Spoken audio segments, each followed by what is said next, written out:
Percy Jackson and the Titan's Curse by Rick Riordan. Chapter 1. My rescue operation goes very wrong. The Friday before winter break, my mum packed me an overnight bag and a few deadly weapons and took me to a new boarding school. We picked up my friends Annabeth and Thalia on the way. It was an 8-hour drive from New York to Bar Harbor, Maine. Sleet and snow pounded the highway. Annabeth, Thalia and I hadn't seen each other in months, but between the blizzard and the thought of what we were about to do, we were too nervous to talk much. Except for my mum. She talks more when she's nervous. By the time we finally got to Westover Hall, it was getting dark, and she told Annabeth and Thalia every embarrassing baby story there was to tell about me. Thalia wiped the fog off the car window and peered outside. Oh yeah, this'll be fun. Westover Hall looked like an evil knight's castle. It was all black stone with towers and slit windows and a big set of wooden double doors. It stood on a snowy cliff overlooking this big frosty forest on one side and the grey churning ocean on the other. Are you sure you don't want me to wait? My mother asked. No thanks, Mum, I said. I don't know how long it will take. We'll be okay. But how will you get back? I'm worried, Percy. I hoped I wasn't blushing. It was bad enough I had to depend on my mum to drive me to battles. It's okay, Miss Jackson. Annabeth smiled reassuringly. Her blonde hair was tucked into a ski cap, and her grey eyes were the same colour as the ocean. We'll keep him out of trouble. My mum seemed to relax a little. She thinks Annabeth is the most level-headed demigod ever to hit 8th grade. She's sure Annabeth often keeps me from getting killed. She's right, but that doesn't mean I have to like it. All right, dears, my mum said. Do you have everything you need? Yes, Miss Jackson, Thalia said. Thanks for the ride. Extra sweaters? You have my cell phone number? Mum, your ambrosia and nectar, Percy, and a golden drachma in case you need to contact camp. Mum, seriously, we'll be fine. Come on, guys. She looked a little hurt, and I was sorry about that, but I was ready to be out of that car. If my mum told me one more story about how cute I looked in the bath when I was 3 years old, I was going to burrow into the snow and freeze myself to death. Annabeth and Thalia followed me outside. The wind blew straight through my coat like ice daggers. Once my mother's car was out of sight, Thalia said, Your mum is so cool, Percy. She's pretty okay, I admitted. What about you?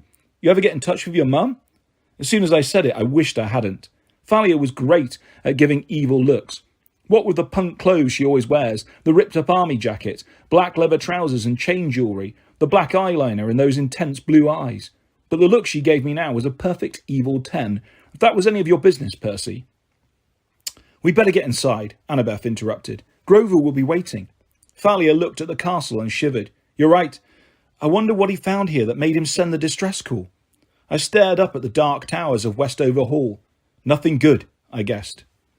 The oak doors groaned open and the three of us stepped into the entry hall in a swirl of snow. All I could say was, Whoa! The place was huge. The walls were lined with battle flags and weapon displays, antique rifles, battle axes, and a bunch of other stuff.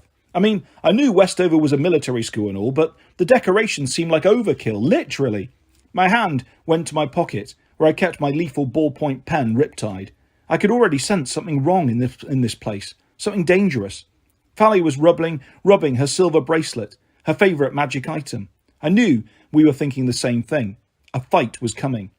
Annabeth started to say, I wonder where... The doors slammed shut behind us. Okay, I mumbled. Guess we'll stay a while. I could hear music echoing from the other end of the hall. It sounded like dance music.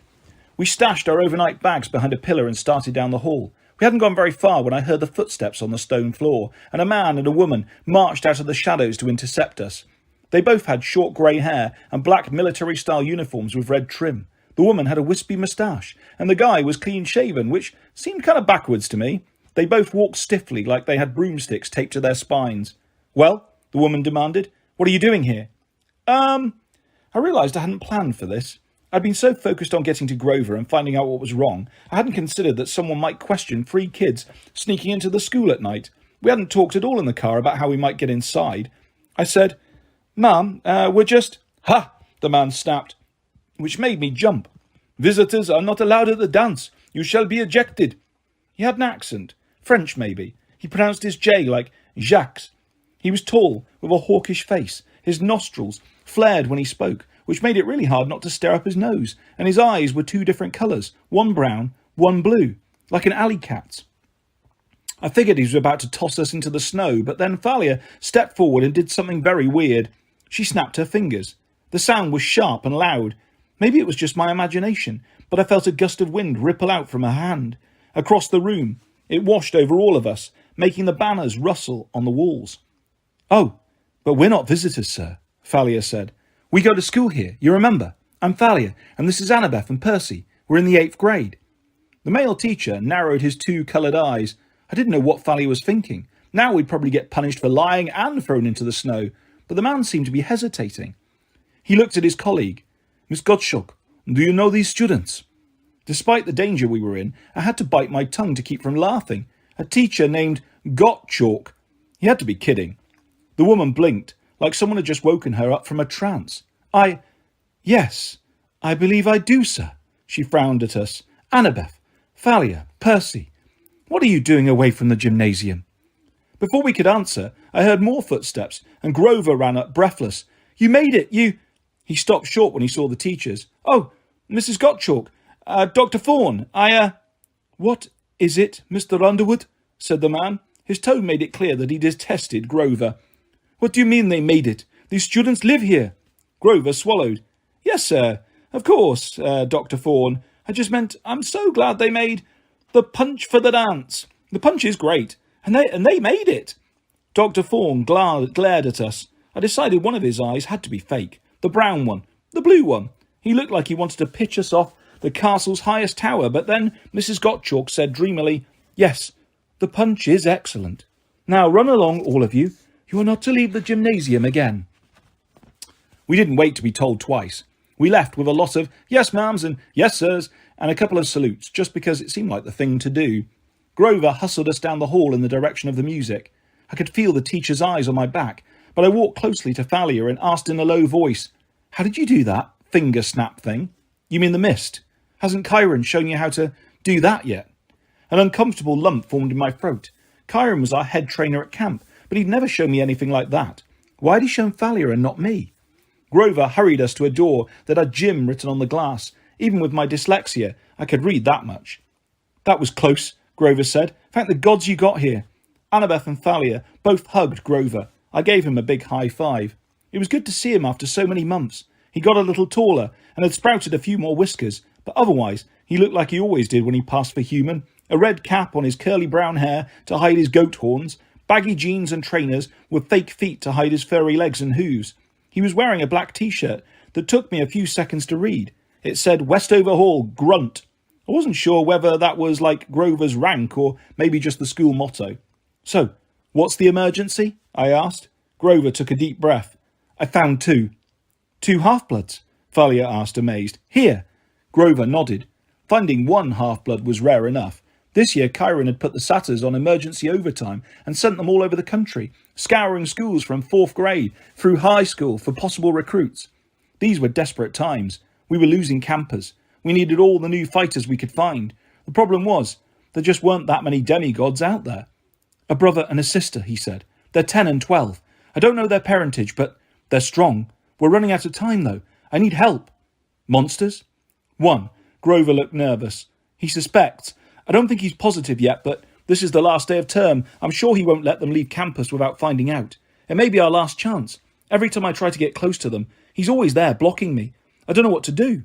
Grover looked at Thalia desperately. I tried not to feel upset by that. Grover used to look to me for answers, but Thalia had seniority. Not just because her dad was Zeus. Thalia had more experience than any of us with fending off monsters in the real world. "Right," she said. "These half-bloods are at the dance?" Grover nodded. "Then let's dance," Thalia said. "Who's the monster?" "Oh," Grover said, and looked around nervously. You just met him? The vice principal, Dr. Thorne." Weird thing about military schools. The kids go absolutely nuts when there's a special event, and they get to be out of uniform. I guess it's because everything's so strict the rest of the time. They feel like they've got to overcompensate or something.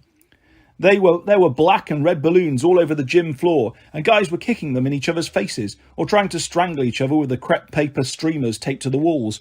Girls moved around in football huddles, the way they always do, wearing lots of makeup and spaghetti-strapped tops and brightly coloured trousers and shoes that look like torture devices.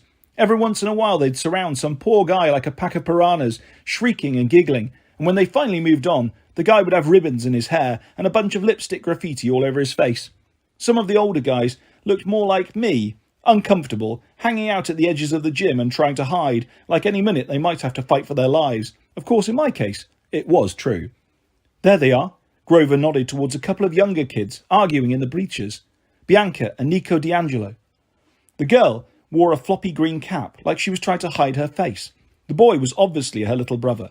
They both had dark silky hair and olive skin, and they used their hands a lot as they talked. The boy was shuffling some kind of trading cards. His sister seemed to be scolding him about something. She kept looking around like she sensed something was wrong. Annabeth said, "Do they? Have you told them?" Grover shook his head. "You know how it is. That could put them in more danger. Once they realise who they are, their scent becomes stronger."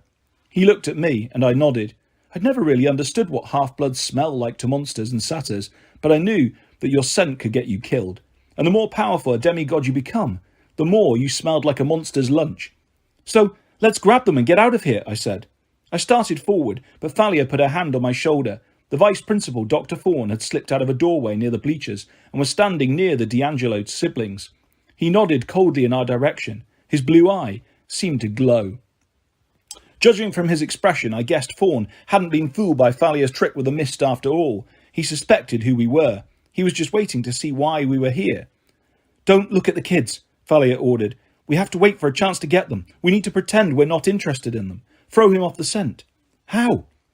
"We're three powerful half-bloods. Our presence should confuse him. Mingle. Act natural. Do some dancing. But keep an eye on those kids."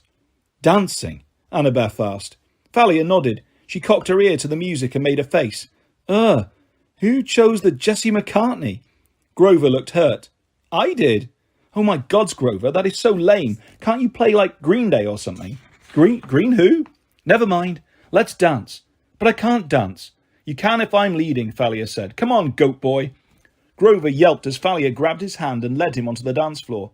Annabeth smiled. "What?" I asked. "Nothing. It's just cool to have Thalia back." Annabeth had grown taller than me last summer, which I found kind of disturbing. She used to wear no jewellery except for her camp half-blood bead necklace, but now she wore little silver earrings shaped like owls, the symbol of her mother, Athena. She pulled off her ski cap, and her long blonde hair tumbled down her shoulders. It made her look older, for some reason. So, I tried to think of something to say. "Act natural," Thalia had told us.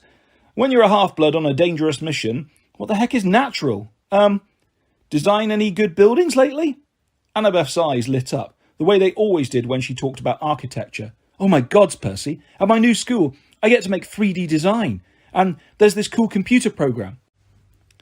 She went on to explain how she designed this huge monument that she wanted to build at Ground Zero in Manhattan. She talked about structural supports and facades and stuff, and tried to listen. I knew she wanted to be a super architect when she grew up. She loves maths and historical buildings and all that, but I hardly understood a word she was saying. The truth was, I was kind of disappointed to hear that she liked her new school so much.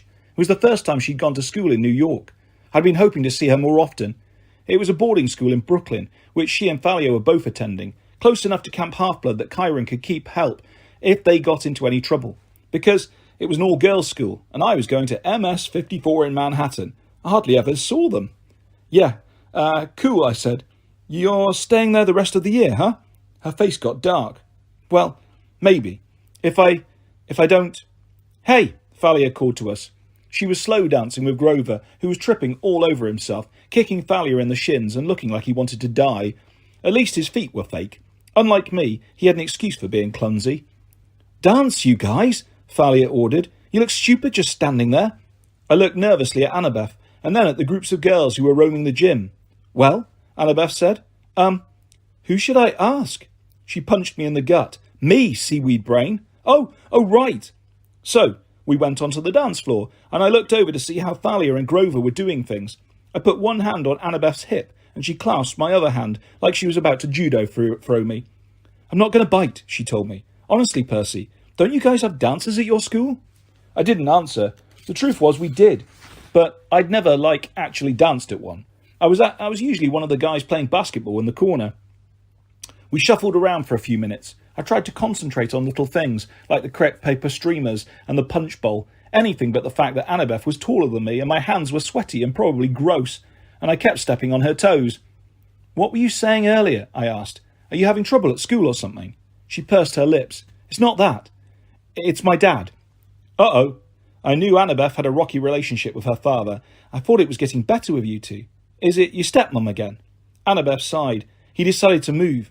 Just when I was getting settled in New York, he took this stupid new job researching for a World War I book in San Francisco.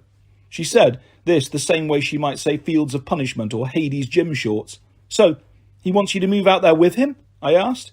To the other side of the country, she said miserably. And half-bloods can't live in San Francisco. He should know that. What? Why not? Annabeth rolled her eyes. Maybe she thought I was kidding. You know. It's right there.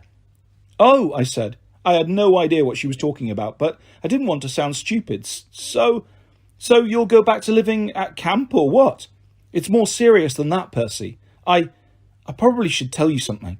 Suddenly she froze. They're gone. What? I followed her gaze. The bleachers, the two half-blood kids, Bianca and Nico, were no longer there. The door next to the bleachers was wide open. Dr. Thorne was nowhere in sight. We have to get Thalia and Grover. Annabeth looked around frantically. Oh, where'd they dance off to? Come on! She ran through the crowd. I was about to follow when a mob of girls got in my way. I manoeuvred around them to avoid getting the ribbon and lipstick treatment, and by the time I was free, Annabeth had disappeared. I turned looking for her, or Thalia and Grover. Instead, I saw something that chilled my blood. About 15 metres away, lying on the gym floor, was a floppy green cap, just like the one Bianca D'Angelo had been wearing. Near it were a few scattered trading cards. And then I caught a glimpse of Dr. Thorne. He was hurrying out a door at the opposite end of the gym, steering the D'Angelo kids by the scruffs of their necks, like kittens. I still couldn't see Annabeth, but I knew she'd be heading the other way, looking for Thalia and Grover. I almost ran after her, and then I thought, wait. I remembered what Thalia had said to me in the entry hall, looking at me all puzzled when I asked about the finger snap trick. Hasn't Chiron shown you how to do that yet? I thought about the way Grover had turned to her, expecting her to save the day. Not that I resented Thalia, she was cool. It wasn't her fault her dad was used and she got all the attention. Still, I didn't need to run after her to solve every problem. Besides, there wasn't time. The D'Angelos were in danger. They might be long gone by the time I found my friends. I knew monsters. I could handle this myself. I took Riptide out of my pocket and ran after Dr. Thorne. The door led into a dark hallway. I heard sounds of scuffling up ahead, then a painful grunt. I uncapped Riptide. The pen grew in my hands until I had a bronze Greek sword, about 1 metre long with a leather-bound grip. The blade flowed and glowed faintly, casting a golden light on the rows of lockers. I jogged down the corridor, but when I got to the other end, no one was there. I opened a door and found myself back in the main entry hall. I had gone full circle. I didn't see Dr. Thorne anywhere, but there on the opposite side of the room were the D'Angelo kids. They stood frozen in horror, staring right at me. I advanced slowly, lowering the tip of my sword. It's okay. I'm not going to hurt you. They didn't answer. Their eyes were full of fear. What was wrong with them? Where was Dr. Thorne? Maybe he'd sensed the presence of Riptide and retreated. Monsters hated celestial bronze weapons. My name's Percy, I said, trying to keep my voice level. I'm going to take you out of here, get you somewhere safe. Bianca's eyes widened, her fists clenched. Only too late did I realise what her look meant. She wasn't afraid of me. She was trying to warn me.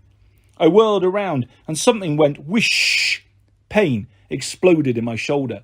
A force like a huge hand yanked me backwards and slammed me into the wall. I slashed with my sword, but there was nothing to hit. A cold laugh echoed through the hall. Yes, Perseus Jackson, Dr. Thorne said. His accent mangled the J in my last name. I know who you are. I tried to free my shoulder. My coat and shirt were pinned to the wall by some kind of spike. A black dagger-like projectile about 1/2 metre long. It had grazed the skin of my shoulder as it passed through my clothes, and the cut burned. I'd felt something like this before. Poison. I forced myself to concentrate. I would not pass out. A dark silhouette now moved towards us. Dr. Thorne stepped into the dim light. He still looked human, but his face was ghoulish. He had perfect white teeth, and his brown, blue eyes reflected the light of my sword. Thank you for coming out of the gym, he said. I hate middle school dances. I tried to swing my sword again, but he was just out of reach. Whoosh! A second projectile shot from somewhere behind Dr. Thorne. He didn't appear to move. It was as if someone invisible was standing behind him, throwing knives. Next to me, Bianca yelped. The second thorn impaled itself in the stone wall 1 millimetre from her face. All three of you will come with me, Dr. Fawn said, quietly, obediently. If you make a single noise, if you call out for help to try to fight, I will show you just how accurately I can throw. Chapter 2. The Vice Principal gets a missile launcher. I didn't know what kind of monster Dr. Fawn was, but he was fast. Maybe I could defend myself if I could get my shield activated. All that it would take was a touch of my wristwatch. But defending the D'Angelo kids was another matter. I needed help, and there was only one way I could think to get it. I closed my eyes. "What are you doing, Jackson?" hissed Dr. Fawn. "Keep moving." I opened my eyes and kept shuffling forward. "It's my shoulder," I lied, trying to sound miserable, which wasn't hard. It burns." "Bah! My poison causes pain. It will not kill you. Walk." Fawn herded us outside and tried to concentrate. I pictured Grover's face. I focused on my feelings of fear and danger. Last summer, Grover had created an empathy link between us. He'd sent me visions in my dreams to let me know when he was in trouble. As far as I knew, we were still linked, but I'd never tried to contact Grover before. I didn't even know if it would work while Grover was awake. "Hey, Grover," I thought. "Fawn's kidnapping us. He's a poisonous, spike-throwing maniac. Help!" Fawn marched us into the woods. We took a snowy path dimly lit by old-fashioned lamplights. My shoulder ached. The wind blowing through my ripped clothes was so cold that I felt like a Percycicle. "There is a clearing ahead," Fawn said. "We will summon your ride." "What ride?" Bianca demanded. Where are you taking us?" "Silence, you insufferable girl." "Don't talk to my sister that way," Nico said. His voice quavered, but I was impressed that he had the guts to say anything at all. Dr. Fawn made a growling sound that definitely wasn't human. It made the hairs on the back of my neck stand up, but I forced myself to keep walking and pretend I was being a good little captive. Meanwhile, I projected my thoughts like crazy, anything to get Grover's attention. "Grover, apples, tin cans, get your furry goat behind out here and bring some heavily armed friends." "Halt," Fawn said. The woods had opened up. We'd reached a cliff overlooking the sea. At least, I sensed the sea was down there, about 100 metres below. I could hear the waves churning, and I could smell the cold, salty froth. But all I could see was mist and darkness. Dr. Fawn pushed us towards the edge. I stumbled, and Bianca caught me. "Thanks," I murmured. "What is he?" she whispered. "How do we fight him?" I'm working on it." "I'm scared," Nico mumbled. He was fiddling with something, a little metal toy soldier of some kind. "Stop talking," Dr. Fawn said. "Face me." We turned. Fawn's two-tone eyes glittered hungrily. He pulled something from under his coat. At first, I thought it was a switchblade, but it was only a phone. He pressed the side button and said, "The package. It is ready to deliver." There was a garbled reply, and I realised Fawn was in walkie-talkie mode. This seemed way too modern and creepy, a monster using a cell phone. I glanced behind me, wondering how far the drop was. Dr. Fawn laughed. "By all means, son of Poseidon, jump. There is the sea. Save yourself." "What did he call you?" Bianca muttered. "I'll explain later," I said. "Do you have a plan, right?" "Grover," I thought desperately, "come to me." Maybe I could get both the D'Angelos to jump with me into the ocean. If we survived the fall, I could use the water to protect us. I'd done things like that before. If my dad was in a good mood and listening, he might help. Maybe. "I would kill you before you reached the water," Dr. Fawn said, as if reading my thoughts. "You do not realize who I am, do you?" A flicker of movement behind him, and another missile whistled so close to me that it nicked my ear. Something had sprung up behind Dr. Fawn like a catapult, but more flexible, almost like a tail. "Unfortunately," Fawn said, "you are wanted alive if possible. Otherwise, you would already be dead." "Who wants us?" Bianca demanded. "Because if you think you'll get a ransom, you're wrong. We don't have any family. Nico and I—" Her voice broke a little. We've got no one but each other." "Oh," Dr. Fawn said. "Do not worry, little brats. You'll be meeting my employer soon enough. Then you will have a brand new family." "Luke," I said. "You work for Luke." Dr. Fawn's mouth twisted with distaste when I said the name of my old enemy, a former friend who tried to kill me several times. "You have no idea what is happening, Percy Jackson. I will let the General enlighten you. You are going to do him a great service tonight. He is looking forward to meeting you." "The General?" I asked. Then I realised I'd said it with a French accent. I mean, who's the General? Fawn looked towards the horizon. "Ah, here we are. Your transportation."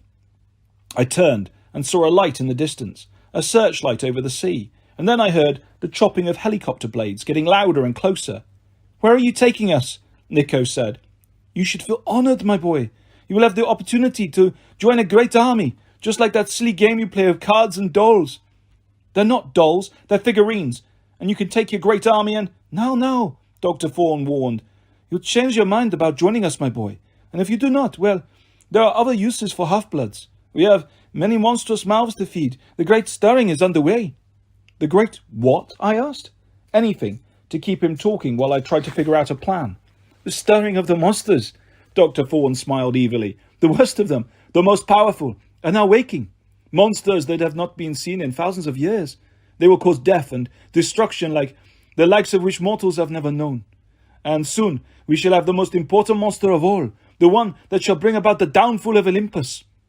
"Okay," Bianca whispered to me. "He's completely nuts." "We have to jump off the cliff," I told her quietly, "into the sea." "Oh, super idea. You're completely nuts too." I never got the chance to argue with her because just then an invisible force slammed into me. Looking back on it, Annabeth's moves was brilliant. Wearing her cap of invisibility, she ploughed into the D'Angelos and me, knocking us to the ground. For a split second, Dr. Thorne was taken by surprise, so his first volley of missiles zipped harmlessly over our heads. This gave Thalia and Grover a chance to advance from behind, Thalia wielding her magic shield, Aegis. If you've never seen Thalia run into battle, you have never been truly frightened. She uses a huge spear that expands from this collapsible mace canister she carries in her pocket. But that's not the scary part. Her shield is modelled on one her dad Zeus uses, called Aegis, a gift from Athena. The shield has the head of the Gorgon Medusa moulded into bronze, and even though it won't turn you into stone, it's so horrible most people will panic and run at the sight of it. Even Dr. Thorne winced and growled when he saw it. Thalia moved in with her spear.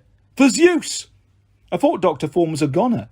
Thalia jabbed at his head, but he snarled and swatted the spear aside. His hand changed into an orange paw with enormous claws that sparked against Thalia's shield as he slashed.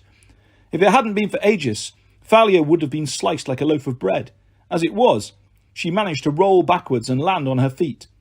The sound of the helicopter was getting louder behind me, but I didn't dare look. Dr. Thorne launched another volley of missiles at Thalia, and this time I could see how he did it. He had a tail, a leathery, scorpion-like tail that bristled with spikes at the tip. The missiles deflected off Aegis, but the force of their impact knocked Thalia down. Grover sprang forward. He put his reed pipes to his lips and began to play, a frantic jig that sounded like something pirates would dance to. Grass broke through the snow. Within seconds, rope-thick weeds were wrapping around Dr. Thorne's legs, entangling him. Dr. Thorne roared and began to change. He grew larger until he was in his true form, his face still human, but his body that of a huge lion, his leathery, spiky tail whipped deadly thorns in all directions. "A manticore," Annabeth said, now visible. Her magical New York Yankees cap had come off when she'd ploughed into us. "Who are you people?" Bianca D'Angelo demanded. "And what is that?" "A manticore," Nico gasped. "He's got 3,000 attack power and +5 to saving throws." I didn't know what he was talking about, but I didn't have time to worry about it. The manticore clawed Grover's magic weeds to shreds and then turned towards us with a snarl. "Get down!" Annabeth pushed the D'Angelos flat into the snow. At the last second, I remembered my own shield. I hit my wristwatch and metal plating spiralled out into a thick bronze shield. Not a moment too soon. The thorns impacted against it, which with such force they dented the metal. The beautiful shield, a gift from my brother, was badly damaged. I wasn't sure it would even stop a second volley. I heard a thwack and a yelp, and Grover landed next to me with a thud. "Yield!" the monster roared. "Never!"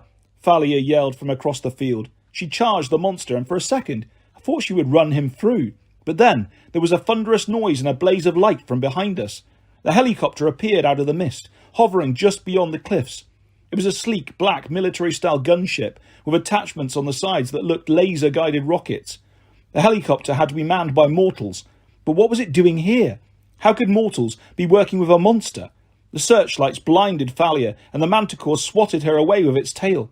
Her shield flew off into the snow. Her spear flew in the other direction. "No!" I ran out to help her. I parried away a spike just before it would have hit her chest. I raised my shield over us, but I knew it wouldn't be enough. Dr. Fawn laughed. "Now you see how hopeless it is? Yield, little heroes!" We were trapped between a monster and a fully armed helicopter. We had no chance.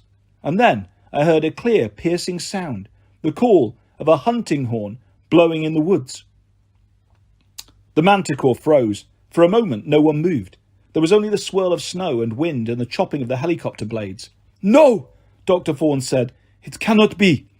His sentence was cut short when something shot past me like a streak of moonlight. A glowing silver arrow sprouted from Dr. Fawn's shoulder. He staggered backwards, wailing in agony. "Curse you!" Fawn cried. He unleashed his spikes, dozens of them at once, into the woods where the arrow had come from. But just as fast, silvery arrows shot back in reply. It almost looked like the arrows had intercepted the fawns in mid-air and sliced them in two. But my eyes must have been playing tricks on me. No one, not even Apollo's kids at camp, could shoot with that much accuracy. The manticore pulled the arrow out of his shoulder with a howl of pain. His breathing was heavy. I tried to swipe at him with my sword, but he wasn't as injured as he looked. He dodged my attack and slammed his tail into my shield, knocking me aside. Then the archers came from the woods. They were girls, about a dozen of them. The youngest was maybe 10, the oldest about 14 like me. They wore silvery ski parkas and jeans, and they were all armed with bows. They advanced on the manticore with determined expressions.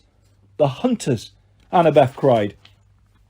Next to me, Thalia muttered, "Oh, wonderful."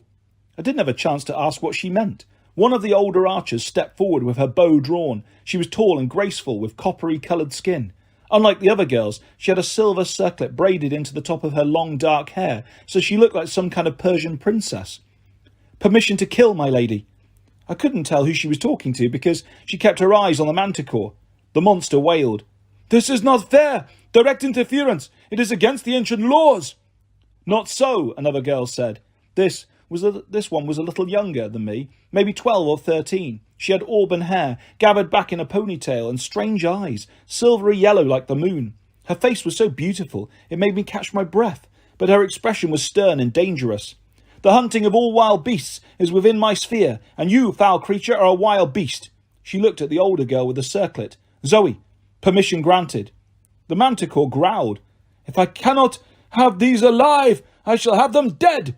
He lunged at Thalia and me, knowing we were weak and dazed. "No!" Annabeth yelled, and she charged at the monster. "Get back, half-blood!" the girl with the circlet said. "Get out of the line of fire!" But Annabeth leapt onto the monster's back and drove her knife into his mane. The manticore howled, turning in circles with his tail flailing as Annabeth hung on for dear life. "Fire!" Zoe ordered. "No!" I screamed. But the hunters let their arrows fly. The first caught the manticore in the neck. Another hit his chest. The manticore staggered backwards, wailing, "This is not the end, huntress! You shall pay!" And before anyone could react, the monster with Annabeth still on his back leapt over the cliff and tumbled into the darkness. "Annabeth!" I yelled. I started to run after her, but our enemies weren't done with us. There was a snap, snap, snap from the helicopter, the sound of gunfire. Most of the hunters scattered as tiny holes appeared in the snow at their feet, but the girl with auburn hair just looked up calmly at the helicopter. "Mortals," she announced, "are not allowed to witness my hunt." She thrust out her hand, and the helicopter exploded into dust. No, not dust. The black metal dissolved into a flock of birds, ravens, which scattered into the night. The hunters advanced on us. The one called Zoe stopped short when she saw Thalia. "You," she said with distaste. "Zoe Nightshade." Thalia's voice trembled with anger. "Perfect timing, as usual." Zoe scanned the rest of us. "4 half-bloods and a satyr, my lady." "Yes," the younger girl said. "Some of Chiron's campers, I see." "Annabeth," I yelled. "You have to let us save her." The auburn-haired girl turned towards me. "I'm sorry, Percy Jackson, but your friend is beyond help." I tried to struggle to my feet, but a couple of the girls held me down. "You're in no condition to be hurling yourself off cliffs," the auburn-haired girl said. "Let me go," I demanded. "Who do you think you are?" Zoe stepped forward as if to slap me. "No," the other girl ordered. "I sense no disrespect, Zoe. He is simply distraught. He does not understand." The young girl looked at me, her eyes colder and brighter than the winter moon. "I am Artemis," she said, "goddess of the hunt." Chapter 3. Bianca D'Angelo makes a choice. After seeing Dr. Fawn turn into a monster and plummet off the edge of a cliff with Annabeth, you'd think nothing else could shock me. But when this 12-year-old girl told me she was the goddess Artemis, I said something really intelligent like, okay. That was nothing compared to Grover. He gasped and then knelt hastily in the snow and started yammering, "Thank you, Lady Artemis. You're so, wow." "Get up, goat boy," Thalia snapped. "We have other things to worry about. Annabeth is gone." "Whoa," Bianca D'Angelo said. "Hold up. Time out." Everybody looked at her. She pointed her finger at all of us in turn, like she was trying to connect the dots. Who are you people?" Artemis's expression softened. "It might be a better question, my dear girl, to ask, who are you? Who are your parents?" Bianca glanced nervously at her brother, who was still staring in awe at Artemis. "Our parents are dead," Bianca said. "We're orphans. There's a bank trust that pays for our school, but—" She faltered. I guess she could tell from our faces that we didn't believe her. "What?" she demanded. "I'm telling the truth." "You are a half-blood," Zoe Nightshade said. Her accent was hard to place. It seemed old-fashioned, like she was reading from a really old book. "One of thy parents was mortal. The other was an Olympian." "An Olympian? Athlete?" "No," Zoe said. "One of the gods." "Cool," said Nico. "No," Bianca's voice quavered. "This is not cool." Nico danced around like he needed to use the restroom. "Does Zeus really have lightning bolts that do 600 damage? Does he get extra movement points for—" "Nico, shut up." Bianca put her hands to her face. "This is not your stupid mytho-magic game, okay? There are no gods." As anxious as I felt about Annabeth, all I wanted to do was search for her. I couldn't help feeling sorry for the D'Angelos. I remembered what it was like for me when I first learned I was a demigod. Thalia must have been feeling something similar because the anger in her eyes subsided a little bit. "Bianca, I know it's hard to believe, but the gods are still around, trust me. They're immortal, and whenever they have kids with regular humans, kids like us, well, our lives are dangerous." "Dangerous?" Bianca said, "like the girl who fell." Thalia turned away. Even Artemis looked pained. "Do not despair for Annabeth," the goddess said. "She was a brave maiden. If she can be found, I shall find her." "Then why won't you let us go and look for her?" I asked. "She is gone. Can't you sense it, son of Poseidon? Some magic is at work. I do not exactly know what it is or why, but your friend has vanished." I still wanted to jump off the cliff and search for her, but I had a feeling that Artemis was right. Annabeth was gone. If she'd been down there in the sea, I thought I'd be able to feel her presence. "Ooh," Nico raised his hand. "What about Dr. Fawn? That was awesome how you shot him with arrows. Is he dead?" "He was a manticore," Artemis said. "Hopefully he is destroyed for now, but monsters never truly die. They reform over and over again, and they must be hunted whenever they reappear." "Or they'll hunt us," Thalia said. Bianca D'Angelo shivered. "That explains. Nico, you remember last summer, those guys who tried to attack us in the alley in DC? "And that bus driver," Nico said. "The one with the ram's horns. I told you that was real." "That's why Grover has been watching you," I said. "To keep you safe, if you turned out to be half-bloods." "Grover?" Bianca stared at him. "You're a demigod?" "Well, a satyr, actually." He kicked off his shoes and displayed his goat hooves. I thought Bianca was going to faint right there. "Grover, put your shoes back on," Thalia said. "You're freaking her out." "Hey, my hooves are clean." "Bianca," I said, "we came here to help you. You and Nico need training to survive. Dr. Fawn won't be the last monster you meet. You need to come to camp." "Camp?" she asked. "Camp Half-Blood," I said. "It's where half-bloods learn to survive and stuff. You can join us. Stay there year-round if you like." "Sweet, let's go," said Nico. "Wait." Bianca shook her head. "I don't—" "There is another option," Zoe said. "No, there isn't," Thalia said. Thalia and Zoe glared at each other. I didn't know what they were talking about, but I could tell there was bad history between them. For some reason, they seriously hated each other. "We've burdened these children enough," Artemis announced. "Zoe, we will rest here for a few hours, raise the tents, treat the wounded, retrieve our guests' belongings from the school." "Yes, my lady." "And Bianca, come with me. I would like to speak with you." "What about me?" Nico asked. Artemis considered the boy. "Perhaps you can show Grover how to play that card game you enjoy. I'm sure Grover would be happy to entertain you for a while. As a favour to me."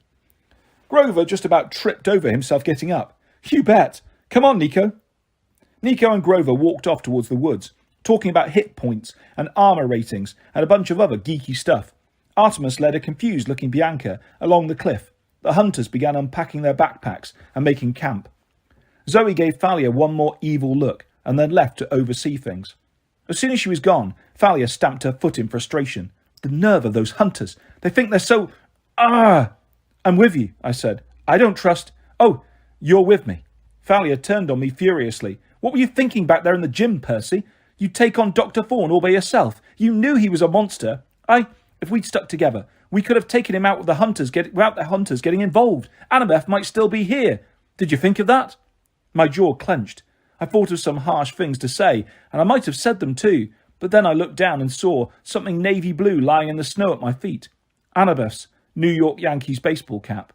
Thalia didn't say another word. She wiped a tear from her cheek, turned and marched off, leaving me alone with a trampled cap in the snow. The hunters set up their campsite in a matter of minutes. 7 large tents, all of silver silk, curved in a crescent around one side of a bonfire. One of the girls blew a silver dog whistle, and a dozen white wolves appeared out of the woods. They began circling the camp like guard dogs. The hunters walked among them and fed them treats, completely unafraid. But I decided I would stick close to the tents. Falcons watched us from the trees, their eyes flashing in the firelight, and I got the feeling that they were on guard duty too. Even the weather seemed to bend to the goddess's will. The air was still cold, but the wind died down and the snow stopped falling, so it was almost pleasant sitting by the fire. Almost. Except for the pain in my shoulder and the guilt weighing me down. I couldn't believe Annabeth was gone, and as angry as I was at Thalia, I had a sinking feeling that she was right. It was my fault. What had Annabeth wanted to tell me in the gym? Something serious, she'd said. Now I might never find out. I thought about how we'd danced together for half a song, and my heart felt even heavier. I watched Thalia pacing in the snow at the edge of camp, walking among the wolves without fear. She stopped and looked back at Westover Hall, which was now completely dark, looming on the hillside beyond the woods. I wondered what she was thinking. 7 years ago, Thalia had been turned into a pine tree by her father to prevent her from dying. She'd stood her ground against an army of monsters on top of Half-Blood Hill in order to give her friends Luke and Annabeth time to escape. She'd only been back as a human for a few months now, and once in a while she would stand so motionless, you'd think she was still a tree. Finally, one of the hunters brought me my backpack. Grover and Nico returned from their walk, and Grover helped me fix up my wounded arm. It's green, Nico said with delight. Hold still, Grover told me. Here, eat some ambrosia while I clean that out. I winced as he dressed the wound, but the ambrosia square helped. It tasted like homemade brownie, dissolving in my mouth and sending a warm feeling through my whole body. Between that and the magic salve Grover used, my shoulder felt better within a couple of minutes. Nico rummaged through his own bag, which the hunters had apparently packed for him, though how they'd snuck into Westover Hall unseen, I didn't know. Nico laid out a bunch of figurines in the snow, little battle replicas of Greek gods and heroes. I recognised Zeus with a lightning bolt, Ares with a spear, Apollo with his sun chariot.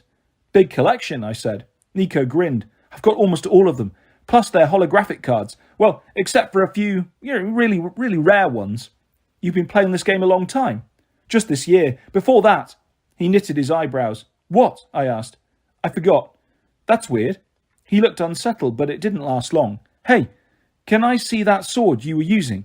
I showed him Riptide and explained how it turned from a pen into a sword just by uncapping it. Cool. Does it ever run out of ink? Well, I don't actually write with it. Are you really the son of Poseidon? Well, yeah. Can you surf really well then? I looked at Grover, who was trying hard not to laugh. Geez, Nico, I said. I've never really tried. He went on asking questions. Did I fight a lot with Thalia, since she was a daughter of Zeus? I didn't answer that one. If Annabeth's mother was Athena, the goddess of wisdom, then why didn't Annabeth know better than to fall off a cliff? I tried not to strangle Nico for asking that one. Was Annabeth my girlfriend? At this point, I was ready to stick this kid in the meat-flavoured sack and throw him into the wolves. I figured any second he was going to ask me how many hit points I had, and I'd lose my cool completely, but then Zoe Nightshade came up to us. Percy Jackson. She had dark brown eyes and a slightly upturned nose. With her silver circlet and her proud expression, she looked so much like royalty that I had to resist the urge to sit up straight and say, "Yes, ma'am." She studied me distastefully, like I was a bag of dirty laundry she'd been sent to fetch. "Come with me," she said. "Lady Artemis wishes to speak with thee." Zoe led me to the last tent, which looked no different from the others, and waved me inside. Bianca D'Angelo was seated next to the auburn-haired girl, who I still had trouble thinking of as Artemis. The inside of the tent was warm and comfortable. Silk rugs and pillows around the floor. In the centre, a golden brazier of fire seemed to burn without fuel or smoke. Behind the goddess, on a polished oak display stand, was her huge silver bow, carved to resemble gazelle horns. The walls were hung with animal pelts, black bear, tiger, and several others I didn't recognize. I figured an animal rights activist would have had a heart attack looking at all these rare skins, but maybe, since Artemis was the goddess of the hunt, she could replenish whatever she shot. I thought she had another animal pelt lying next to her, and then I realized it was alive. A deer with glittering fur and silver horns, its head resting contentedly in Artemis's lap. "Join us, Percy Jackson," the goddess said. I sat across from her on the 10th floor. The goddess studied me, which made me uncomfortable. She had such old eyes for a young girl. "Are you surprised by my age?" she asked. A little. I could appear as a grown woman, or a blazing fire, or anything else I want, but this is what I prefer. This is the average age of my hunters, and all young maidens for whom I am patron, before they go astray.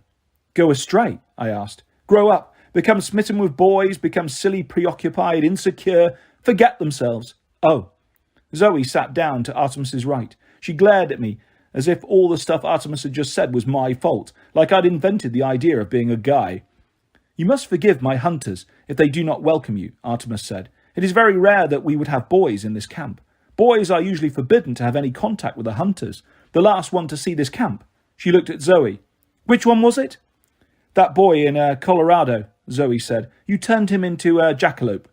"And yes," Artemis nodded, satisfied. "I enjoy making jackalopes. At my rate, Percy, I've asked you here so that you might tell me more of the manticore. Bianca has reported some of the, disturbing things the monster said, but she may not have understood them. I'd like to hear them from you." And so I told her. When I was done, Artemis put her hand thoughtfully on her silver bow. I feared this was the answer. Zoe sat forward. "The scent, my lady." "Yes. What scent?" I asked. "Things are stirring that I have not hunted in millennia," Artemis murmured. "Prey so old I have nearly forgotten." She stared at me intently. "We came here tonight sensing the manticore, but he was not the one I seek. Tell me again exactly what Dr. Thorne said." I hate middle school dances?" No, after that. "He said somebody called the General was going to explain things to me." Zoe's face paled. She turned to Artemis and started to say something, but Artemis raised her hand. "Go on, Percy," the goddess said. "Well, then Thorne was talking about the great stir pot." "Stirring," Bianca corrected. "Yeah, and he said, soon we shall have the most important monster of all, the one that shall bring about the downfall of Olympus."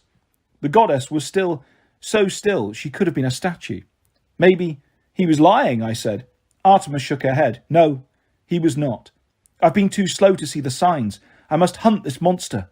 Zoe looked like she was trying very hard not to be afraid, but she nodded. "We will leave right away, my lady." "No, Zoe, I must do this alone." "But Artemis, this task is too dangerous even for the hunters. You know where I must start my search. You cannot go there with me." As you wish, my lady." "I will find this creature," Artemis vowed, "and I shall bring it back to Olympus by winter solstice. It will be all the proof I need to convince the council of the gods of how much danger we are in." "You know what the monster is?" I asked.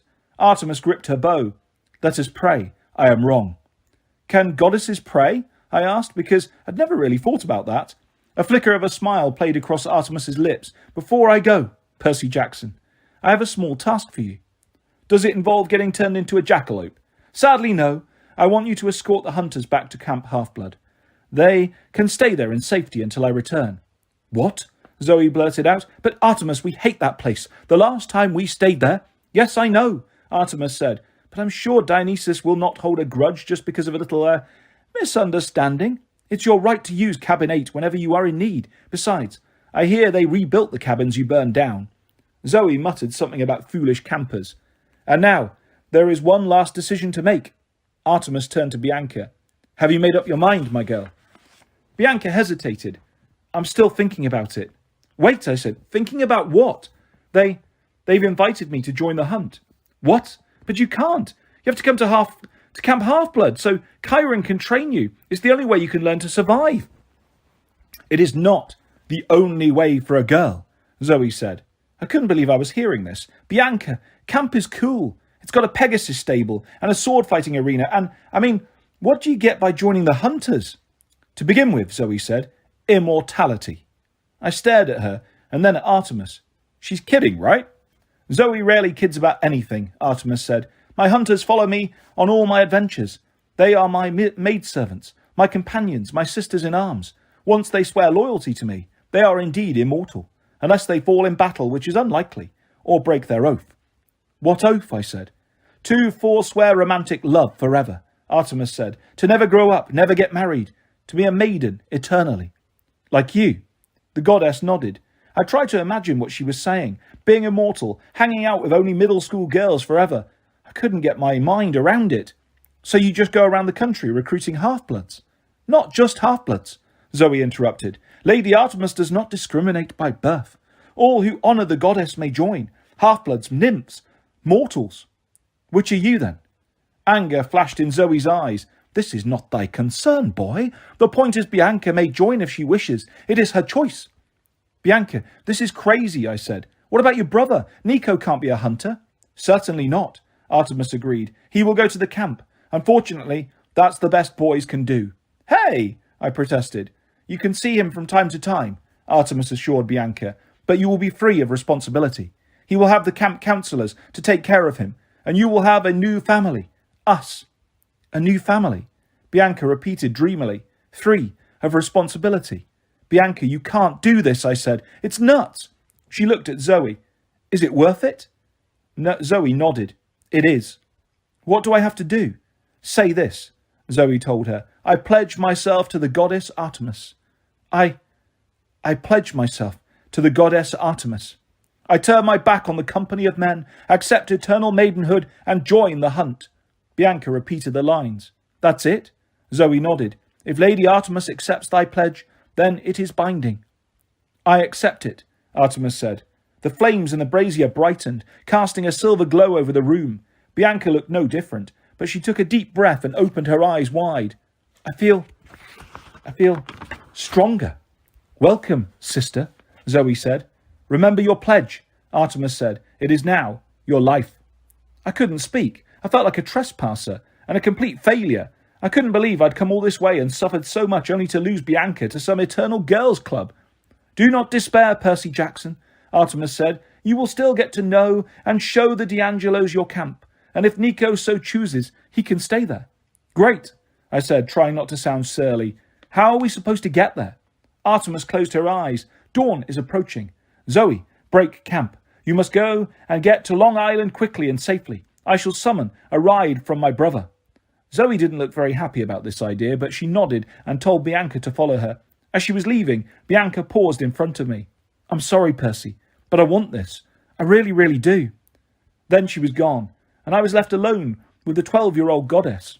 So, I said glumly, we're going to get a ride from your brother, huh? Artemis's silver eyes gleamed. Yes, boy, you see, Bianca D'Angelo is not the only one with an annoying brother. It's time for you to meet my irresponsible twin, Apollo. Chapter 4. Thalia torches New England. Artemis assured us that dawn was coming, but you could have fooled me. It was colder and darker and snowier than ever. Up on the hill, Westover Hall's windows were completely lightless. I wondered if the teachers had even noticed the D'Angelos and Dr. Fawn were missing yet. I didn't want to be around when they did. With my luck, the only name Mrs. Gottschalk would remember would be Percy Jackson, and then I'd be the subject of a nationwide manhunt. Again. The hunters broke camp as quickly as they'd set it up. I stood shivering in the snow, unlike the hunters, who didn't seem to feel at all uncomfortable, and Artemis stared into the east like she was expecting something. Bianca sat off to one side, talking with Nico. I could tell from his gloomy face that she was explaining her decision to join the hunt. I couldn't help thinking how selfish it was of her, abandoning her brother like that. Thalia and Grover came up and huddled around me, anxious to hear what had happened during my audience with the goddess. When I told them, Grover turned pale. The last time the hunters visited camp, it didn't go well. How'd they even show up here, I wondered. I mean, they just appeared out of nowhere. And Bianca joined them? Thalia said, disgusted. It's all Zoe's fault. That stuck-up, no good. Who can blame her? Grover said. Eternity with Artemis. He heaved a big sigh. Thalia rolled her eyes. You satyrs, you're all in love with Artemis. Don't you get that she'll never love you back? But she's so into nature, Grover swooned. You're nuts, said Thalia. Nuts and berries, Grover said dreamily. Yeah. Finally, the sky began to lighten. Artemis muttered, "About time. He's so lazy during the winter." "You're, waiting for sunrise?" I asked. "For my brother, yes." I didn't want to be rude. I mean, I knew the legends about Apollo, or sometimes Helios, driving a big sun chariot across the sky, but I also knew that the sun was really a star about a zillion miles away. I'd got used to some of the Greek myths being true, but still, I didn't see how Apollo could drive the sun.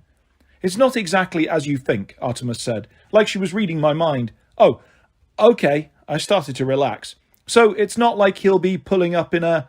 There was a sudden burst of light on the horizon, a blast of warmth. "Don't look," Artemis advised, "not until he parks." Parks?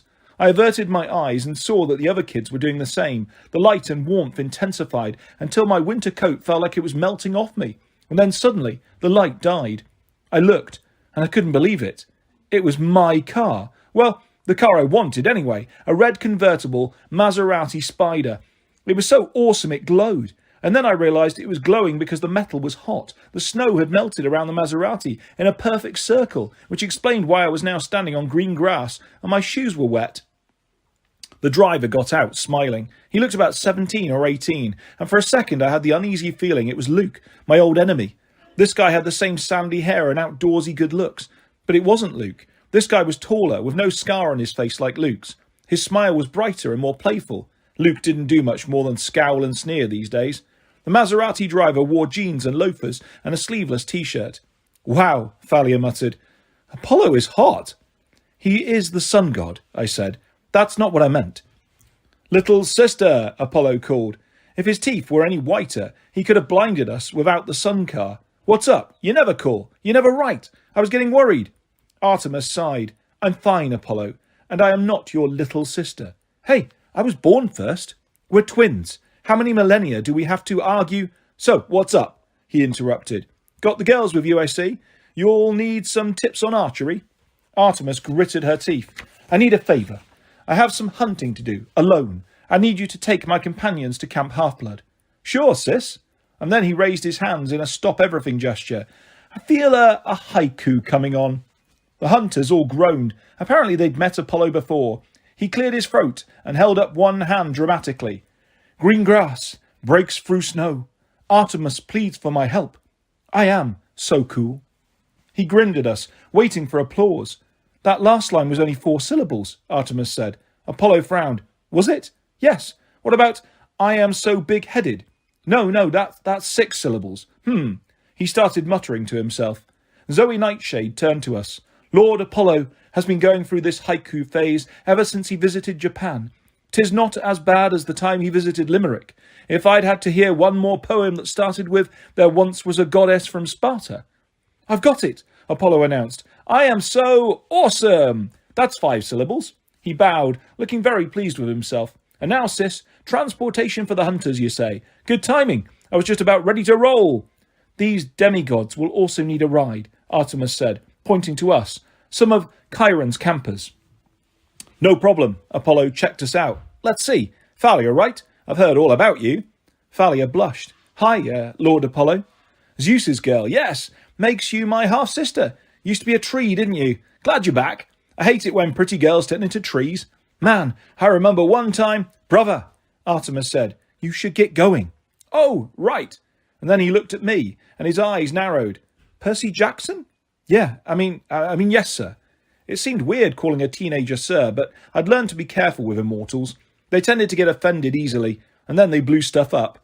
Apollo studied me, but he didn't say anything, which I found a little creepy. "Well," he said at last, "we'd better load up, huh? Ride only goes one way, west, and if you miss it, you miss it." I looked at the Maserati, which would seat 2 people max. There were about 20 of us. "Cool car," Nico said. "Thanks, kid," Apollo said. "But how will we all fit?" "Oh," Apollo seemed to notice the problem for the first time. "Well, yeah, hate to change out of sports car mode, but I suppose..."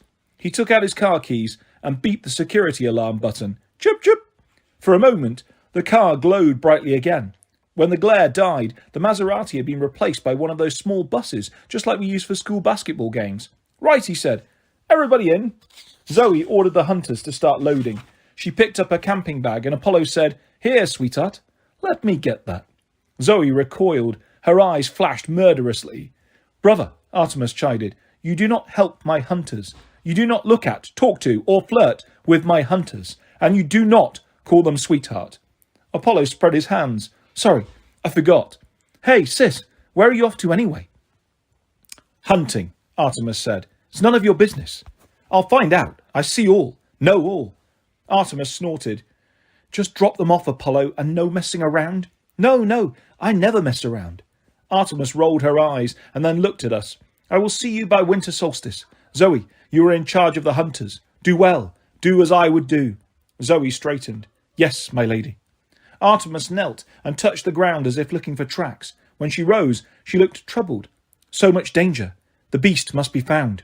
She sprinted towards the woods and melted into the snow and shadows. Apollo turned and grinned, jangling the car keys on his finger. "So," he said, "who wants to drive?" The hunters piled into the van. They all crammed into the back so they'd be as far away as possible from Apollo and the rest of us highly infectious males. Bianca sat with them, leaving her little brother to hang in the front with us, which seemed cold to me, but Nico didn't seem to mind. "This is so cool," Nico said, jumping up and down in the driver's seat. "Is this really the sun? I thought Helios and Selene were the sun and moon gods. How come sometimes it's them and sometimes it's you and Artemis?" "Downsizing," Apollo said. "The Romans started it. They couldn't afford all those temple sacrifices, so they laid off Helios and Selene and folded their duties into our job descriptions. My sis got the moon. I got the sun. It was pretty annoying at first, but at least I got this cool car." "How does it work?" Nico asked. "I thought the sun was a big fiery ball of gas." Apollo chuckled and ruffled Nico's hair. "That rumour probably got started because Artemis used to call me a big fiery ball of gas. Seriously, kid, it depends on whether you're talking astronomy or philosophy. You want to talk astronomy? Bah, what fun is that? You want to talk about how humans think about the sun? Ah, now that's more interesting. They've got a lot riding on the sun, so to speak. It keeps them warm, grows their crops, powers engines, makes everything look, well, sunnier. This chariot is built out of human dreams about the sun, kid. It's as old as Western civilization. Every day it drives across the sky from east to west, lighting up all those puny little mortal lives. The chariot is a manifestation of the sun's power, the way mortals perceive it. Make sense?" Nico shook his head. "No." "Well then, just think of it as a really powerful, really dangerous solar car." "Can I drive?" "No, too young." Oh, Grover raised his hand. No, Apollo said. "Too furry." He looked past me and focused on Thalia. "Daughter of Zeus," he said. "Lord of the sky. Perfect." Oh, no, Thalia shook her head. "No thanks." "Come on," Apollo said. "How old are you?" Thalia hesitated. "I don't know."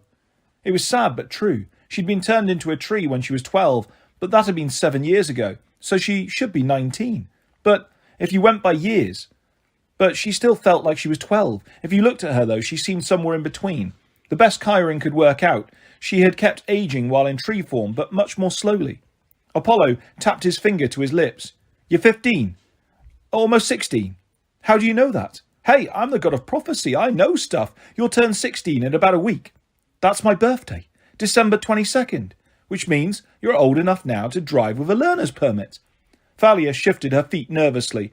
"I know what you're going to say," Apollo said. "You don't deserve an honour like driving the sun chariot." "That's not what I was going to say." "Don't sweat it. Maine to Long Island is a really short trip, and I don't worry about what happened to the last kid I trained. You're Zeus's daughter. He's not going to blast you out of the sky." Apollo laughed good-naturedly. The rest of us didn't join in. Thalia tried to protest, but Apollo was absolutely not going to take no for an answer. He hit a button on the dashboard, and a sign popped up along the top of the windscreen. I had to read it backwards, which for a dyslexic really isn't that different from reading forward. I was pretty sure it said, "Warning, student driver." "Take it away," Apollo told Thalia. "You're going to be a natural." I admit I was jealous. I couldn't wait to start driving. A couple of times that autumn, my mum had taken me out to Montauk when the beach road was empty, and she'd let me try out her Mazda. I mean, yeah, that was a Japanese compact, and this was the sun chariot, but how different could it be? "Speed equals heat," Apollo advised, "so start slowly and make sure you've got good altitude before you really open her up." Thalia gripped the wheel so tightly her knuckles turned white. She looked like she was going to be sick. "What's wrong?" I asked her. "Nothing," she said shakily. Nothing's wrong."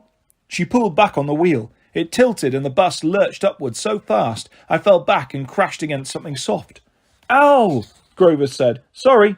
"Slower," Apollo said. "Sorry," Thalia said. "I've got it under control." I managed to get to my feet. Looking out of the window, I saw a smoking ring of trees from the clearing where we'd taken off. "Thalia," I said, "lighten up on the accelerator." "I've got it, Percy," she said, gritting her teeth, but she kept it floored. "Loosen up," I told her. "I'm loose," Thalia said. She was so stiff she looked like she was made out of plywood. "We need to veer south for Long Island," Apollo said. "Hang a left." Thalia jerked the wheel and again threw me into Grover, who yelped. "The other left," Apollo suggested. I made the mistake of looking out of the window again. We were at aeroplane height now, so high the sky was starting to look black. "Ah," Apollo said, and I got the feeling he was forcing himself to sound calm. "A little lower, sweetheart. Cape Cod is freezing over." Thalia tilted the wheel. Her face was chalk white, her forehead beaded with sweat. Something was definitely wrong. I'd never seen her like this.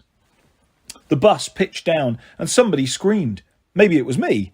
Now we were heading straight towards the Atlantic Ocean at 1,000 miles an hour, the New England coastline off to our left, and it was getting hot in the bus. Apollo had been thrown somewhere in the back of the bus, but he started climbing up the rows of seats. "Take the wheel," Grover begged him. "No worries," Apollo said. He looked plenty worried. "She just has to learn to..." Whoa! I saw what he was seeing. Down below us was a little snow-covered New England town. At least, it used to be snow-covered. As I watched, the snow melted off the trees and the roofs and the lawns. The white steeple on the church turned brown and started to smoulder. Little blooms of smoke, like birthday candles, were popping up all over the town. Trees and rooftops were catching fire. "Pull up!" I yelled. There was a wild light in Thalia's eyes. She yanked back on the wheel and I held on this time. As we zoomed up, I could see through the back window that the fires in the town were being snuffed out by the sudden blast of cold. "There," Apollo pointed. "Long Island, dead ahead. Let's slow down, dear." "Dead is only an expression." Thalia was thundering towards the coastline of northern Long Island. There was Camp Half-Blood, the valley, the woods, the beach. I could see the dining, pavilion and cabins and the amphitheatre. "I'm under control," Thalia muttered. "I'm under control." We were only a few hundred metres away now. "Brake!" Apollo said. "I can do this. Brake!" Thalia slammed her foot on the brake, and the sun bus pitched forward at a 45-degree angle, slamming into Camp Half-Blood canoe lake with a huge floosh. Steam billowed up, sending several frightened naiads scrambling out of the water with half-woven wicker baskets. The bus bobbed to the surface along with a couple of capsized, half-melted canoes. "Well," said Apollo with a brave smile, "you were right, my dear. You had everything under control. Let's go see if we boiled anyone important, shall we?" Chapter 5. I make an underwater phone call. I'd never seen Camp Half-Blood in winter before, and the snow surprised me. See, the camp has the ultimate magic climate control. Nothing gets inside the borders unless the director, Mr. D, wants it to. I thought it would be warm and sunny, but instead the snow had been allowed to fall lightly. Frost covered the chariot track and the strawberry fields. The cabins were decorated with tiny flickering lights, like Christmas lights, except they seemed to be balls of real fire. More lights glowed in the woods, and weirdest of all, a fire flickered in the attic window of the big house where the oracle dwelt, imprisoned in an old mummified body. I wondered if the spirit of Delphi was roasting marshmallows up there or something. "Whoa," Nico said as he climbed off the bus. "Is that a climbing wall?" "Yeah," I said. "Why is there lava pouring down it?" "Little extra challenge. Come on, I'll introduce you to Chiron. Zoe, have you met—" "I know Chiron," Zoe said stiffly. "Tell him we will be in cabin 8. Hunters, follow me." "I'll show you the way," Grover offered. "We know the way." "Oh, really? It's no trouble. It's easy to get lost here. If you don't—" He tripped over a canoe and came up still talking. "Like my old Daddy Goat used to say. Come on." Zoe rolled her eyes, but I guess she figured there was no getting rid of Grover. The hunters shouldered their packs and their bows and headed off towards the cabins. As Bianca D'Angelo was leaving, she leaned over and whispered something in her brother's ear. She looked at him for an answer, but Nico just scowled and turned away. "Take care, sweethearts," Apollo called after the hunters. He winked at me. "Watch out for those prophecies, Percy. I'll see you soon." "What do you mean?" Instead of answering, he hopped back in the bus. "Later, Thalia," he called, "and, be good." He gave her a wicked smile, as if he knew something she didn't, and then he closed the doors and revved the engine. I turned aside as the sun chariot took off in a blast of heat. When I looked back, the lake was steaming. A red Maserati soared over the woods, glowing brighter and climbing higher until it disappeared in a ray of sunlight. Nico was still looking grumpy. I wondered what his sister had told him. "Who's Chiron?" he asked. "I don't have his figurine." "Our activities director," I said. "He's, well, you'll see." "If those hunter girls don't like him," Nico grumbled, "that's good enough for me. Let's go." The second thing that surprised me about camp was how empty it was. I mean, I knew most half-bloods only trained during the summer. Just the year-rounders would be here, the ones who didn't have homes to go to, or would get attacked by monsters too much if they left. But there didn't seem even to be many of them, either. I spotted Charles Beckendorf from the Hephaestus cabin, stoking the forge outside the camp armory. The Stoll brothers, Travis and Connor from the Hermes cabin, were picking the lock on the camp's door. A few kids from the Ares cabin were having a snowball fight with the wood nymphs at the edge of the forest. That was about it. Even my old rival from the Ares cabin, Clarice, didn't seem to be around. The big house was decorated with strings of red and yellow fireballs that warmed the porch but didn't seem to set anything alight. Inside, flames crackled in the hearth. The air smelled like hot chocolate. Mr. D, the camp director, and Chiron were playing a quiet game of cards in the parlour. Chiron's brown beard was shaggier for the winter. His curly hair had grown a little longer. He wasn't posing as a teacher this year, so I guess he could afford to be casual. He wore a fuzzy sweater with a hoofprint design on it, and he had a blanket on his lap that almost hid his wheelchair completely. He smiled when he saw us. "Percy! Thalia! Ah, this must be—" "Nico D'Angelo," I said. "He and his sister are half-bloods." Chiron breathed a sigh of relief. "You succeeded then?" "Well—" His smile melted. "What's wrong?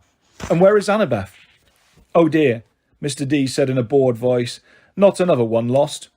I've been trying not to pay attention to Mr. D, but he was kind of hard to ignore in his neon orange leopard skin warm-up suit and his purple running shoes. Like Mr. D had ever run a day in his immortal life. A golden laurel wreath was tilted sideways on his curly black hair, which must have meant he'd won the last hand of cards. "What do you mean?" Thalia asked. "Who else is lost?" Just then, Grover trotted into the room, grinning like crazy. He had a black eye and red lines on his face that looked like a slap mark. "The hunters are all moved in." Chiron frowned. "The hunters, eh? I see we have much to talk about." He glanced at Nico. "Grover, perhaps you should take your young friend to the den and show him our orientation film." "But, all right, yes, sir." "Orientation film?" Nico asked. "Is it G or PG? Because Bianca is kind of strict." "It's PG-13, Grover said. "Cool." Nico happily followed him out of the room. "Now," Chiron said to Thalia and me, "perhaps you two should sit down and tell us the whole story." When we were done, Chiron turned to Mr. D. "We should launch a search for Annabeth immediately." "I'll go," Thalia and I said at the same time. Mr. D sniffed. "Certainly not." Thalia and I both started complaining, but Mr. D held up his hand. He had that purplish angry fire in his eyes that usually meant something bad and godly was going to happen if we didn't shut up. "From what you have told me," Mr. D said, "we have broken even on the escapade. We have, regrettably lost Annabeth." "Annabeth," I snapped. "She'd gone to camp since she was 7, and still Mr. D pretended not to know her name." Yes, he said, "and you procured a small annoying boy to replace her. So I see no point risking further half-bloods on a ridiculous rescue. The possibility is very great that this Annie girl is dead." I wanted to strangle Mr. D. It wasn't fair Zeus had sent him here to dry out as camp director for 100 years. It was meant to be a punishment for Mr. D's bad behaviour on Olympus, but it ended up being a punishment for all of us. "Annabeth may be alive," Chiron said, but I could tell he was having trouble sounding upbeat. He'd practically raised Annabeth all those years. She was a year-round camper, before she'd given living with her dad and stepmum a second try. "She's very bright. If our enemies have her, she will try to play for time. She may even pretend to cooperate." "That's right," Thalia said. "Luke would want her alive." "In which case," said Mr. D, "I'm afraid she will have to be smart enough to escape on her own." I got up from the table. "Percy," Chiron's tone was full of warning. In the back of my mind, I knew Mr. D was not somebody to mess with. Even if you were an impulsive ADHD kid like me, he wouldn't give you any slack. But I was so angry I didn't care. "You're glad to lose another camper," I said. "You'd like it if we all disappeared?" Mr. D stifled a yawn. Oh, you have a point. Yeah, I growled. Just because you were sent here as a punishment doesn't mean you have to be a lazy jerk. This is your civilization too. Maybe you could try helping out a little. For a second, there was no sound except the crackle of the fire. The light reflected in Mr. D's eyes, giving him a sinister look. He opened his mouth to say something, probably a curse that would blast me to smithereens, when Nico burst into the room, followed by Grover. So cool! Nico yelled, holding his hands out to Chiron. You're a centaur! Chiron managed a nervous smile. Yes, Mr. D'Angelo, if you please, though I prefer to stay in human form in this wheelchair for first encounters. And whoa! He looked at Mr. D. You're the wine dude! No way! Mr. D turned his eyes away from me and gave Nico a look of loathing. The wine dude? Dionysus, right? Oh, wow, I've got your figurine. My figurine? In my game, Mythomagic, and a holofoiled card too. And even though you've only got like 500 attack points, and everybody thinks you're the lamest god card, I totally think your powers are sweet. Ah, Mr. D seemed truly perplexed, which probably saved my life. Well, that's gratifying. Percy, Chiron said quickly, you and Thalia go down to the cabins. Inform the campers we'll be playing Capture the Flag tomorrow evening. Capture the flag? I asked. But we don't have enough. It is a tradition, Chiron said. A friendly match. Whenever the hunters visit. Yeah, Thalia muttered. I bet it's real friendly. Chiron jerked his head towards Mr. D, who was still frowning as Nico talked about how many defence points all the gods had in his game. Run along now, Chiron told us. Oh, right, Thalia said. Come on, Percy. She hauled me out of the big house before Dionysus could remember that he wanted to kill me. You've already got Ares on your bad side, Thalia reminded me as we trudged towards the cabins. You need another immortal enemy? She was right. My first summer as a camper I'd got in a fight with Ares, and now he and all his children wanted to kill me. I didn't need to make Dionysus mad, too. Sorry, I said. I couldn't help it. It's just so unfair. She stopped by the armoury and looked out across the valley, towards the top of Half-Blood Hill. Her pine tree was still there, the golden fleece glittering in its lowest branch. The tree's magic still protected the borders of camp, but it no longer used Thalia's spirit for power.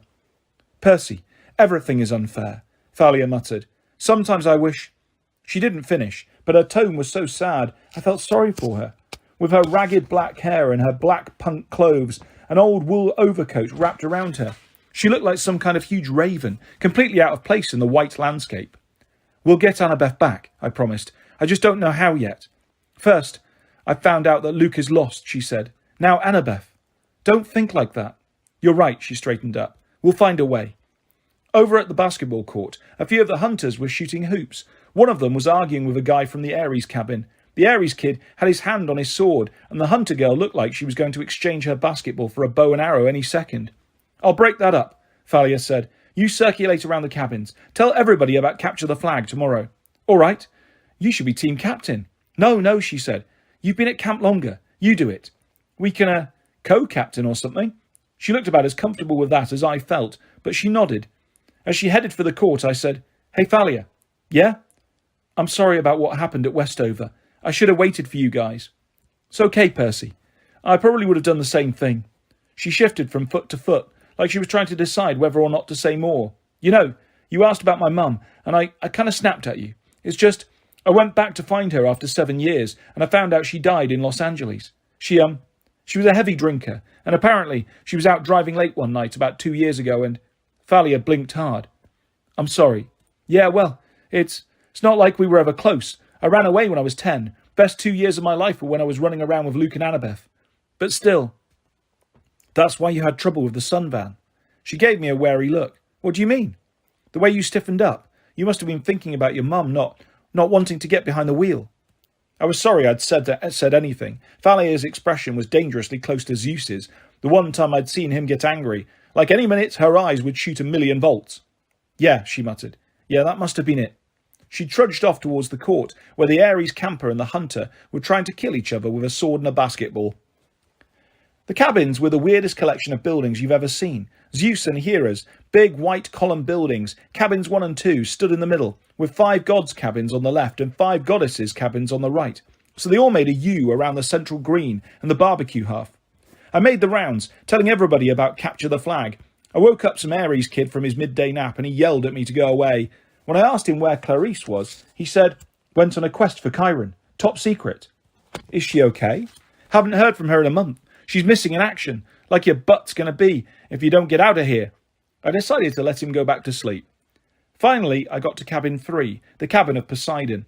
It was a low grey building hewn from sea stone, with shells and coral fossils imprinted in the rock. Inside, it was just as empty as always, except for my bunk. A minotaur horn hung on the wall next to my pillow. I took Annabeth's baseball cap out of my backpack and set it on my nightstand. I'd give it to her when I found her, and I would find her. I took off my wristwatch and activated the shield. It creaked noisily as it spiraled out. Dr. Thorne's spikes had dented the brass in a dozen places. One gash kept the shield from opening all the way, so it looked like a pizza with 2 slices missing. The beautiful metal pictures that my brother had crafted were all banged up. In the picture of me and Annabeth fighting the Hydra, it looked like a meteor had made a crater in my head. I hung the shield on its hook next to the Minotaur horn, but it was painful to look at now. Maybe Beckendorf from the Hephaestus cabin could fix it for me. He was the best armoursmith in the camp. I'd ask him at dinner.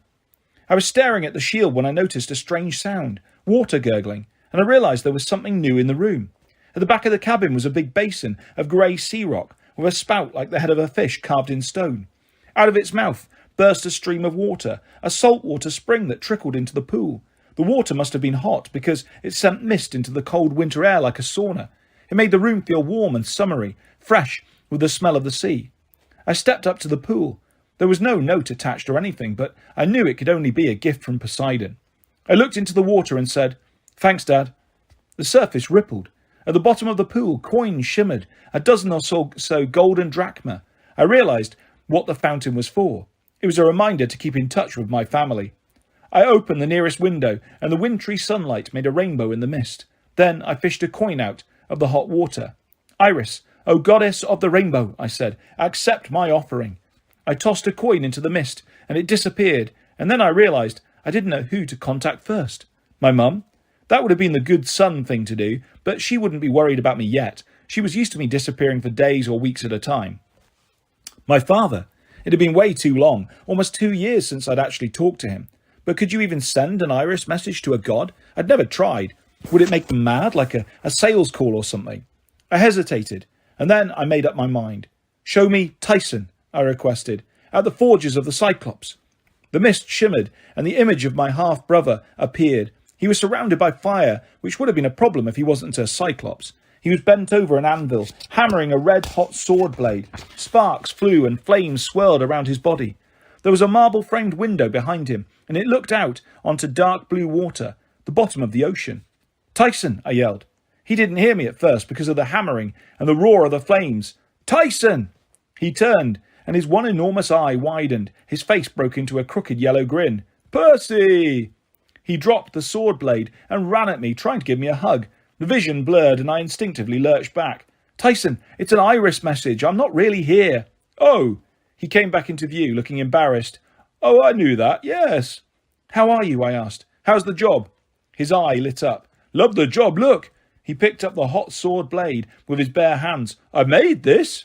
"That's really cool. I wrote my name on it right there." "Awesome. Listen, do you talk to Dad much?" Tyson's smile faded. "Not much. Daddy is busy. He's worried about the war." "What do you mean?" Tyson sighed. He stuck the sword blade out the window, where it made a cloud of boiling bubbles. When Tyson brought it back in, the metal was cool. "Old sea spirits making trouble. Aegeus, Oceanus, those guys." I sort of knew what he was talking about. He meant the immortals who ruled the oceans back in the days of the Titans, before the Olympians took over. The fact that they were back now, with the Titan Lord Kronos and his allies gaining strength, was not good. "Is there anything I can do?" I asked. Tyson shook his head sadly. "We're arming the mermaids. They need 1,000 more swords by tomorrow." He looked at his sword blade and sighed. "Old spirits are protecting the bad boat." "The Princess Andromeda," he said. "Luke's boat." "Yes, they made it hard to find. Protect it from Daddy Storms. Otherwise he would smash it." "Smashing it would be good." Tyson perked up as if he just had another thought. "Annabeth, is she there?" "Oh, well." My heart felt like a bowling ball. Tyson thought Annabeth was just about the coolest thing since peanut butter, and he seriously loved peanut butter. I didn't have the heart to tell him she was missing. He'd start crying so bad he'd probably put out his fires. Well, no, she's not here right now. Tell her hello, he beamed. Hello to Annabeth. Okay, I fought back a lump in my throat. I'll do that. And Percy, don't worry about the bad boat. It is going away. What do you mean? Panama Canal, very far away. I frowned. Why would Luke take his demon-infested cruise ship all the way down there? The last time we'd seen him, he'd been cruising along the east coast, recruiting half-bloods and training his monstrous army. All right, I said, not feeling reassured. That's good, I guess. In the forges, a deep voice bellowed something I couldn't make out. Tyson flinched. Got to get back to work. Boss will get mad. Good luck, brother. Okay, tell Dad. But before I could finish, the vision shimmered and faded. I was alone again in my cabin, feeling even lonelier than before. I was pretty miserable at dinner that night. I mean, the food was excellent as usual. You can't go wrong with barbecue, pizza and never-empty soda goblets. The torches and braziers kept the outdoor pavilion warm, but we all had to sit with our cabin mates, which meant I was alone at the Poseidon table. Thalia sat alone at the Zeus table, but we couldn't sit together. Camp rules. At least the Hephaestus, Ares and Hermes cabins had a few people each. Nico sat with the Stoll brothers, since new campers always got stuck in the Hermes cabin if their Olympian parent was unknown. The Stoll brothers seemed to be trying to convince Nico that poker was a much better game than Mythomagic. I hope Nico didn't have any money to lose. The only table that really seemed to be having a good time was the Artemis table.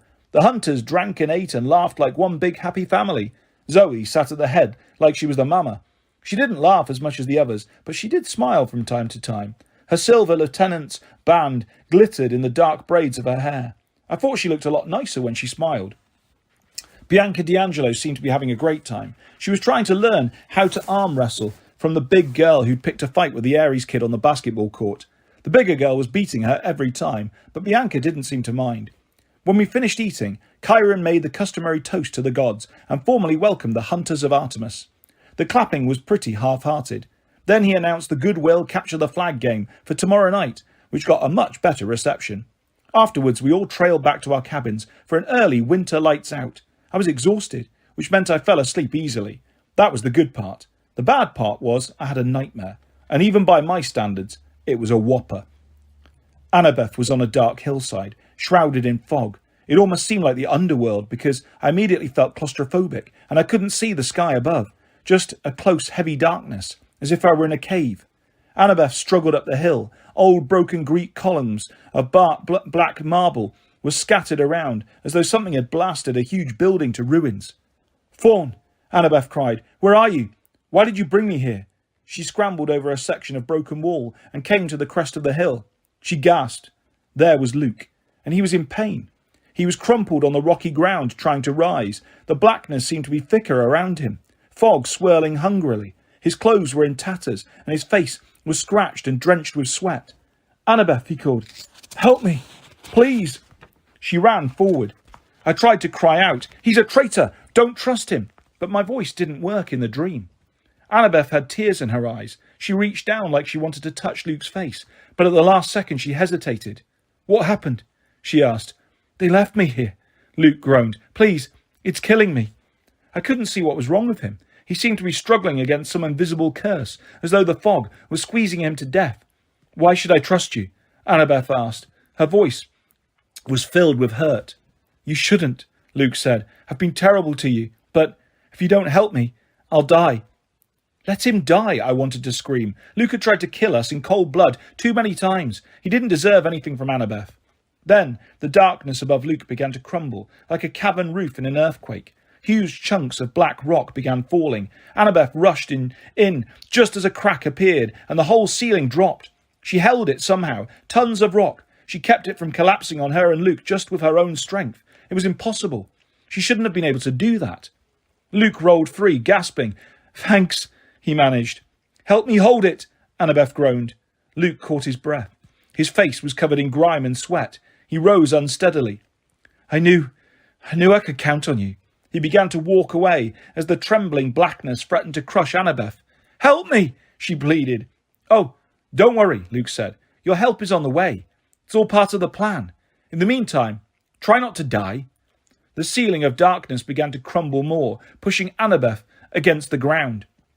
I sat bolt upright in bed, clawing at the sheets. There was no sound in my cabin, except the gurgle of the saltwater spring. The clock on my nightstand read just after midnight. Only a dream. But I was sure of two things. Annabeth was in terrible danger, and Luke was responsible. Chapter 6. An old dead friend comes to visit. The next morning after breakfast I told Grover about my dream. We sat in the meadow watching the satyrs chase the wood nymphs through the snow. The nymphs had promised to kiss the satyrs if they got caught, but they hardly ever did. Usually the nymph would let the satyr get up a full head of steam, and then she'd turn into a snow-covered tree, and the poor satyr would slam into it headfirst and get a pile of snow dumped on him. When I told Grover my nightmare, he started twirling his finger in his shaggy leg fur. "A cave ceiling collapsed on her?" he asked. "Yeah. What the heck does that mean?" Grover shook his head. "I don't know, but after what Zoe dreamed..." "Whoa, what do you mean? Zoe had a dream like that?" I don't know exactly. About 3 a.m, she came to the big house and demanded to talk to Chiron. She looked really panicked. "Wait, how do you know this?" Grover blushed. "I was sort of camped outside the Artemis cabin." "What for?" "Just to be, near them." "You're a stalker with hooves." "I am not." "Anyway, I followed her to the big house and hid in a bush and watched the whole thing. She got really upset when Argus wouldn't let her in. It was kind of a dangerous scene." I tried to imagine that. Argus was the head of security for camp, a big blonde dude with eyes all over his body. He rarely showed himself unless something serious was going on. I wouldn't want to place bets on a fight between him and Zoe Nightshade. "What did she say?" I asked. Grover grimaced. "Well, she starts talking really old-fashioned when she gets upset, so it was kind of hard to understand. But something about Artemis being in trouble and needing the hunters. And then she called Argus a boil-brained lout. I think that's a bad thing. And then he called her... Whoa, wait. How could Artemis be in trouble? Finally Chiron came out in his pyjamas and his horsetail in curlers, and he wears curlers in his tail." Grover covered his mouth. "Sorry," I said. "Go on." "Well, Zoe said she needed permission to leave camp immediately. Chiron refused. He reminded Zoe that the hunters were supposed to stay here until they received orders from Artemis. And she said..." Grover gulped. "She said, how are we to get orders from Artemis if Artemis is lost?" "What do you mean lost? Like she needs directions?" "No, I think she meant gone, taken, kidnapped." "Kidnapped?" I tried to get my head and my mind around the idea. How would you kidnap an immortal goddess? Is that even possible? Well, yeah, it happened to Persephone. But she was like the goddess of flowers. Grover looked offended. "Springtime? Whatever. Artemis is a lot more powerful than that. Who could kidnap her, and why?" Grover shook his head miserably. "I don't know. Kronos? He can't be that powerful already. Can he?" The last time we'd seen Kronos, he'd been in tiny pieces. Well, we hadn't actually seen him. Thousands of years ago, after the big Titan god war, the gods had sliced him to bits with his own scythe and scattered his remains in Tartarus, which is like the gods' bottomless recycling bin for their enemies. 2 summers ago, Kronos had tricked us to the very edge of the pit and almost pulled us in. Then last summer, on board Luke's demon cruise ship, we'd seen a golden coffin, where Luke claimed he was summoning the Titan Lord out of the abyss, bit by bit, every time someone new joined their cause. Kronos could influence people with dreams and trick them. But I didn't see how he could physically overcome Artemis if he was still like a pile of evil bark mulch. "I don't know," Grover said. "I think somebody would know if Kronos had reformed. The gods would be more nervous. But still, it's weird. Yeah, you having a nightmare the same night as Zoe. It's almost like..." "They're connected," I said. Over in the frozen meadow, a satyr skidded on his hooves as he chased after a red-headed tree nymph. She giggled and held out her arms as he ran towards her. Pop! She turned into a Scotch pine and he kissed the trunk at top speed. "Ah, love," Grover said dreamily. I thought about Zoe's nightmare, which she'd had only a few hours after mine. "I've got to talk to Zoe," I said. Before you do." Grover took something out of his coat pocket. It was a 3-fold display like a travel brochure. "You remember what you said about how it was weird the hunters just happened to show up at Westover Hall? I think they might have been scouting us." "Scouting us? What do you mean?" He gave me the brochure. It was about the hunters of Artemis. The front read, "A wise choice for your future." Inside were pictures of young maidens doing hunter stuff, chasing monsters, shooting bows. There were captions like health benefits, immortality, and what it means for you, and a boy free tomorrow. "I found that in Annabeth's backpack," Grover said. I stared at him. I don't understand." "Well, it seems to me maybe Annabeth was thinking about joining." I'd like to say I took the news well. The truth was, I wanted to strangle the hunters of Artemis, one eternal maiden at a time. The rest of the day, I tried to keep busy, but I was worried sick about Annabeth. I went to javelin throwing class, but the Ares camper in charge yelled at me after I got distracted and threw the javelin at the target before he got out of the way. I apologised for the hole in his trousers, but he still sent me packing. I visited the Pegasus stables, but Selina Beauregard from the Aphrodite cabin was having an argument with one of the hunters, and I decided I'd better not get involved. After that, I sat in the empty chariot stands and sulked. Down at the archery fields, Chiron was conducting target practice. I knew he'd be the best person to talk to. Maybe he could give me some advice. But something held me back. I had a feeling Chiron would try to protect me, like he always did. He might not tell me everything he knew. I looked in the other direction. At the top of Half-Blood Hill, Mr. D and Argus were feeding the baby dragon that guarded the Golden Fleece. Then it occurred to me, no one would be in the big house. There was someone else. Something else. I could ask for guidance. My blood was humming in my ears as I ran into the house and took the stairs. I'd only done this once before, and I still had nightmares about it. I opened the trapdoor and stepped into the attic. The room was dark and dusty and cluttered with junk, just like I remembered. There were shields with monster bites out of them, and swords bent in the shapes of demon heads, and a bunch of taxidermy, like a stuffed harpy, and a bright orange python. Over by the window, sitting on a three-legged stool, was the shriveled-up mummy of an old lady in a tie-dyed hippie dress. The Oracle. I made myself walk towards her. I waited for green mist to billow from the mummy's mouth, like it had before, but nothing happened. "Hi," I said. What's up?" I winced at how stupid that sounded. Not much could be up when you're dead and stuck in the attic, but I knew the spirit of the Oracle was in there somewhere. I could feel a cold presence in the room, like a coiled sleeping snake. "I have a question," I said a little louder. "I need to know about Annabeth. How can I save her?" No answer. The sun slanted through the dirty attic window, making the dust motes dance in the air. I waited longer. Then I got angry. I was being stonewalled by a corpse. "All right," I said. "Fine. I'll figure out myself." I turned and bumped into a big stable full of souvenirs. It seemed more cluttered than the last time I was here. Heroes stored all kinds of stuff in the attic. Quest trophies they no longer wanted to keep in their cabins, or stuff that held painful memories. I knew Luke had stored a dragon claw somewhere up here, the one that had scarred his face. There was a broken sword hilt labelled, "This broken Leroy got killed. 1999. Then I noticed a pink silk scarf with a label attached to it. I picked up the tag and tried to read it. Scarf of the goddess Aphrodite. Recovered at Waterland, Denver, Co. By Annabeth Chase and Percy Jackson. I stared at the scarf. I'd totally forgotten about it. 2 years ago, Annabeth had ripped this scarf out of my hands and said something like, "Oh no, no love magic for you." I'd just assumed she'd thrown it away, and yet here it was. She'd kept it all this time, and why had she stashed it in the attic? I turned to the mummy. She hadn't moved, but the shadows across her face made it look like she was smiling gruesomely. I dropped the scarf and tried not to run towards the exit. The night after dinner, I was seriously ready to beat the hunters at Capture the Flag. It was going to be a small game. Only 13 hunters, including Bianca D'Angelo, and about the same number of campers. Zoe Nightshade looked pretty upset. She kept glancing resentfully at Chiron, like she couldn't believe he was making her do this. The other hunters didn't look too happy either.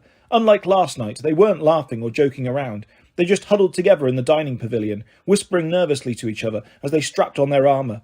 Some of them even looked like they'd been crying. I guess Zoe had told them about her nightmare. On our team, we had Beckendorf and 2 other Hephaestus guys, a few from the Ares cabin, though it still seemed strange that Clarice wasn't around, the Stoll brothers and Nico from Hermes' cabin, and a few Aphrodite kids. It was weird that the Aphrodite cabin wanted to play. Usually they sat on the sidelines, chatted and checked their reflections in the river and stuff, but when they heard we were fighting the hunters, they were raring to go. "I'll show them. Love is worthless," Selina Beauregard grumbled as she strapped on her armour. "I'll pulverise them." That left Thalia and me. "I'll take the offence," Thalia volunteered. "You take defence." "Oh," I hesitated, because I'd been about to say the exact same thing, only reversed. "Don't you think, with your shield and all, you'd be better defence?" Thalia already had Aegeus on her arm, and even her own teammates were giving her a wide berth, trying not to cower before the bronze head of Medusa. "Well, I was thinking it would make better offence," Thalia said. "Besides, you've had more practice at defence." I wasn't sure if she was teasing me. I'd had some pretty bad experiences with defence on Capture the Flag. My first year, Annabeth had put me out as a kind of bait. and I'd almost been gored to death with spears and killed by a hellhound. Yeah, no problem, I lied. Cool. Thalia turned to help some of the Aphrodite kids who were having trouble suiting up their armour without breaking their nails. Nico D'Angelo ran up to me with a big grin on his face. Percy, this is awesome! His blue feathered bronze helmet was falling in his eyes and his breastplate was about 6 sizes too big. I wondered if there was any way I'd look that ridiculous when I first arrived. Unfortunately, I probably had. Nico lifted his sword with effort. Do we get to kill the other team? Well, no. But the hunters are immortal, right? That's only if you don't fall in battle. Besides, it would be awesome if we just, resurrected as soon as we were killed, so we could keep fighting and... Nico, this is serious. Real swords. These can hurt. He stared at me a little disappointed, and I realised that I just sounded like my mother. Whoa, not a good sign. I patted Nico on the shoulder. Hey, it's cool, just follow the team. Stay out of Zoe's way. We'll have a blast. Chiron's hoof thundered on the pavilion floor. Heroes, he called. You know the rules. The river is the boundary line. Blue team, Camp Half-Blood, shall take the westwards. Hunters of Artemis, red team, shall take the eastwards. I will serve as referee and battlefield medic. No intentional maiming, please. All magic items are allowed. To your positions! Sweet, Nico whispered next to me. What kind of magic items? Do I get one? I was about to break it to him that he didn't, when Thalia said, Blue team, follow me. They cheered and followed, had to run to catch up, and tripped over somebody's shield, so I didn't look much like a co-captain, more like an idiot. We set our flag at the top of Zeus's fist. It's the cluster of boulders in the middle of the West Woods that, if you look at it just the right way, looks like a huge fist sticking out of the ground. If you look at it from any other side, it looks like a pile of enormous deer droppings, but Chiron wouldn't let us call the place the poop pile, especially after it being named for Zeus, who doesn't have much of a sense of humour. Anyway, it was a good place to set the flag. The top boulder was 6 metres tall and really hard to climb, so the flag was clearly visible, like the rules said it had to be, and it didn't matter that the guards weren't allowed to stand within 10 metres of it. I set Nico on guard duty with Beckendorf and the Stoll brothers, figuring he'd be safely out of the way. We'll send out a decoy to the left, Thalia told the team. Selina, you lead that. Got it. Take Laurel and Jason. They're good runners. Make a wide arc around the hunters. Attract as many as you can. I'll take the main raiding party round to the right and catch them by surprise. Everybody nodded. It sounded good, and Thalia said it with such confidence you couldn't help but believe it would work. Thalia looked at me. Anything to add, Percy? Yeah. Keep sharp on defence. We've got 4 guards, 2 scouts. That's not much for a big forest. I'll be roving. Yell if you need help. And don't leave your post, Thalia said. Unless you see a golden opportunity, I added. Thalia scowled. Just don't leave your post. Right, unless... Percy! She touched my arm and shocked me. I mean, everybody can give static shocks in the winter, but when Thalia does, it hurts. I guess it's because her dad is the god of lightning. She's been known to fry off people's eyebrows. Sorry, Thalia said, though she didn't sound particularly sorry. Now, is everybody clear? Everybody nodded. We broke into our smaller groups. The horn sounded, and the game began. Selina's group disappeared into the woods on the left. Thalia's group gave it a few seconds, and then darted off towards the right. I waited for something to happen. I climbed Zeus's fist, and had a good view over the forest. I remembered how the hunters had stormed out of the woods when they fought the Manticore, and I was prepared for something like that. One huge charge that could overwhelm us. But nothing happened. I caught a glimpse of Selina and her new scouts. They ran through a clearing, followed by 5 of the hunters, leading them deep into the woods and away from Thalia. The plan seemed to be working, and then I spotted another clump of hunters heading to the right, bows ready. They must have spotted Thalia. What's happening? Nico demanded, trying to climb up next to me. My mind was racing. Thalia would never get through, but the hunters were divided. With that many on either flank, their centre had to be wide open, if I moved fast. I looked at Beckendorf. Can you guys hold the fort? Beckendorf snorted. Of course. I'm going in. The Stoll brothers and Nico cheered as I raced towards the boundary line. I was running at top speed and I felt great. I leapt over the creek into enemy territory. I could see their silver flag up ahead, only one guard, who wasn't even looking in my direction. I heard fighting to my left and right, somewhere in the woods. I had it made. The guard turned at the last minute. It was Bianca D'Angelo. Her eyes widened as I slammed into her and she went sprawling in the snow. Sorry, I yelled. I ripped down the silver silk flag from the tree and took off. I was 10 metres away before Bianca managed to yell for help. I thought I was home free. Zip! A silvery cord raced across my ankles and fastened to the tree next to me. A tripwire, fired from a bow. Before I could even think about stopping, I went down hard, sprawling in the snow. "Percy!" Thalia yelled, off to my left. "What are you doing?" Before she reached me, an arrow exploded at her feet, and a cloud of yellow smoke billowed around her team. They started coughing and gagging. I could smell the gas from across the woods, the horrible smell of sulphur. "No fair!" Thalia gasped. "Fart arrows are unsportsmanlike." I got up and started running again. Only a few more meters to the river, and I had the game. More arrows whizzed past my ears. A hunter came out of nowhere and slashed at me with her knife, but I parried and kept running. I heard yelling from our side of the river. Beckendorf and Nico were running towards me. I thought they were coming to welcome me back, but then I saw they were chasing someone. Zoe Nightshade, racing towards me like a cheetah, dodging campers with no trouble, and she had our flag in her hands. "No!" I yelled, and poured on the speed. I was a metre from the water when Zoe bolted across to her own side, slamming into me for good measure. The hunters cheered as both sides converged on the creek. Chiron appeared out of the woods, looking grim. He had the Stoll brothers on his back, and it looked as if both of them had taken some nasty whacks to the head. Connor Stoll had 2 arrows sticking out of his helmet like antennae. "The hunters win!" Chiron announced without pleasure, and then he muttered, "For the 56th time in a row." "Perseus Jackson!" Thalia yelled, storming towards me. She smelled like rotten eggs, and she was so mad that blue sparks flickered on her armour. Everybody cringed and backed up against because of Aegeus. It took all my willpower not to cower. "What in the name of the gods were you thinking?" she bellowed. I balled my fists. I'd had enough bad stuff happen to me for one day. I didn't need this. I got the flag, Thalia. I shook it in her face. I saw a chance and I took it. "I was at their base," Thalia yelled, "but the flag was gone. If you hadn't butted in, we would have won. You had too many on you. Oh, so it's my fault. I didn't say that." "Ah!" Thalia pushed me, and a shock went through my body that blew me backwards 3 meters into the water. Some of the campers gasped. A couple of hunters stifled laughs. "Sorry," Thalia said, turning pale. "I didn't mean to." Anger roared in my ears. A wave erupted from the river, blasting into Thalia's face and dousing her from head to toe. I stood up. "Yeah," I growled. "I didn't mean to either." Thalia was breathing heavily. "Enough!" Chiron ordered, but Thalia held out her spear. "You want some, seaweed brain?" Somehow it was okay when Annabeth called me that. At least I'd got used to it. But hearing it from Thalia was not cool. "Bring it on, pinecone face." I raised Riptide, but before I could even defend myself, Thalia yelled and a blast of lightning came down from the sky, hit her spear like a lightning rod and slammed into my chest. I sat down hard. There was a burning smell. I had a feeling it was my clothes. "Thalia," Chiron said, "that is enough." I got to my feet and willed the entire river to rise. It swirled up, hundreds of gallons of water in a massive icy funnel cloud. "Percy!" Chiron pleaded. I was about to hurl it at Thalia when I saw something in the woods. I lost my anger and my concentration all at once. The water splashed back into the riverbed. Thalia was so surprised, she turned to see what I was looking at. Something was approaching.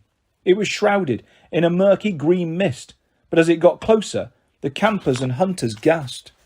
"This is impossible," Chiron said. I'd never heard him sound so nervous. She has never left the attic. Never. And yet the withered mummy that held the oracle shuffled forward until she stood in the centre of the group. Mist curled around our feet, turning the snow a sickly shade of green. None of us dared move. Then her voice hissed inside my head. Apparently, everyone could hear it because several clutched their hands over their ears. "I am the spirit of Delphi," the voice said, "speaker of the prophecies of Phoebus Apollo, slayer of the mighty Python." The oracle regarded me with its cold, dead eyes, and then she turned unmistakably towards Zoe Nightshade. "Approach, seeker, and ask." Zoe swallowed. "What must I do to help my goddess?" The oracle's mouth opened, and green mist poured out. I saw the vague image of a mountain, and a girl standing at the barren peak. It was Artemis, but she was wrapped in chains, fettered to the rocks. She was kneeling, her hands raised as if to fend off an attacker, and it looked like she was in pain. The oracle spoke. 5 shall go west to the goddess in chains. 1 shall be lost in the land without rain. The bane of Olympus shows the trail. Campers and hunters combined prevail. The Titan's curse must one withstand, and 1 shall perish by a parent's hand." Then, as we were watching, the mist swirled and retreated like a great green serpent in the mummy's mouth. The oracle sat down on a rock and became as still as she had been in the attic, as if she might sit by this creek for 100 years. Chapter 7. Everybody hates me, but the horse. The least the oracle could have done was walk back to the attic by herself. Instead, Grover and I were elected to carry her. I didn't figure that was because we were the most popular. "Watch her head," Grover warned as we went up the stairs. But it was too late. Bonk! I whacked her mummified face against the trapdoor frame and dust flew. "Oh, man." I set her down and checked for damage. "Did I break anything?" "I can't tell," Grover admitted. We hauled her up and set her on her tripod stool, both of us huffing and sweating. Who knew a mummy could weigh so much? I assumed she wouldn't talk to me, and I was right. I was relieved when we finally got out of there and slammed the attic door shut. "Well," Grover said, "that was gross."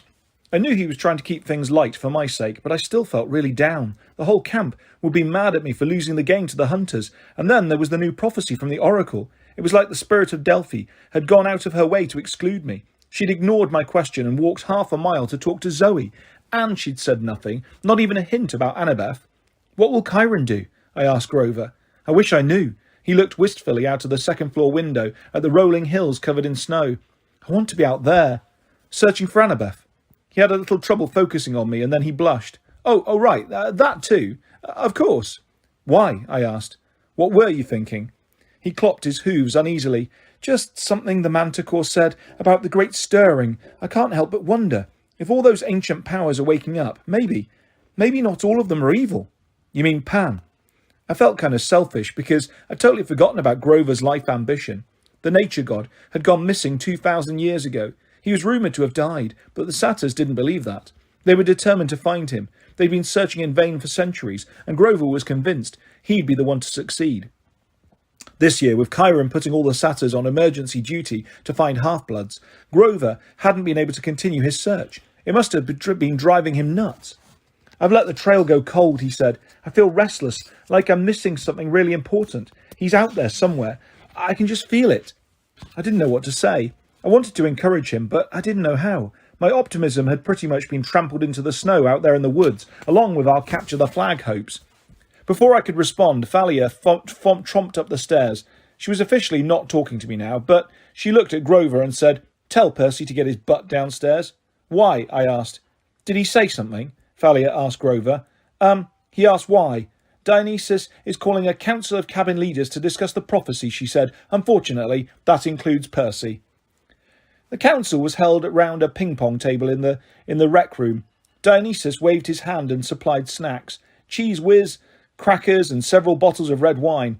Then Chiron reminded him that wine was against his restrictions and most of us were underage. Mr. D sighed. With a snap of his fingers, the wine turned to Diet Coke. Nobody drank that either. Mr. D and Chiron, in wheelchair form, sat at one end of the table. Zoe and Bianca D'Angelo, who had kind of become Zoe's personal assistant, took the other end. Thalia and Grover and I sat along the right, and the other head councillors, Beckendorf, Selina Beauregard, and the Stoll brothers sat on the left. The Aries kids were supposed to send a representative too, but all of them had got broken limbs, accidentally, during Capture the Flag, courtesy of the hunters. They were resting up in the infirmary. Zoe started the meeting off on a positive note. "This is pointless." "Cheese whiz?" Grover gasped.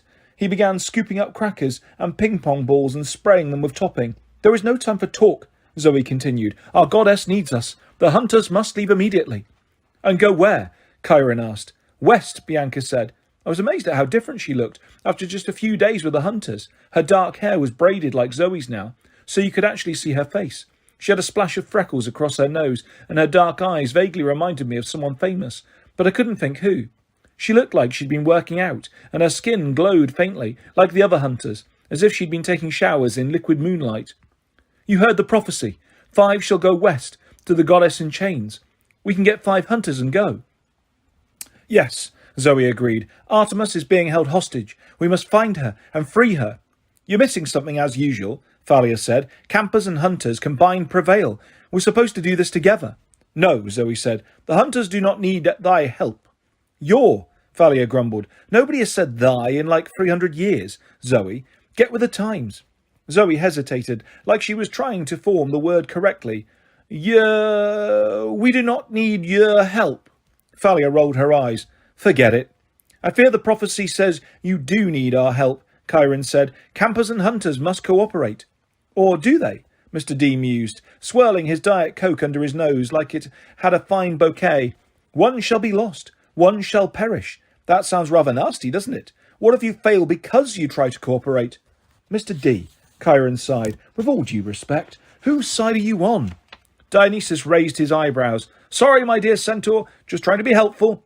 We're supposed to work together, Thalia said stubbornly. I don't like it either, Zoe, but you know prophecies. You want to fight against one? Zoe grimaced, but I could tell Thalia had scored a point. We must not delay, Chiron warned. Today is Sunday. This very Friday, December the 21st, is the winter solstice. Oh, joy, Dionysus muttered. Another dull annual meeting. Artemis must be present at the solstice, Zoe said. She has been one of the most vocal on the council, arguing for action against Cronos' minions. If she is absent, the gods will decide nothing. We will lose another year of war preparations. Are you suggesting that the gods have trouble acting together, young lady? Dionysus asked. Yes, Lord Dionysus. Mr. D nodded. Just checking. You're right, of course. Carry on. I must agree with Zoe, said Chiron. Artemis's presence at the Winter Council is critical. We have only a week to find her, and possibly even more important, to locate the monster she was hunting. Now, we must decide who goes on this quest. 3 and 2, I said. Everybody looked at me. Even Thalia forgot to ignore me. We're supposed to have 5, I said, feeling self-conscious. 3 hunters, 2 from Camp Half-Blood. That's more than fair. Thalia and Zoe exchanged looks. Well, Thalia said, it does make sense. Zoe grunted. I would prefer to take all the hunters. We will need strength of numbers. You'll be retracing the goddess's path, Chiron reminded her. Moving quickly. No doubt Artemis tracked the scent of this rare monster, whatever it is, as she moved west. You will have to do the same. The prophecy was clear. The bane of Olympus shows the trail. What would your mistress say? Too many hunters spoil the scent? A small group is best. Zoe picked up a ping-pong paddle and studied it like she was deciding who she wanted to whack first. This monster, the bane of Olympus. I've hunted at Lady Artemis's side for many years, yet I have no idea what this beast might be. Everybody looked at Dionysus. I guess because he was the only god present and gods are supposed to know things. He was flipping through a wine magazine, but when everyone got silent, he glanced up. Well, don't look at me. I'm a young god, remember? I don't keep track of all those ancient monsters and dusty titans. They make for terrible party conversation. Chiron, I said, you don't have any ideas about the monster? Chiron pursed his lips. I have several ideas, none of them good, and none of them quite make sense. Typhon, for instance, could fit this description. He was truly a bane of Olympus, or the sea monster, Katos. But if either of these were stirring, we would know it. They are ocean monsters the size of skyscrapers. Your father Poseidon would already have sounded the alarm. I fear this monster may be very elusive, perhaps even more powerful. That's some serious danger you're facing, Connor Stoll said. I liked how he said you and not we. It sounds like at least 2 of the 5 are going to die. One shall be lost in the land without rain, Beckendorf said. If I were you, I'd stay out of the desert. There was a muttering of agreement. And the Titan's curse must one withstand, Selena said. What could that mean? I saw Chiron and Zoe exchange a nervous look, but whatever they were thinking, they didn't share it. One shall perish by a parent's hand, Grover said, in between bites of Cheese Whiz and ping-pong balls. How is that possible? Whose parent would kill them? There was a heavy silence around the table. I glanced at Thalia and wondered if she was thinking the same thing I was. Years ago, Chiron had a prophecy about the next child of the big 3, Zeus, Poseidon or Hades, who turned 16. Supposedly that kid would make a decision that would save or destroy the gods forever. Because of that, the big 3 had taken an oath after World War II not to have any more kids. But Thalia and I had been born anyway, and now we were both getting close to 16. I remembered a conversation I'd had last year with Annabeth. I'd asked her if I was so potentially dangerous, why the gods didn't just kill me. Some of the gods would like to kill you, she'd said, but they're afraid of offending Poseidon. Could an Olympian parent turn against his half-blood child? Would it sometimes be easier just to let them die? If there were ever any half-bloods who needed to worry about that, it was Thalia and me. I wondered if maybe I should have sent Poseidon that seashell pattern tie for Father's Day after all. There will be deaths, Chiron decided. That much we know. Oh, goody, Dionysus said. Everyone looked at him. He glanced up innocently from the pages of Wine Connoisseur magazine. Ah, Pinot Noir is making a comeback. Don't mind me. Percy is right, Selina Beauregard said. 2 campers should go. Oh, I see, Zoe said sarcastically. And I suppose you wish to volunteer. Selina blushed. I'm not going anywhere with the hunters. Don't look at me. A daughter of Aphrodite does not wish to be looked at, Zoe scoffed. What would thy mother say? Selina started to get out of her chair, but the Stoll brothers pulled her back. Stop it, Beckendorf said. He was a big guy with a bigger voice. He didn't talk much, but when he did, people tended to listen. Let's start with the hunters. Which 3 of you will go? Zoe stood. I shall go, of course, and I will take Phoebe. She is our best tracker. The big girl who likes to hit people on the head? Travis Stoll asked cautiously. Zoe nodded. The one who put the arrows in my helmet? Connor added. Yes, Zoe snapped. Why? Oh, nothing, Travis said. Just we have a T-shirt for her from the camp store. He held up a big silver T-shirt that said Artemis the Moon Goddess, Hunting Tour 2002, with a huge list of national parks and stuff underneath. It's a collector's item. She was admiring it. You want to give it to her? I knew the Stolls were up to something. They always were. But I guess Zoe didn't know them as well as I did. She just sighed and took the T-shirt. As I was saying, I will take Phoebe, and I wish Bianca to go. Bianca looked stunned. Me? But I'm so new. I wouldn't be any good. You will do fine, Zoe insisted. There is no better way to prove thyself. Bianca closed her mouth. I felt kind of sorry for her. I remembered my first quest when I was 12. I felt totally unprepared. A little honoured, maybe, but a lot resentful and plenty scared. I figured the same things were running around in Bianca's head right now. And for campers? Chiron asked. His eyes met mine, but I couldn't tell what he was thinking. Me! Grover stood up so fast he bumped the ping-pong table. He brushed cracker crumbs and ping-pong ball scraps off his lap. Anything to help Artemis. Zoe wrinkled her nose. I think not, Satyr. You are not even a half-blood. But he is a camper, Thalia said. And he's got a Satyr's senses and woodland magic. Can you play a tracker's song yet, Grover? Absolutely. Zoe wavered. I didn't know what a tracker's song was, but apparently Zoe thought it was a good thing. Very well, Zoe said. And the second camper? I'll go. Thalia stood and looked around, daring anyone to question her. Now, okay, maybe my math skills weren't the best, but it suddenly occurred to me that we'd reached the number 5 and I wasn't in the group. Whoa, wait a sec, I said. I want to go too. Thalia said nothing. Chiron was still studying me, his eyes sad. Oh, Grover said, suddenly aware of the problem. Whoa, yeah, I forgot.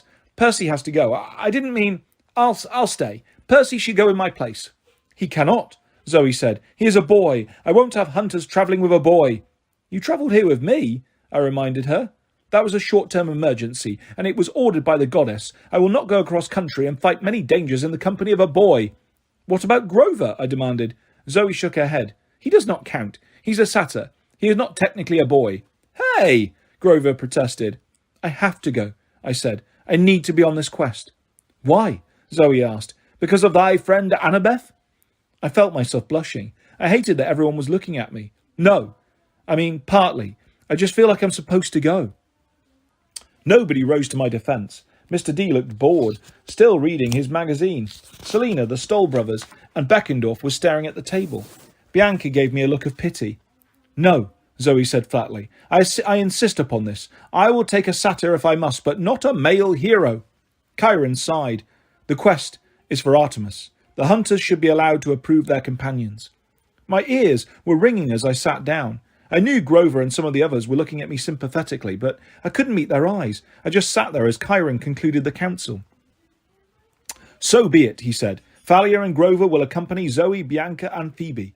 You shall leave at first light, and may the gods, he glanced at Dionysus, present company included, we hope, be with you. I didn't show up for dinner that night, which was a mistake, because Chiron and Grover came looking for me. Percy, I'm so sorry, Grover said, sitting next to me on the bunk. I didn't know that you'd... Honest. He started to sniffle, and I figured if I didn't cheer him up, he'd either start bawling or chewing up my mattress. He tends to eat inanimate objects whenever he gets upset. It's okay, I lied. Really, it's fine. Grover's lower lip trembled. I wasn't even thinking. I was so focused on helping Artemis, but I promise I'll look everywhere for Annabeth. If I can find her, I will. I nodded and tried to ignore the big crater that was opening in my chest. Grover, Chiron said, perhaps you'd let me have a word with Percy. Sure, he sniffled. Chiron waited. Oh, Grover said, you mean alone? Sure, Chiron. He looked at me miserably. See, nobody needs a goat. He trotted out the door, blowing his nose on his sleeve. Chiron sighed and knelt on his horse legs. Percy, I don't pretend to understand prophecies. Yeah, I said. Well, maybe that's because they don't make any sense. Chiron gazed at the saltwater spring gurgling in the corner of the room. Thalia would not have been my first choice to go on this quest. She's too impetuous. She acts without thinking. She is too sure of herself. Would you have chosen me? Frankly, no, he said. You and Thalia are much alike. Thanks a lot. He smiled. The difference is that you are less sure of yourself than Thalia. That could be good or bad, but one thing I can say, both of you together would be a dangerous thing. We could handle it. The way you handled it at the creek tonight? I didn't answer. He'd nailed me. Perhaps it is for the best, Chiron mused. You can go home to your mother for the holidays. If we need you, we can call. Yeah, I said. Maybe. I pulled Riptide out of my pocket and set it on my nightstand. It didn't seem that I'd be using it for anything but writing Christmas cards. When he saw the pen, Chiron grimaced. It's no wonder Zoe doesn't want you along, I suppose. Not while you're carrying that particular weapon. I didn't understand what he meant. Then I remembered something he told me a long time ago, when he first gave me the magic sword. It has a long and tragic history, which we need not go into. I wanted to ask him about that, but then he pulled a golden drachma from his saddlebag and tossed it to me. Call your mother, Percy. Let her know you're coming home in the morning. And for what it's worth, I almost volunteered for the quest myself. I would have gone, if not for the last line. One shall perish by a parent's hand. Yeah, I didn't need to ask. I knew Chiron's dad was Kronos, the evil Titan Lord himself. The line would make perfect sense if Chiron went on the quest. Kronos didn't care for anyone, including his own children. Chiron, I said, you know what this Titan's curse is, don't you? His face darkened. He made a claw over his heart and pushed outwards, an ancient gesture for warding off evil. Let us hope the prophecy does not mean what I think. Now, good night, Percy, and your time will come. I'm convinced of that. There's no need to rush. He said your time the way people did when they meant your death. I didn't know if Chiron meant it that way, but the look in his eyes made me scared to ask. I stood at the saltwater spring, rubbing Chiron's coin in my hand and trying to figure out what to say to my mum. I really wasn't in the mood to have one more adult tell me that doing nothing was the greatest thing I could do, but I figured my mum deserved an update. Finally, I took a deep breath and threw in the coin. Oh, goddess, accept my offering. The mist shimmered. The light from the bathroom was just enough to make a faint rainbow. Show me Sally Jackson, I said. Upper East Side, Manhattan. And there in the mist was a scene I did not expect. My mum was sitting at our kitchen table with some guy. They were laughing hysterically. There was a big stack of textbooks between them. The man was, 30-something, with longish salt and pepper hair and a brown jacket over a black T-shirt. He looked like an actor, like a guy who might play an undercover cop on television. I was too stunned to say anything, and fortunately my mum and the guy were too busy laughing to notice my iris message. The guy said, Sally, you're a riot. You want some more wine? I shouldn't. You go ahead if you want. Actually, I'd better use your bathroom. May I? Down the hall, she said, trying not to laugh. The actor dude smiled and got up and left. Mum, I said. She jumped so hard she almost knocked her textbooks off the table. Finally, she focused on me. Percy, oh honey, is everything okay? What are you doing? I demanded. She blinked. Homework. And then she seemed to understand the look on my face. Oh honey, that's just Paul. Mr. Blothis. He's in my writing seminar.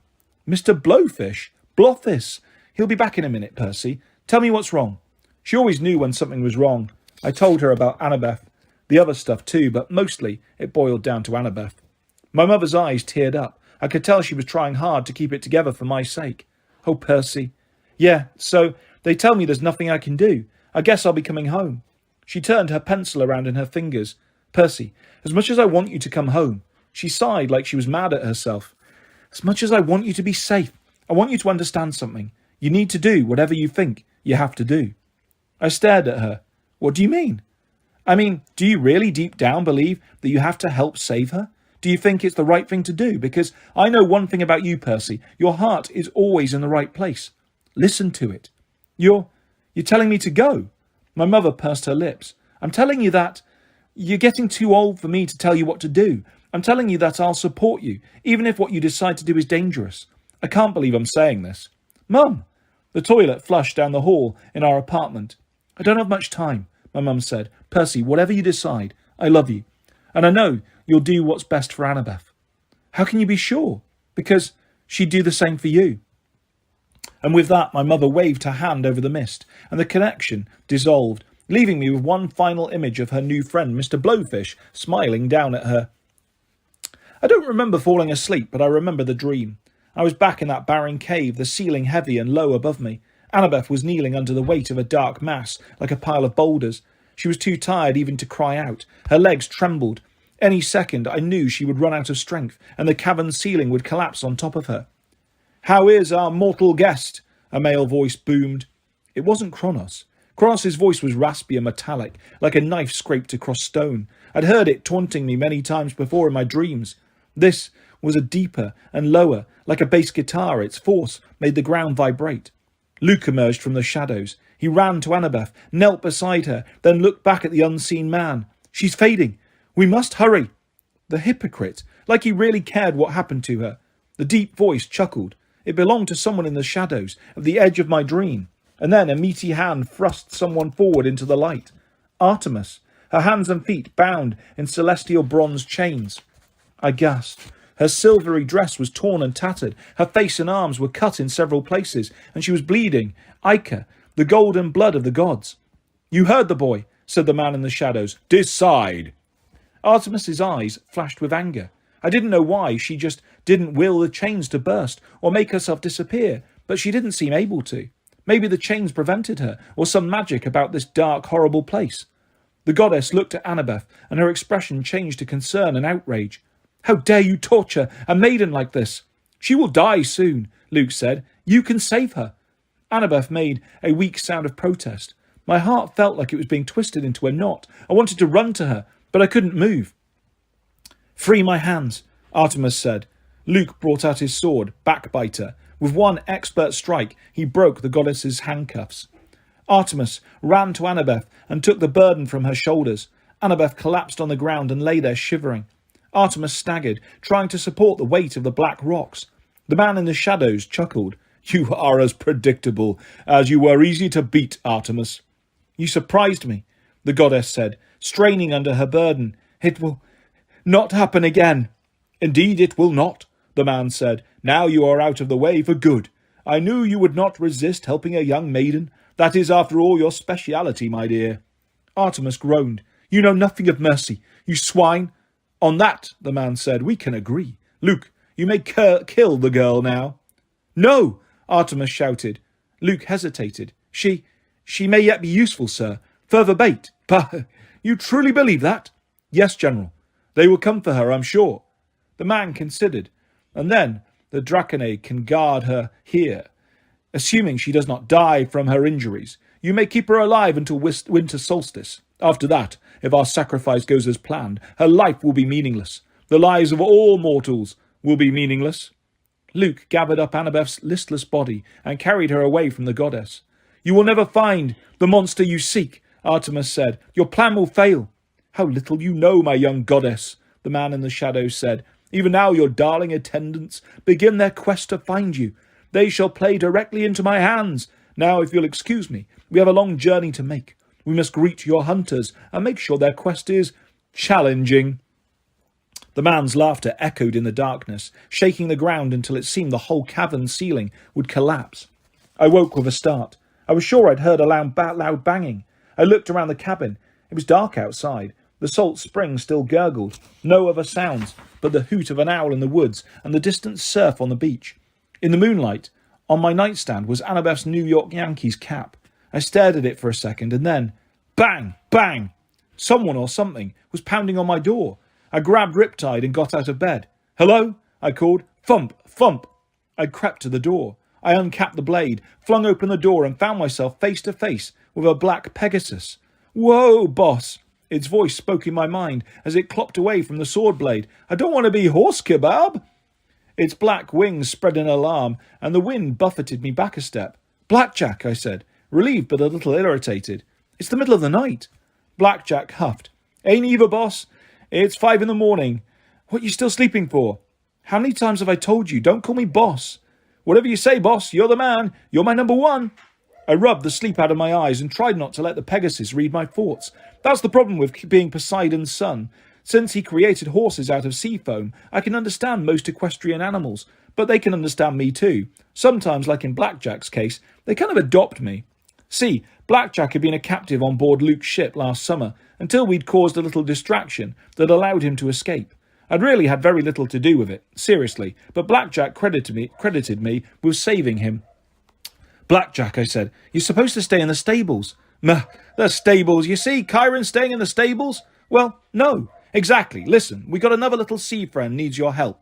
Again? Yeah, I told the hippocampi I'd come get you. I groaned. Any time I was anywhere near the beach, the hippocampi would ask me to help them with their problems, and they had a lot of problems. Beached whales, porpoises caught in fishing nets, mermaids with hangnails. They'd call me to come underwater and help. All right, I said, I'm coming. You're the best, boss. And don't call me boss. Blackjack whinnied softly. It might have been a laugh. I looked back at my comfortable bed. My bronze shield still hung on the wall, dented and unusable. And on my nightstand was Annabeth's magic Yankees cap. On an impulse, I stuck the cap in my pocket. I guess I had a feeling, even then, that I wasn't coming back to my cabin for a long, long time. Chapter 8. I Make a Dangerous Promise. Blackjack gave me a ride down the beach, and I have to admit it was cool. Being on a flying horse, skimming over the waves at 100 miles an hour, with the wind in my hair and the sea spray in my face. Hey, it beats water skiing any day. Here. Blackjack slowed and turned in a circle, straight down. Thanks. I tumbled off his back and plunged into the icy sea. I'd got more comfortable doing stunts like that the past couple of years. I could pretty much move however I wanted to underwater, just by willing the ocean currents to change around me and propel me along. I could breathe underwater, no problem, and my clothes never got wet, unless I wanted them to. I shot down into the darkness. 8, 10, 12 metres. The pressure wasn't uncomfortable. I'd never tried to push it, to see if there was a limit to how deep I could dive. I knew most regular humans couldn't get past 65 metres without crumpling like a tin can. I should have been blind, too, this deep in the water at night, but I could see the heat from living forms, and the cold of the currents. It's hard to describe. It wasn't like regular seeing, but I could tell where everything was. And as I got closer to the bottom, I saw 3 hippocampi, fish-tailed horses, swimming in a circle around an overturned boat. The hippocampi were beautiful to watch. Their fishtails shimmered in rainbow colours, glowing phosphorescent. Their manes were white, and they were galloping through the water the way nervous horses do in a thunderstorm. Something was upsetting them. I got closer and saw the problem. A dark shape, some kind of animal, was wedged halfway under the boat and tangled in a fishing net. One of those big nets they use on trawlers to catch everything at once. I hated those things. It was bad enough they drowned porpoises and dolphins, but they also occasionally caught mythological animals. When the nets got tangled, some lazy fisherman would just cut them loose and let the trapped animals die. Apparently, this poor creature had been mucking around on the bottom of Long Island Sound and had somehow got itself entangled in the net of this sunken fishing boat. It had tried to get out and managed to get even more hopelessly stuck, shifting the boat in the process. Now the wreckage of the hull, which was resting against a big rock, was teetering and threatening to collapse on top of the tangled animal. The hippocampi was swimming around frantically, wanting to help but not sure how. One was trying to chew the net, but hippocampi teeth just aren't meant for cutting rope. Hippocampi are really strong, but they don't have hands, and they're not, all that smart. Free it, Lord, a hippocampus said when it saw me. The others joined in, asking the same thing. I swam in for a closer look at the tangled creature. At first, I thought it was a young hippocampus.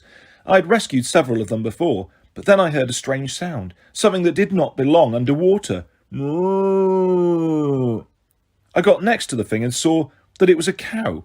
I mean, I'd heard of sea cows, like manatees and stuff, but this really was a cow with the back end of a serpent.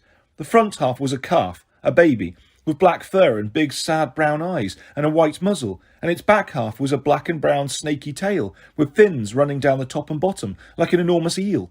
Whoa, little one, I said. Where did you come from? The creature looked at me sadly. But I couldn't understand its thoughts. I only speak horse. We don't know what it is, Lord, one of the hippocampus said. Many strange things are stirring. Yeah, I murmured. So I've heard. I uncapped Riptide, and the sword grew to full length in my hands, its bronze blade gleaming in the dark. The cow serpent freaked out and started struggling against the net, its eyes full of terror. "Whoa," I said. "I'm not going to hurt you. Just let me cut the net." But the cow serpent thrashed around and got even more tangled. The boat started to tilt, stirring up the muck on the sea bottom and threatening to topple onto the cow serpent. The hippocampi whinnied in a panic and thrashed in the water, which didn't help. Okay, I said. I put away the sword and started speaking as calmly as I could so the hippocampi and the cow serpent would stop panicking. I didn't know if it was possible to get stampeded underwater, but I didn't really want to find out. It's cool. No sword, see? No sword. Calm thoughts. Seagrass. Mama cows. Vegetarianism. I doubted the cow serpent understood what I was saying, but it responded to the tone of my voice. The hippocampi were still skittish, but they stopped swirling around me quite so fast. "Free it, Lord," they pleaded. "Yeah," I said. "I got that part. I'm thinking." But how could I free the cow serpent when she, I decided it was probably a she, panicked at the sight of a blade? It was like she'd seen swords before and knew how dangerous they were. "All right," I told the hippocampi. "I need all of you to push exactly the same way I tell you." First, we started with the boat. It wasn't easy, but with the strength of 3 horsepower, we managed to shift the wreckage, so it was no longer threatening to collapse on the baby cow serpent. Then I went to work on the net, untangling it section by section, getting lead weights and fishing hooks straightened out, yanking out knots around the cow serpent's hooves. It took forever. I mean, it was worse than the time I'd had to untangle all my video game controller wires. The whole time, I kept talking to the cowfish, telling her everything was okay, while she mooed and moaned. "It's okay, Bessie," I said. Don't ask me why I started calling her that. It just seemed like a good cow name. Good cow. Nice cow. Finally, the net came off, and the cow serpent zipped through the water and did a happy somersault. The hippocampi whinnied with joy. "Thank you, Lord." Mrrr. The cow serpent nuzzled me and gave me the big brown eyes. "Yeah," I said, "that's okay. Nice cow. Well, stay out of trouble." Which reminded me, I'd been underwater how long? An hour at least? I had to get back to my cabin before Argus or the harpies discovered I was breaking curfew. I shot to the surface and broke through. Immediately, Blackjack zoomed down and let me catch hold of his neck. He lifted me into the air and took me back towards the shore. "Success, boss?" "Yeah, we rescued a baby, something or other. Took forever. Almost got stampeded." "Good deeds are always dangerous, boss. You saved my sorry mane, didn't you?" I couldn't help thinking about Annabeth in my dream, crumpled and lifeless in Luke's arms. Here I was rescuing baby monsters, but I couldn't save my friend. As Blackjack flew back towards my cabin, I happened to glance at the dining pavilion. I saw a figure, a boy, hunkered down behind a Greek column, like he was hiding from someone. It was Nico. But it wasn't even dawn yet. Nowhere near time for breakfast. What was he doing up there? I hesitated. The last thing I wanted was more time for Nico to tell me about his mytho-magic game. But something was wrong. I could tell by the way he was crouching. "Blackjack," I said, "set me down over there, will you? Behind that column." I almost blew it. I was coming up the steps behind Nico. He didn't see me at all. He was behind a column, peeking around the corner, all his attention focused on the dining area. I was 2 meters away from him, and I was about to say, "What are you doing?" really loud, when it occurred to me that he was pulling a Grover. He was spying on the hunters. There were voices, 2 girls talking at one of the dining tables. At this ungodly hour of the morning? Well, unless you're the goddess of dawn, I guess. I took Annabeth's cap out of my pocket and put it on. I didn't feel any different, but when I raised my arms I couldn't see them. I was invisible. I crept up to Nico and sneaked around him. I couldn't see the girls very well in the dark, but I knew their voices, Zoe and Bianca. It sounded like they were arguing. "It cannot be cured," Zoe was saying. "Not quickly, at any rate." "But how did it happen?" Bianca asked. "A foolish prank," Zoe growled. "Those Stoll boys from the Hermes cabin. Centaur blood is like acid. Everyone knows that. They sprayed the inside of that Artemis Hunting Tour t-shirt with it." "That's terrible." "She will live," Zoe said, "but she'll be bedridden for weeks with horrible hives. There is no way she can go. It's up to me. And thee." "But the prophecy," Bianca said. "If Phoebe can't go, we only have 4. We'll have to pick another." "There is no time," Zoe said. "We must leave at first light. That's immediately. Besides, the prophecy said we would lose one." "In the land without rain," Bianca said. "But that can't be here." "It might be," Zoe said, though she didn't sound convinced. "The camp has magic borders. Nothing, not even weather, is allowed in without permission. It could be a land without rain." But Bianca, hear me. Zoe's voice was strained. I can't explain, but I have a sense that we should not pick someone else. It would be too dangerous. They would meet an end worse than Phoebe's. I don't want Chiron choosing a camper as our fifth companion, and I don't want to risk another hunter. Bianca was silent. You should tell Thalia the rest of your dream. No, it would not help. But if your suspicions are correct about the general, I have thy word not to talk about that, Zoe said. She sounded really anguished. We will find out soon enough. Now come, dawn is breaking. Nico scooted out of their way. He was faster than me. As the girls sprinted down the steps, Zoe almost ran into me. She froze, her eyes narrowing. Her hand crept towards her bow. But then Bianca said, The lights of the big house are on. Hurry! And Zoe followed her out of the pavilion. I could tell what Nico was thinking. He took a deep breath and was about to run after his sister when I took off the invisibility cap and said, Wait! He almost slipped on the icy steps as he spun around to find me. Where did you come from? I've been here the whole time. Invisible. He mouthed the word invisible. Wow. Cool. How did you know Zoe and your sister were here? He blushed. I heard them walk by the Hermes cabin. I don't sleep too well at camp, so I heard footsteps and them whispering, and so I kind of followed. And now you're thinking about following them on the quest, I guessed. How did you know that? Because if it was my sister, I'd probably be thinking the same thing. But you can't. He looked defiant. Because I'm too young? Because they won't let you. They'll catch you and send you back here, and yeah, because you're too young. You remember the Manticore? There will be lots more like that, more dangerous. Some of the heroes will die. His shoulders sagged. He shifted from foot to foot. Maybe you're right, but you can go for me. Say what? You can turn invisible. You can go. The hunters don't like boys, I reminded him. If they find out, don't let them find out. Follow them invisibly. Keep an eye on my sister. You have to, please. Nico. You're planning to go away anyway, aren't you? I wanted to say no, but he looked me in the eyes, and I somehow couldn't lie to him. Yeah, I said. I have to find Annabeth. I have to help, even if they don't want me to. I won't tell on you, he said, but you have to promise to keep my sister safe. That's a big thing to promise, Nico, on a trip like this. Besides, she's got Zoe, Grover and Thalia. Promise, he insisted. I'll do my best. I promise that.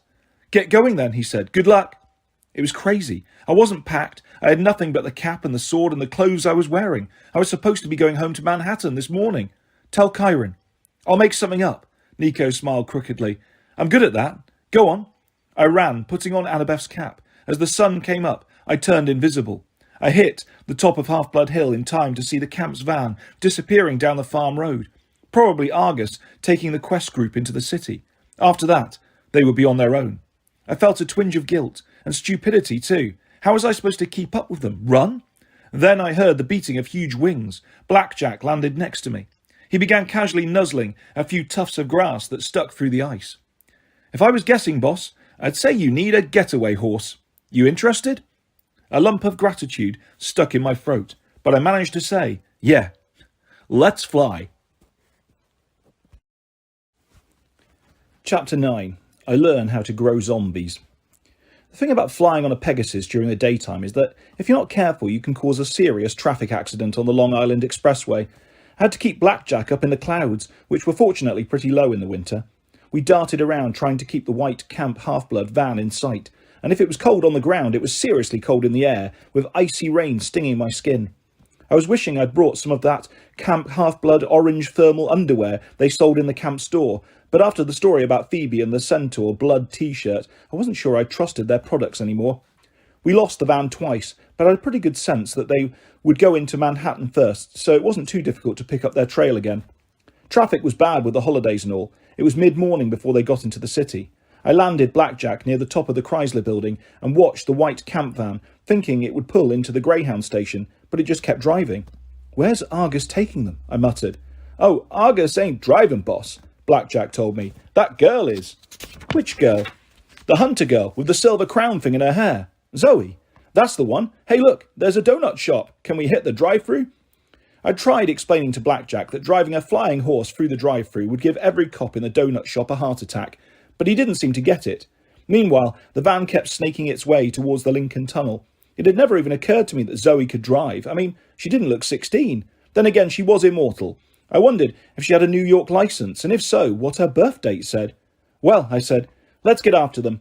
We were about to leap off the Chrysler building when Blackjack whinnied in alarm and almost threw me. Something was curling around my leg like a snake. I reached for my sword, but when I looked down, there was no snake. Vines, grapevines, had sprouted from the cracks between the stones of the building. They were wrapping around Blackjack's legs, lashing down my ankles so he couldn't move. Going somewhere? Mr. D asked. He was leaning against the building with his feet levitating in the air, his leopard skin warm-up suit and black hair whipping around in the wind. God alert! Blackjack yelled. It's the wine dude! Mr. D sighed in exasperation. The next person or horse who calls me the wine dude will end up in a bottle of Merlot. Mr. D. I tried to keep my voice calm as the grapevines continued to wrap around my legs. What do you want? Oh, what do I want? You thought perhaps that the immortal, all-powerful director of camp would not notice you leaving without permission? Well, maybe. I should throw you off this building, minus the flying horse, and see how heroic you sound on the way down. I balled my fists. I knew I should keep my mouth shut, but Mr. D was about to kill me or haul me back to camp in shame, and I couldn't stand either idea. Why do you hate me so much? What did I ever do to you? Purple flames flickered in his eyes. You're a hero, boy. I need no other reason. I have to go on the quest. I've got to help my friends. That's something you wouldn't understand. Boss, Blackjack said nervously, seeing as how we're wrapped in vines 300 metres in the air, you might want to talk nice. The grapevines coiled tighter around me. Below us, the white van was getting further and further away. Soon, it would be out of sight. Did I ever tell you about Ariadne? Mr. D asked. Beautiful young princess of Crete. She liked helping her friends too. In fact, she helped a young hero named Theseus, also a son of Poseidon. She gave him a ball of magical thread that let him find his way out of the labyrinth. And do you know how Theseus rewarded her? The answer I wanted to give was, I don't care, but I didn't figure that would make Mr. D finish his story any faster. They got married, I said. Happily ever after, the end. Mr. D sneered. Not quite. Theseus said he would marry her. He took her aboard his ship and sailed for Athens. Halfway back on a little island called Naxos, what's the word you mortals use today? He dumped her. I found her there, alone, heartbroken, crying her eyes out. She had given up everything, left everything she knew behind, to help a dashing young hero who tossed her away like a broken sandal. That's wrong, I said. But that was thousands of years ago. What's that got to do with me? Mr. D regarded me coldly. I fell in love with Ariadne, boy.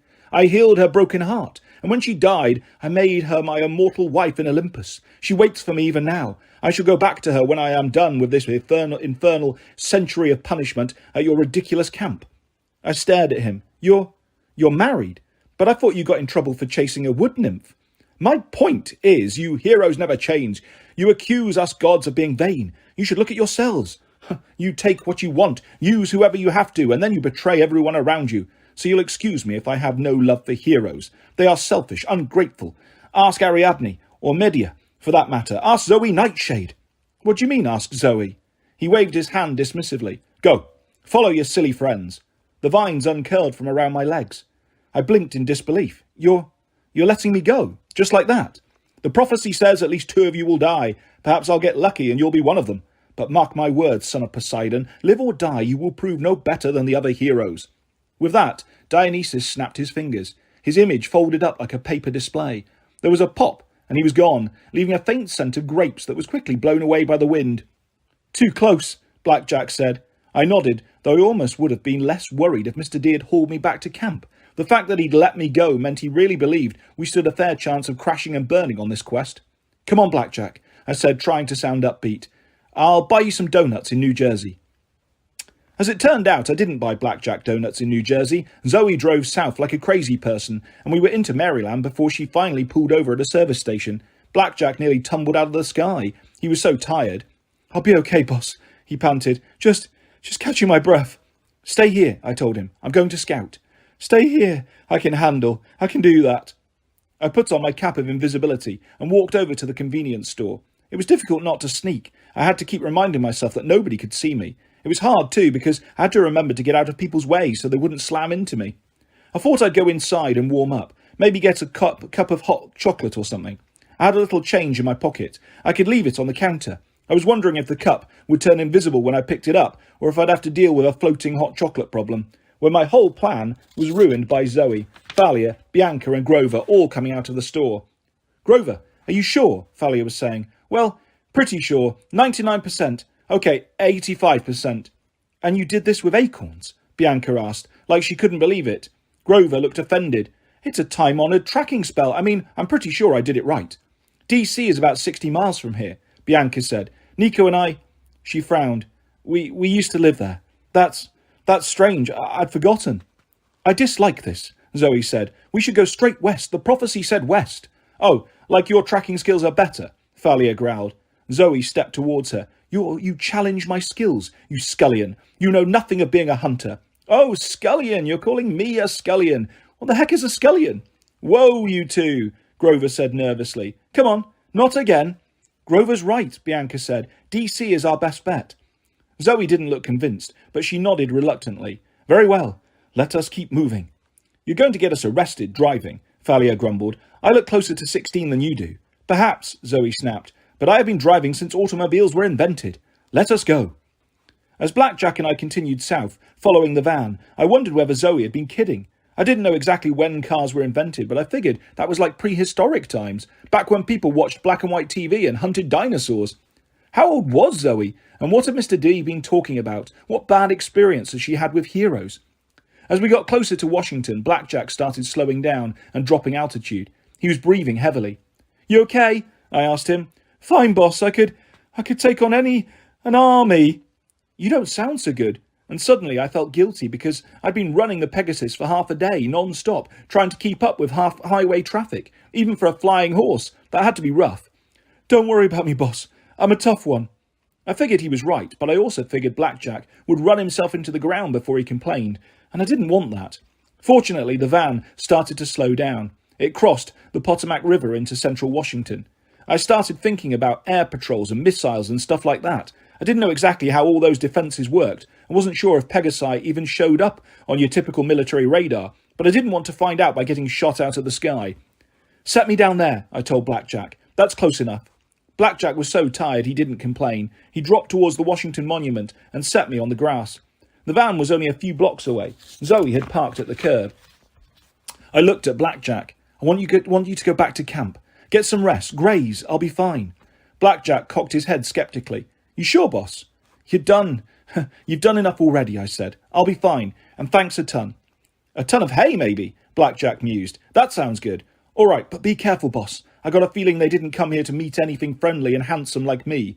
I promised to be careful, and then Blackjack took off, circling twice around the monument before disappearing into the clouds. I looked over at the white van. Everybody was getting out. Grover pointed towards one of the big buildings lining the mall.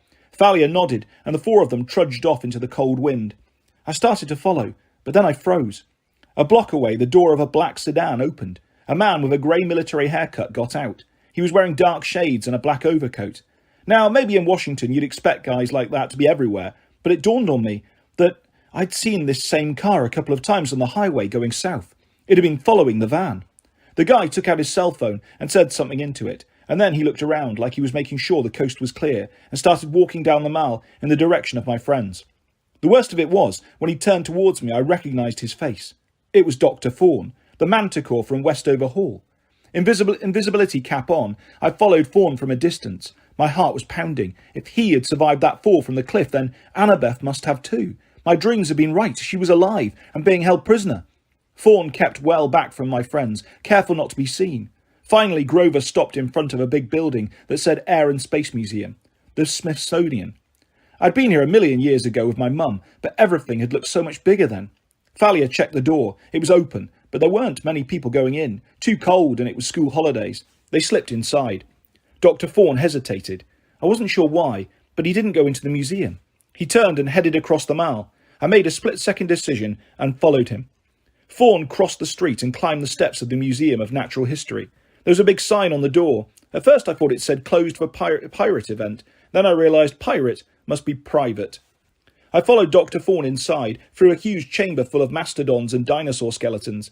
There were voices up ahead, coming from behind a set of closed doors. 2 guards stood outside. They opened the doors for Fawn, and I had to sprint to get inside before they closed them again. Inside, what I saw was so terrible, I almost gasped out loud, which probably would have got me killed. I was in a huge round room with a balcony ringing the second level. At least a dozen mortal guards stood on the balcony, plus 2 monsters, reptilian women, with double snake trunks instead of legs. I'd seen them before. Annabeth had called them Scythian Dracanae. But that wasn't the worst of it. Standing between the snake women, I could swear he was looking straight down at me, was my old enemy Luke. He looked terrible. His skin was pale and his blonde hair looked almost grey, as if he'd aged 10 years in just a few months. The angry light in his eyes was still there, but so was the scar down the side of his face, where a dragon had once scratched him. But the scar was now ugly red, as though it had recently been reopened. Next to him, sitting down so that the shadows covered him, was another man. All I could see were his knuckles on the gilded arms of the chair, like a throne. "Well?" asked the man in the chair. His voice was just like the one I'd heard in my dream, not as creepy as Kronos's, but deeper and stronger, like the earth itself was talking. It filled the whole room, even though he wasn't yelling. Dr. Thorne took off his shades. His 2 coloured eyes, brown and blue, glittered with excitement. He made a stiff bow and then spoke in his weird French accent. "They are here, General." "I know that, you fool," boomed the man. "But where?" "In the Rocket Museum." "The Air and Space Museum," Luke corrected irritably. Dr. Thorne glared at Luke. "As you say, sir." I got the feeling Thorne would just as soon impale Luke with one of his spikes as call him sir. "How many?" Luke asked. Thorne pretended not to hear. "How many?" the General demanded. "4, General," Thorne said. "The satyr, Grover Underwood, and the girl with the spiky black hair and the, how do you say, punk clothes and the horrible shield." "Thalia," Luke said. "And 2 other girls, hunters. One wears a silver circlet." "That one I know," the General growled. Everyone in the room shifted uncomfortably. "Let me take them," Luke said to the General. "We have more than enough." "Patience," the General said. "They'll have their hands full already. I've sent a little playmate to keep them occupied." "But we cannot risk you, my boy." "Yes, boy," Dr. Thorne said with a cruel smile. "You are much too fragile to risk. Let me finish them off." "No." The General rose from his chair, and I got my first look at him.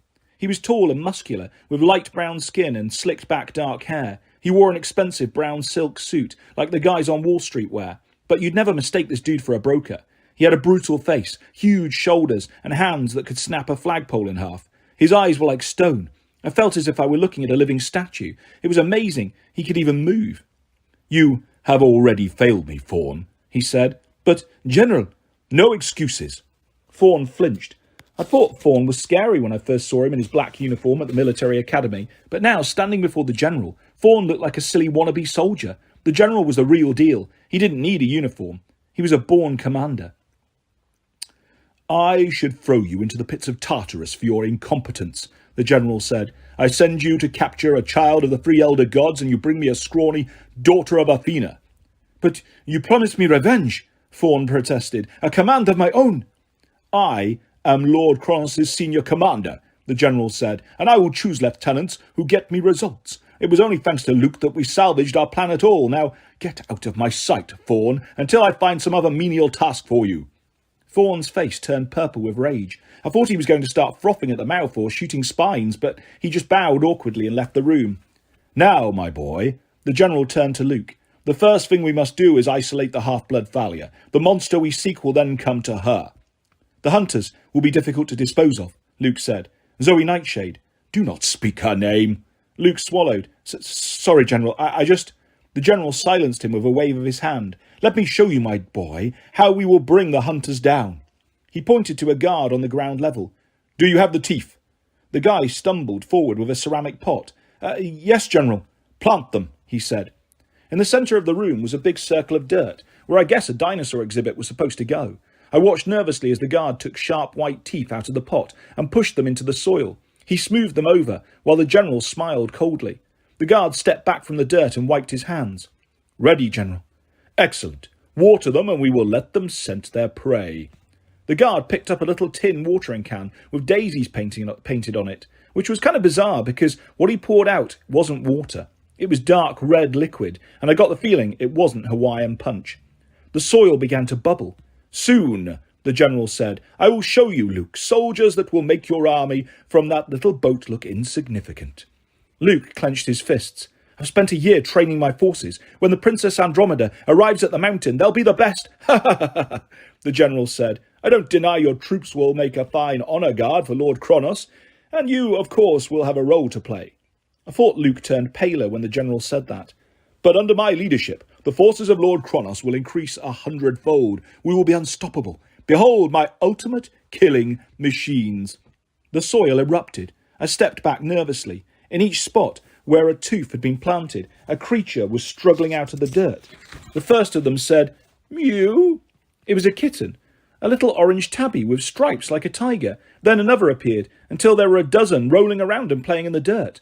Everyone stared at them in disbelief. The general roared, "What is this? Cute cuddly kittens? Where did you find those teeth?" The guard who brought the teeth cowered in fear. From the exhibit, sir, just like you said, the saber-toothed tiger." "No, you idiot. I said the Tyrannosaurus. Gather up those infernal fuzzy little beasts and take them outside and never let me see your face again." The terrified guard dropped his watering can. He gathered up the kittens and scampered out of the room. "You," the general pointed to another guard, "get me the right teeth now." The new guard ran off to carry out his orders. "Imbeciles," muttered the general. "This is why I don't use mortals," Luke said. "They are unreliable." "They are weak-minded, easily bought and violent," the general said. "I love them." A minute later, the guard hustled into the room with his hands full of large pointy teeth. "Excellent," the general said. He climbed into the balcony railing and jumped down 6 meters. Where he landed, the marble floor cracked under his leather shoes. He stood wincing and rubbed his shoulders.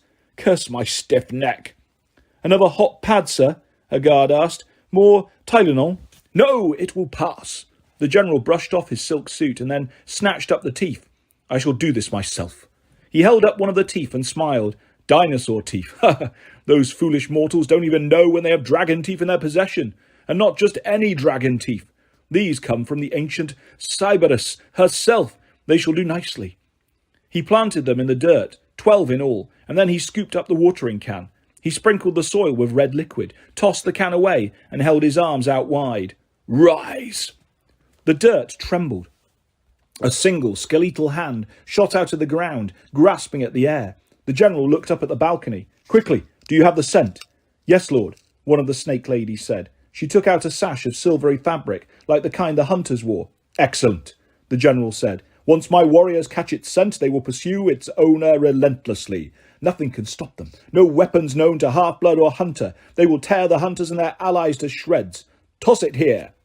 As he said that, skeletons erupted from the ground. There were 12 of them, one for each tooth the general had planted. They were nothing like Halloween skeletons, or the kind you might see in cheesy movies. These were growing flesh as I watched, turning into men, but men with dull grey skin, yellow eyes and modern clothes, skin-tight grey vests, camo trousers and combat boots.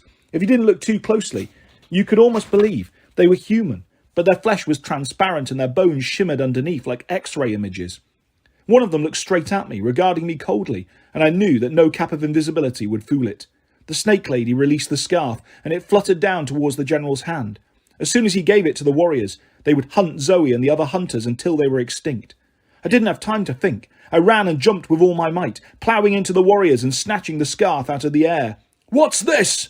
bellowed the general. I landed at the feet of a skeleton warrior, who hissed. "An intruder!" the general growled. "One cloaked in darkness. Seal the doors." "It's Percy Jackson," Luke yelled. "It has to be." I sprinted for the exit, but heard a ripping sound and realised the skeleton warrior had taken a chunk out of my sleeve. When I glanced back, he was holding the fabric up to his nose, sniffing the scent, handing it around to his friends. I wanted to scream, but I couldn't. I squeezed through the door just as the guard slammed it shut behind me, and then I ran. Chapter 10. I break a few rocket ships. I tore across the Mall, not daring to look behind me. I burst into the Air and Space Museum and took off my invisibility cap once I was through the admissions area. The main part of the museum was one huge room with rockets and aeroplanes hanging from the ceiling. 3 levels of balconies curled around, so you could look at the exhibits from all different heights. The place wasn't crowded, just a few families and a couple of tour groups of kids, probably doing one of those holiday school trips. I wanted to yell at them all to leave, but I figured that would only get me arrested. I had to find Thalia and Grover and the hunters. Any minute the skeleton dudes were going to invade the museum, and I didn't think they would settle for an audio tour. I ran into Thalia, literally. I was barreling up the ramp to the top floor balcony and slammed into her, knocking her into an Apollo space capsule. Grover yelped in surprise. Before I could regain my balance, Zoe and Bianca had arrows notched, aimed at my chest. Their bows had just appeared out of nowhere. When Zoe realised who I was, she didn't seem anxious to lower her bow. "You! How dare you show thy face here?" "Percy," Grover said. "Thank goodness." Zoe glared at him and he blushed. Gosh, you're not supposed to be here." "Luke," I said, trying to catch my breath. "He's here." The anger in Thalia's eyes immediately melted. She put her hand on her silver bracelet. "Where?" I told them about the Natural History Museum, Dr. Thorne, Luke and the General. "The General is here." Zoe looked stunned. "That is impossible. You lie." "Why should I lie? Look, there's no time. Skeleton warriors." "What?" Thalia demanded. "How many?" 12, I said, "and that's not all. That guy, the General, he said he was sending something, a playmate to distract you over here, a monster." Thalia and Grover exchanged looks. "We were following Artemis's trail," Grover said. "I was pretty sure it led here. Some powerful monster scent. She must have stopped here looking for the mystery monster, but we haven't found anything yet." "Zoe," Bianca said nervously, "if it is the General." "It cannot be," Zoe snapped. "Percy must have seen an iris message or some other illusion." "Illusions don't crack marble floors," I told her. Zoe took a deep breath, trying to calm herself. I didn't know why she was taking it so personally, or how she knew this General guy, but I figured now wasn't the time to ask. "If Percy is telling the truth about the skeleton warriors," she said, "we have no time to argue. They are the worst, the most horrible. We must leave now." "Good idea," I said. "I was not including thee, boy," Zoe said. "You are not part of this quest." "Hey, I'm trying to save your lives." "You shouldn't have come, Percy," Thalia said grimly. "But you're here now. Come on, let's get back to the van." "This is not thy decision," Zoe snapped. Thalia scowled at her. "You're not the boss here, Zoe. I don't care how old you are, you're still a conceited little brat." "You never had any wisdom when it came to boys," Zoe growled. "You never could leave them behind." Thalia looked like she was about to hit Zoe, and then everyone froze. I heard a growl so loud I thought one of the rocket engines was starting up. Below us, a few adults screamed. A little kid's voice screeched with delight. "Kitty!" Something enormous bounded up the ramp. It was the size of a pickup truck, with silver claws and golden glittering fur. I'd seen this monster once before. 2 years ago, I'd glimpsed it briefly from a train. Now up close and personal, it looked even bigger. "The Nemean lion," Thalia said. "Don't move." The lion roared so loudly, he parted my hair. His fangs gleamed like stainless steel. "Separate on my mark," Zoe said. "Try to keep it distracted." "Until when?" Grover asked. "Until I think of a way to kill it. Go." I uncapped Riptide and rolled to the left. Arrows whistled past me and Grover played a sharp tweet-tweet cadence on his reed pipes. I turned and saw Zoe and Bianca climbing the Apollo capsule. They were firing arrows, one after another, all shattering harmlessly against the lion's metallic fur. The lion swiped the capsule and tipped it on its side, spilling the hunters off the back. Grover played a frantic, horrible tune, and the lion turned towards him, but Thalia stepped into its path, holding up a Aegeus, and the lion recoiled. "Roar!" "Hi-ya!" Thalia said. "Back!" The lion growled and clawed the air, but it retreated as if the shield were a blazing fire. For a second, I thought, Thalia had it under control, and then I saw the lion crouching, its leg muscles tensing. I'd seen enough catfights in the alleys around my apartment in New York. I knew the lion was going to pounce. "Hey!" I yelled. I don't know what I was thinking, but I charged the beast. I just wanted to get it away from my friends. I slashed with Riptide, a good strike to the flank that should have cut the monster into meow mix, but the blade just clanged against its fur in a burst of sparks. The lion raked me with its claws, ripping off a chunk of my coat. I backed against the railing. It sprang at me, 1/2 ton of monster. I had no choice but to turn and jump. I landed on the wing of an old-fashioned silver aeroplane, which pitched and almost spilled me to the floor, 3 stories below. An arrow whizzed past my head. The lion jumped into the aeroplane, and the cords holding it began to groan. The lion swiped at me, and I dropped onto the next exhibit, a weird-looking spacecraft with blades like a helicopter. I looked up and saw the lion roar, inside its maw, a pink tongue and throat. Its mouth, I thought. Its fur was completely invulnerable, but if I could strike it in the mouth, the only problem was the monster moved too quickly. Between its claws and fangs, I couldn't get close without getting sliced to pieces. "Zoe!" I shouted. "Target the mouth!" The monster lunged. An arrow zipped past me, missing completely, and dropped from the spaceship onto the top of the floor exhibit, a huge model of the Earth. I slid down Russia and dropped off the equator. The Nemean lion growled and steadied itself on the spacecraft, but its weight was too much. One of the cords snapped and the display swung down like a pendulum. The lion leapt off onto the model Earth's North Pole. "Grover!" I yelled. "Clear the area!" Groups of kids were running around screaming. Grover tried to coil them away from the monster just as the other cord on the spaceship snapped and the exhibit crashed to the floor. Thalia dropped off the second floor railing and landed across from me, on the other side of the globe. The lion regarded us both, trying to decide which of us to kill first. Zoe and Bianca were above us, bows ready, but they kept having to move around to get a good angle. "No clear shot," Zoe yelled. Get it to open its mouth more." The lion snarled from the top of the globe. I looked around. Options. I needed. The gift shop. I had a vague memory from my trip here as a little kid. Something I'd made my mum buy me, and I'd regretted it. If they still sold that stuff. "Thalia," I said, "keep it occupied." She nodded grimly. "Hiya!" She pointed her spear, and a spidery arc of blue electricity shot out, zapping the lion in the tail. Roar! The lion turned and pounced. Thalia rolled out of its way, holding up ages to keep the monster at bay, and I ran for the gift shop. "This is no time for souvenirs, boy," Zoe yelled. I dashed into the shop, knocking over rows of T-shirts, jumping over tables full of glow-in-the-dark planets and space ooze. The sales lady didn't protest. She was too busy cowering behind her cash register. There, on the far wall, glittery silver packets, whole racks of them. I scooped up every kind I could find and ran out of the shop with an armful. Zoe and Bianca were still showering arrows on the monster, but it was no good. The lion seemed to know better than to open its mouth too much. It snapped at Thalia, slashing with its claws. It even kept its eyes narrowed to tiny slits. Thalia jabbed at the monster and backed up. The lion pressed her. "Percy," she called, "whatever you're going to do." The lion roared and swatted like a cat toy, sending her flying into the side of a Titan rocket. Her head hit the metal, and she slid to the floor. "Hey!" I yelled at the lion. I was too far away to strike, so I took a risk. I hurled Riptide like a throwing knife. It bounced off the lion's side, but that was enough to get the monster's attention. It turned towards me and snarled. There was only one way to get close enough. I charged, and as the lion leapt to intercept me, I chucked a space food pouch into its maw. A chunk of cellophane wrapped freeze-dried strawberry parfait. The lion's eyes got wide and it gagged like a cat with a hairball. I couldn't blame it. I remembered feeling the same way when I tried to eat space food as a kid. The stuff was just plain nasty. "Zoe, get ready," I yelled. Behind me I could hear people screaming. Grover was playing another horrible song on his pipes. I scrambled away from the lion. It managed to choke down the space food packet and looked at me with pure hate. "Snack time," I yelled. It made the mistake of roaring at me, and I got an ice cream sandwich in its throat. Fortunately, I'd always been a pretty good pitcher, even though baseball wasn't my game. Before the lion could stop gagging, I shot in 2 more flavours of ice cream and a freeze-dried spaghetti dinner. The lion's eyes bulged and bugged. It opened its mouth wide and reared up on its back paws, trying to get away from me. "Now!" I yelled. Immediately, arrows sprouted from the lion's maw. 2, 4, 6. The lion thrashed wildly, turned and fell backwards. And then it was still. Alarms wailed throughout the museum. People were flocking to the exits. Security guards were running around in a panic with no idea what was going on. Grover knelt at Thalia's side and helped her up. She seemed okay, just a little dazed. Zoe and Bianca dropped from the balcony and landed next to me. Zoe eyed me cautiously. That was an interesting strategy. "Hey, it worked." She didn't argue.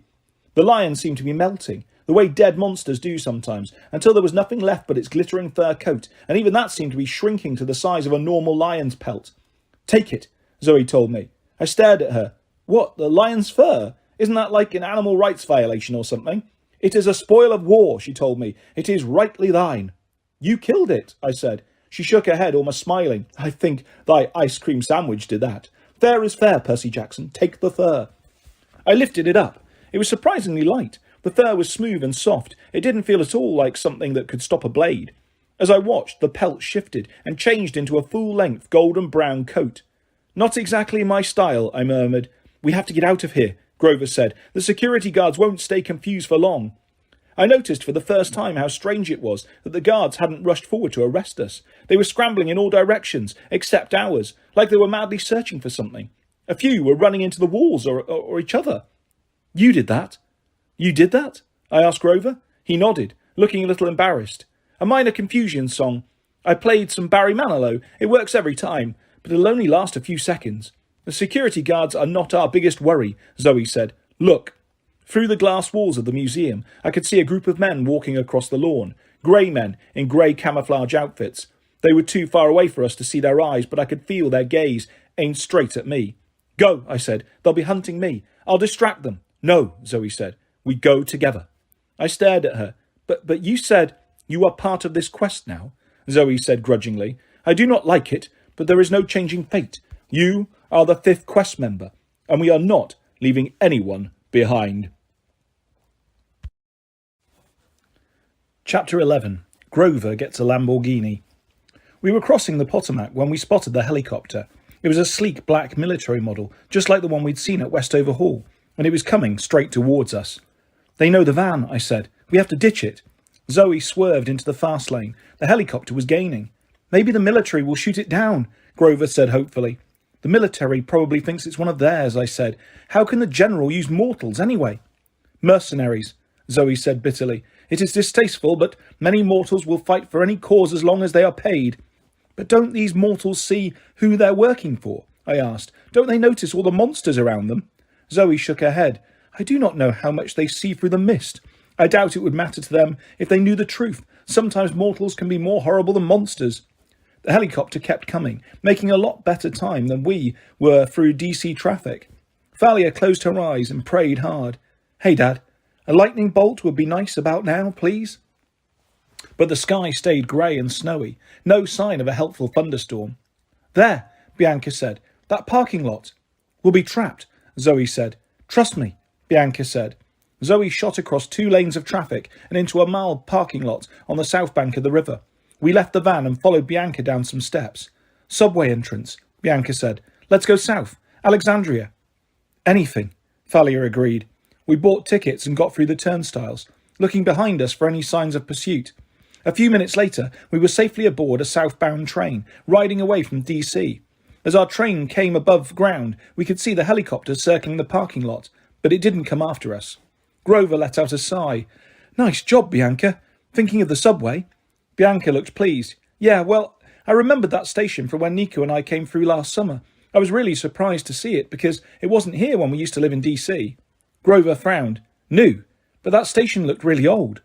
I guess, Bianca said, but trust me, when we lived here as little kids, there was no subway. Thalia sat forward. Wait a minute. No subway at all? Bianca nodded. Now, I knew nothing about DC, but I didn't see how their whole subway system could be less than 12 years old. I guess everyone else was thinking the same thing, because they looked pretty confused. Bianca, Zoe said. How long ago? Her voice faltered. The sound of the helicopter was getting louder again. We need to change trains, I said. Next station. Over the next half hour, all we thought about was getting away safely. We changed trains twice. I had no idea where we were going, but after a while we lost the helicopter. Unfortunately, when we finally got off the train, we found ourselves at the end of the line, in an industrial area, with nothing but warehouses and railway tracks. And snow. Lots of snow. It seemed much colder here. I was glad of my new lion fur coat. We wandered through the railway yard, thinking there might be another passenger train somewhere, but there were just rows and rows of freight cars, most of which were covered in snow, like they hadn't moved in years. A homeless guy was standing at a trash can fire. We must have looked pretty pathetic because he gave us a toothless grin and said, "You'll need to get warmed up. Come on over." We huddled around his fire. Thalia's teeth were chattering. She said, "Well, this is great." "My hooves are frozen," Grover complained. "Feet," I corrected, for the sake of the homeless guy. "Maybe we should contact camp," Bianca said. "Chiron." "No," Zoe said. "They cannot help us any more. We must finish this quest ourselves." I gazed miserably around the railway yard. Somewhere far to the west, Annabeth was in danger. Artemis was in chains. A doomsday monster was on the loose. And we were stuck on the outskirts of DC sharing a homeless person's fire. "You know," the homeless man said, "you're never completely without friends." His face was grimy and his beard tangled, but his expression seemed kindly. "You kids need a train going west?" "Yes, sir," I said. "You know of any?" He pointed one greasy hand. Suddenly, I noticed a freight train, gleaming and free of snow. It was one of those automobile carrier trains, with steel mesh curtains and a triple deck of cars inside. The side of the freight train said, Sun West Line. "That's convenient," Thalia said. "Thanks, She turned to the homeless guy, but he was gone. The trash can in front of us was cold and empty, as if he'd taken the flames with him. An hour later we were rumbling west. There was no problem about who would drive now, because we all got our own luxury car. Zoe and Bianca were crashed out in a Lexus on the top deck. Grover was playing race car driver behind the wheel of a Lamborghini. And Thalia had hot-wired the radio in a black Mercedes SLK so she could pick up the alt-rock stations from DC. "Join you?" I asked her. She shrugged, so I climbed into the shotgun seat. The radio was playing the White Stripes. I knew the song because it was one of the only CDs I owned that my mum liked. She said it reminded her of Led Zeppelin.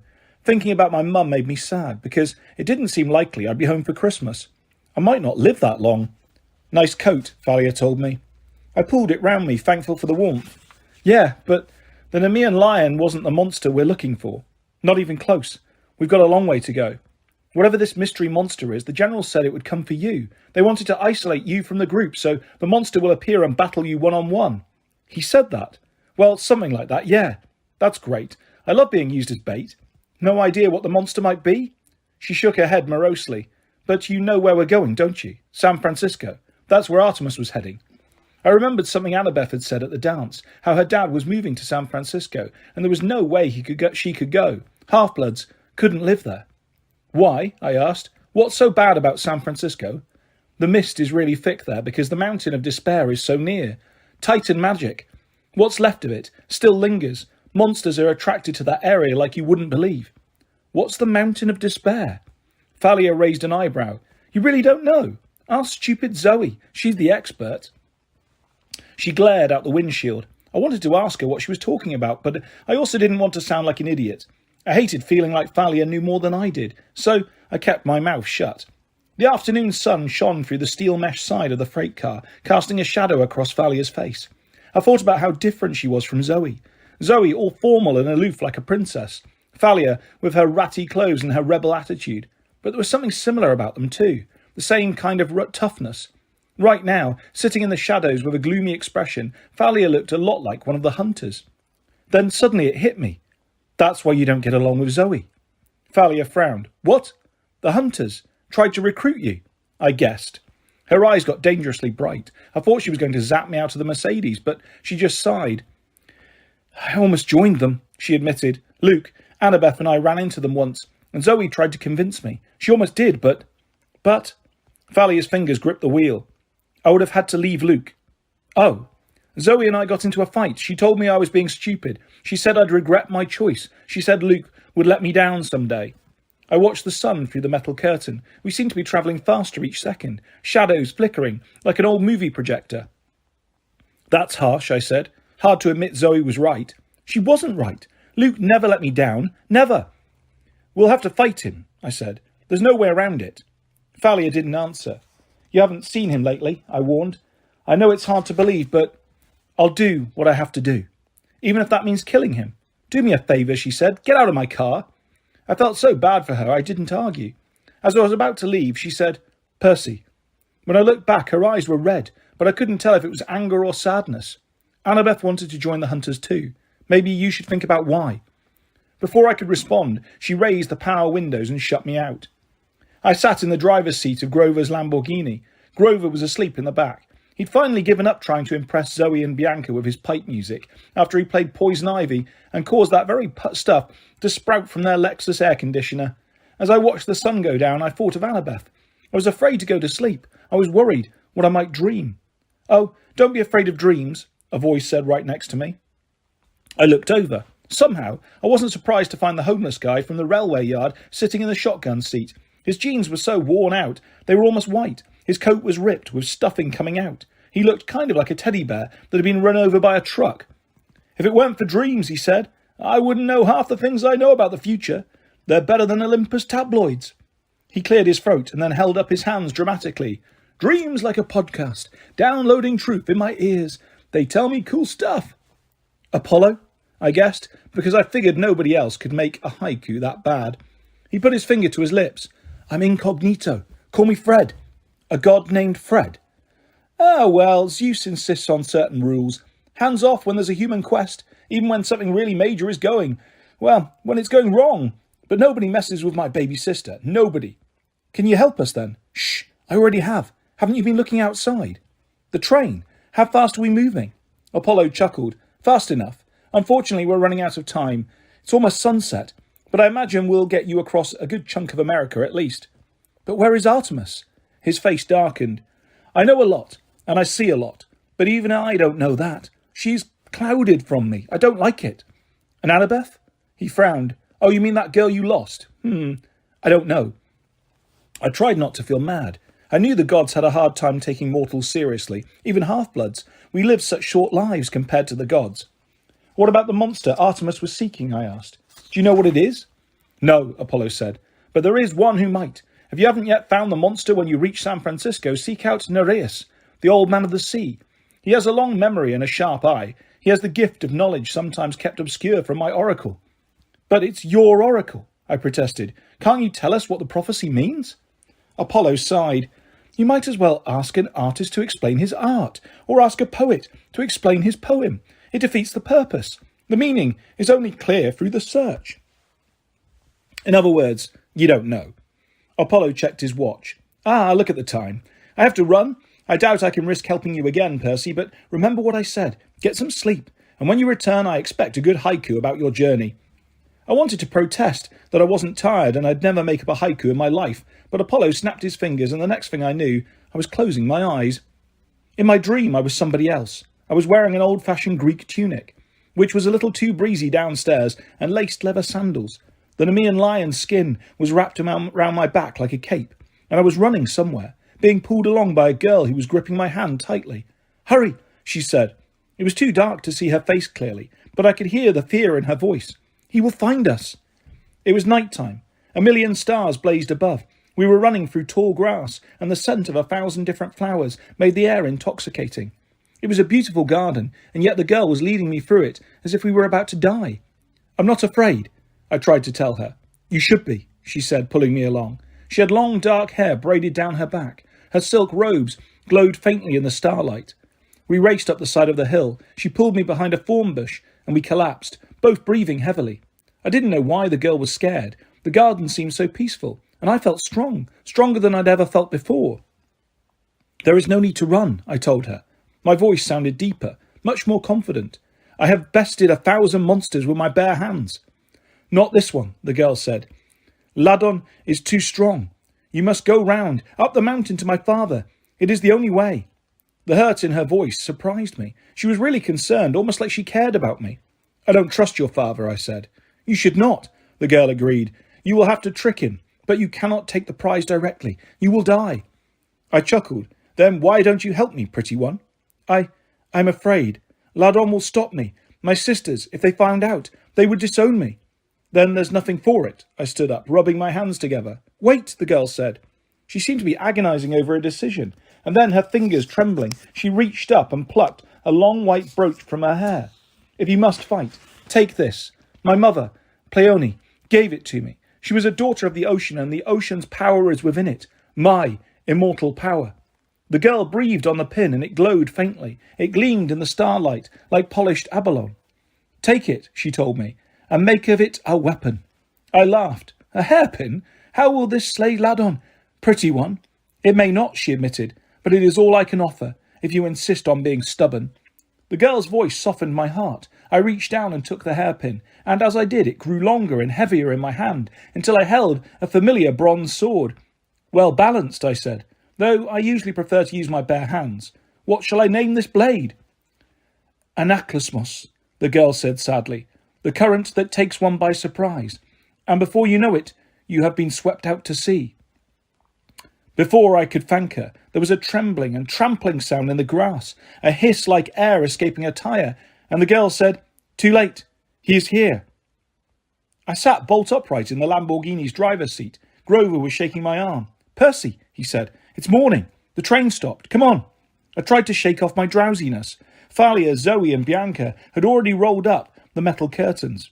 Outside were snowy mountains, dotted with pine trees, the sun rising red between two peaks.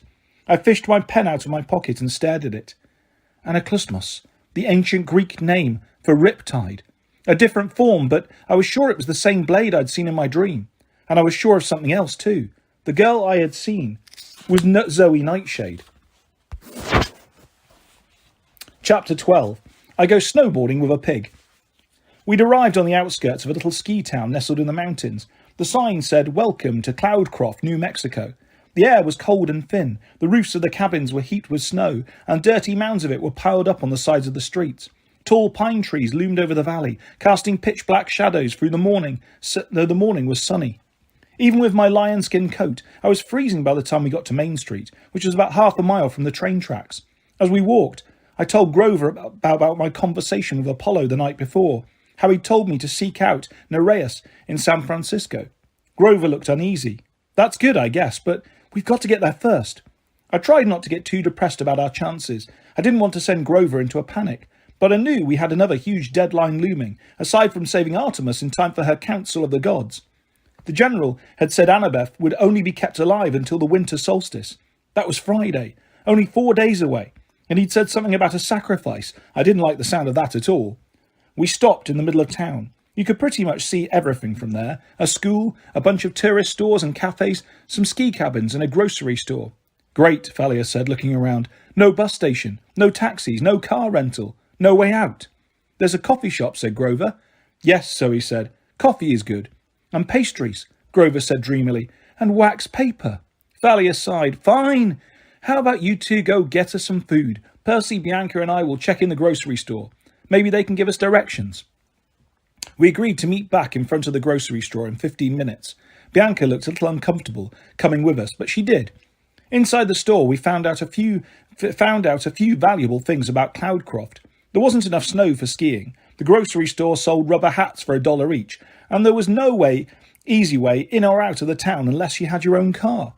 "You could call for a taxi from Alamogordo," the clerk said doubtfully. "That's down at the bottom of the mountains, but it would take at least an hour to get there. Cost several $100s. The clerk looked so lonely. I bought a rubber hat, and then we headed back outside and stood on the porch. "Wonderful," Thalia grumped. "I'm going to walk down the street, see if anybody in the other shops has a suggestion." "But the clerk said—" "I know," she told me. "I'm checking anyway." I let her go. I knew how it felt to be restless. All half-bloods had attention deficit problems because of our inborn battlefield reflexes.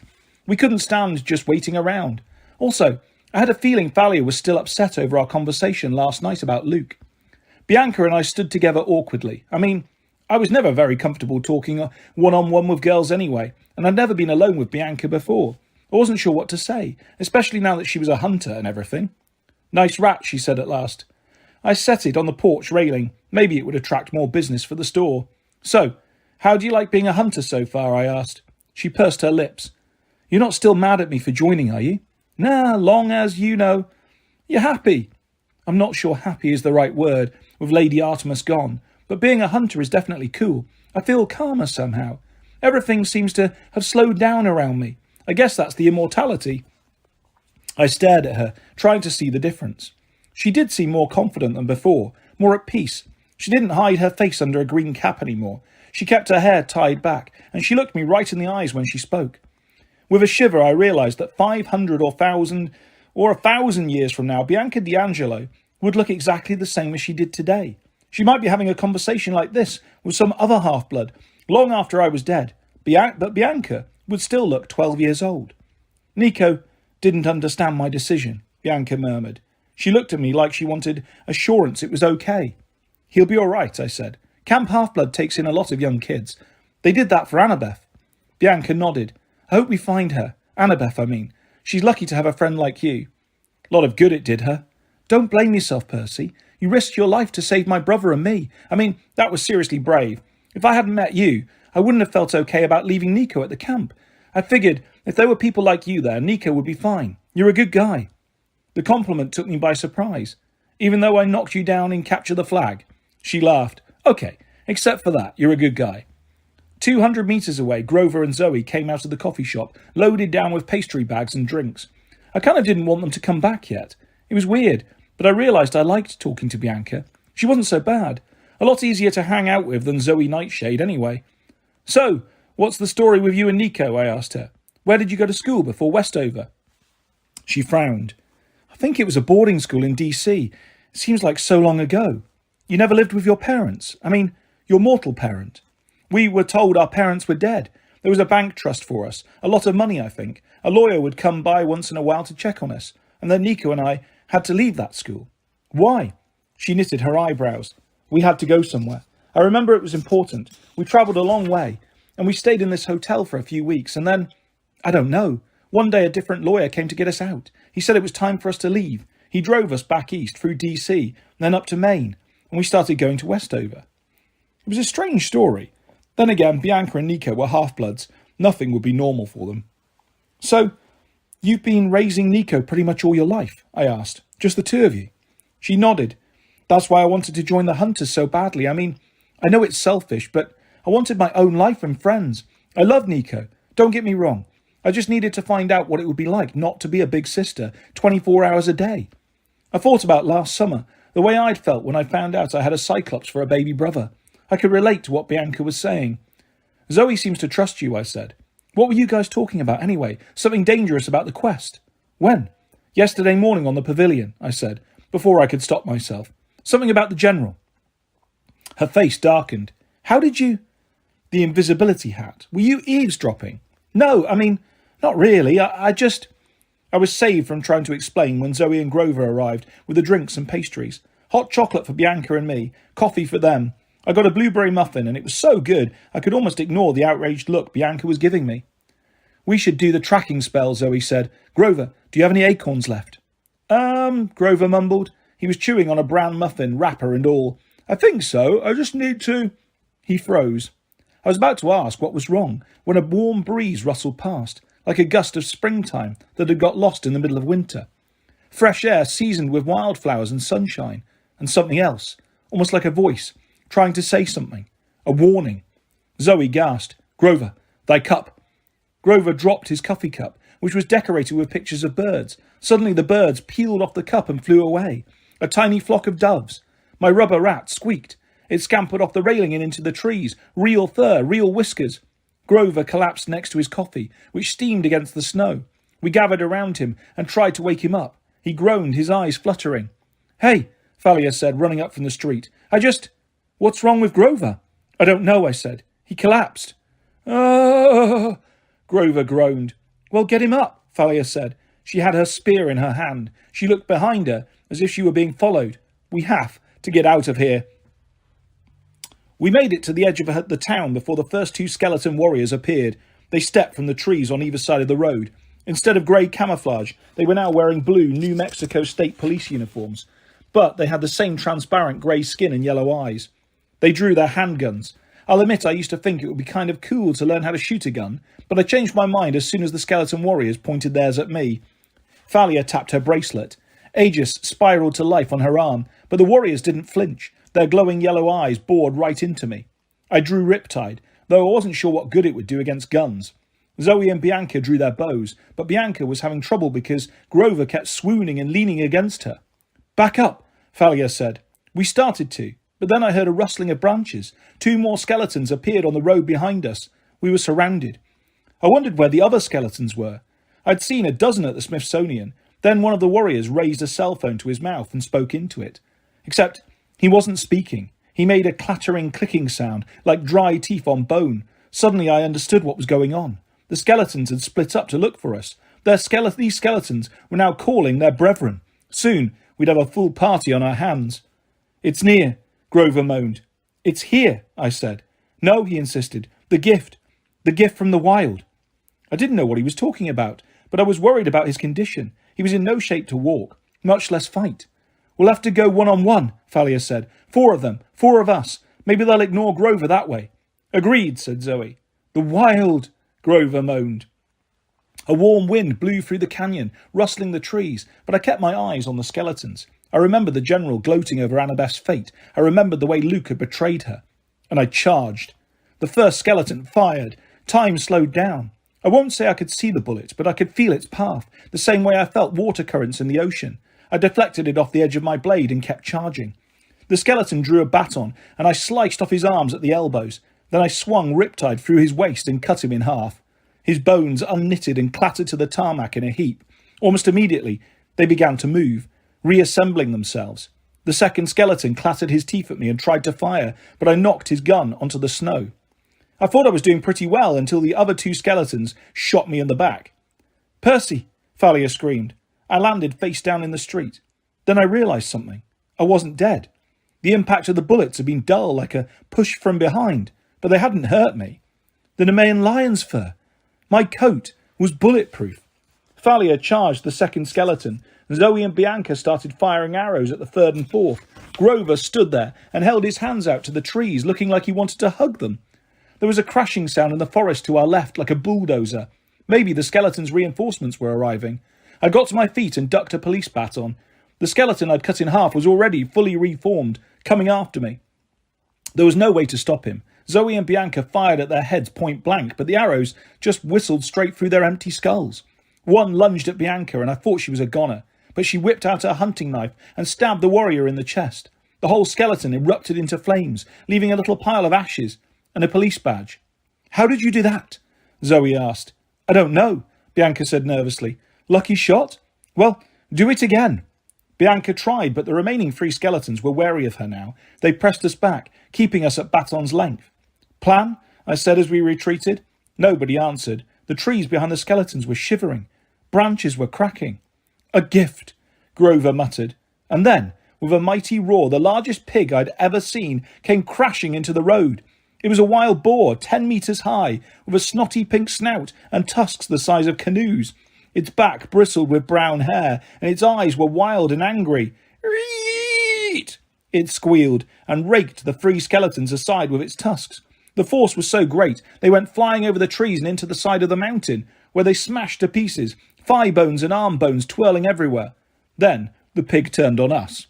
Thalia raised her spear, but Grover yelled, "Don't kill it!" The boar grunted and pawed the ground, ready to charge. "That's the Erymanthian boar," Zoe said, trying to stay calm. "I don't think we can kill it." "It's a gift," Grover said, "a blessing from the wild." The boar said, "Eat!" and swung its tusk. Zoe and Bianca dived out of the way. I had to push Grover so he wouldn't get launched into the mountain on the Boar Tusk Express.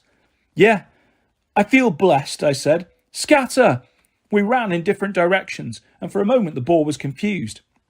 "It wants to kill us," Thalia said. "Of course," Grover said. "It's wild." "So how is that a blessing?" Bianca asked. It seemed a fair question to me, but the pig was offended and charged her. She was faster than I'd realised. She rolled out of the way of its hooves and came up behind the beast. It lashed out with its tusks and pulverised the "Welcome to Cloudcroft" sign. I racked my brain, trying to remember the myth of the boar. I was pretty sure Hercules had fought this thing once, but I couldn't remember how he'd beaten it. I had a vague memory of the boar ploughing down several Greek cities before Hercules managed to subdue it. I hoped Cloudcroft was insured against giant wild boar attacks. "Keep moving," Zoe yelled. She and Bianca ran in opposite directions. Grover danced around the boar, playing his pipes while the boar snorted and tried to gouge him. But Thalia and I won the prize for bad luck. When the boar turned on us, Thalia made the mistake of raising Aegis in defence. The sight of the Medusa head made the boar squeal in outrage. Maybe it looked too much like one of his relatives. The boar charged us. We only managed to keep ahead of it because we ran uphill, and we could dodge in and out of the trees while the boar had to plough through them. On the other side of the hill, I found an old stretch of train tracks, half buried in the snow. "This way." I grabbed Thalia's arm, and we ran along the rails while the boar roared behind us, slipping and sliding as it tried to navigate the steep hillside. Its hooves were just not made for this, thank the gods. Ahead of us, I saw a covered tunnel. Past that, an old trestle bridge spanning a gorge. I had a crazy idea. "Follow me." Thalia slowed down. I didn't have time to ask why, but I pulled her along, and she reluctantly followed. Behind us, a 10-ton pig tank was knocking down pine trees and crushing boulders under its hooves as it chased us. Thalia and I ran into the tunnel and came out on the other side.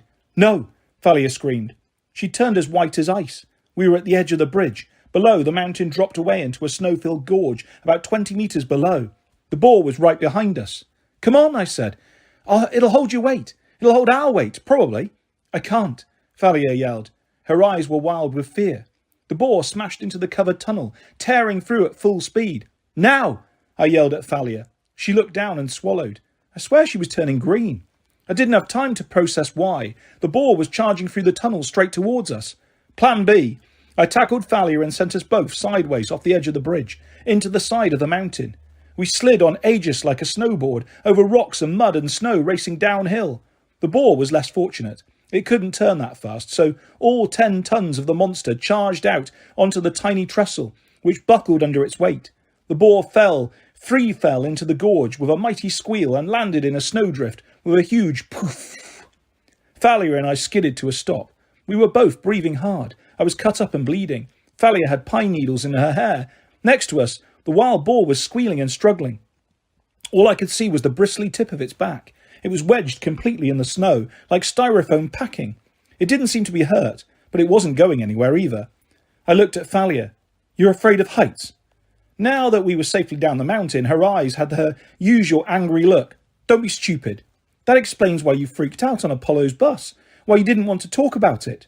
She took a deep breath, and then she brushed the pine needles out of her hair. "If you tell anyone, I swear." No, I said. "That's cool. It's just the daughter of Zeus, the lord of the sky, afraid of heights." She was about to knock me into the snow when above us, Grover's voice called, "Hello!" "Down here," I called. A few minutes later, Zoe, Bianca and Grover joined us. We stood watching the wild boar struggle in the snow. "A blessing of the wild," Grover said, though he now looked agitated. "I agree," Zoe said. "We must use it." "Hold up," Thalia said irritably. She still looked like she'd just lost a fight with a Christmas tree. "Explain to me why you're so sure this pig is a blessing." Grover looked over, distracted. "It's our ride west. Do you have any idea how fast this boar can travel?" "Fun," I said. "Like pig cowboys." Grover nodded. "We need to get aboard. I wish I had more time to look around, but it's gone now." "What's gone?" Grover didn't seem to hear me. He walked over to the boar and jumped onto its back. Already the boar was starting to make some headway through the drift. Once it broke free, there'd be no stopping it. Grover took out his pipes. He started playing a snappy tune and tossed an apple in front of the boar. The apple floated and spun right above the boar's nose, and the boar went nuts, straining to get it. "Automatic steering," Thalia murmured. "Great." She trudged over and jumped on behind Grover, which still left plenty of room for the rest of us. Zoe and Bianca walked towards the boar. "Wait a second," I said. "Do you two know what Grover is talking about, this wild blessing?" "Of course," Zoe said. "Did you not feel it in the wind? It was so strong. I never thought I would sense that presence again." "What presence?" She stared at me like I was an idiot. "The Lord of the Wild, of course. Just for a moment, in the arrival of the boar, I felt the presence of Pan." Chapter 13. We visit the junkyard of the gods.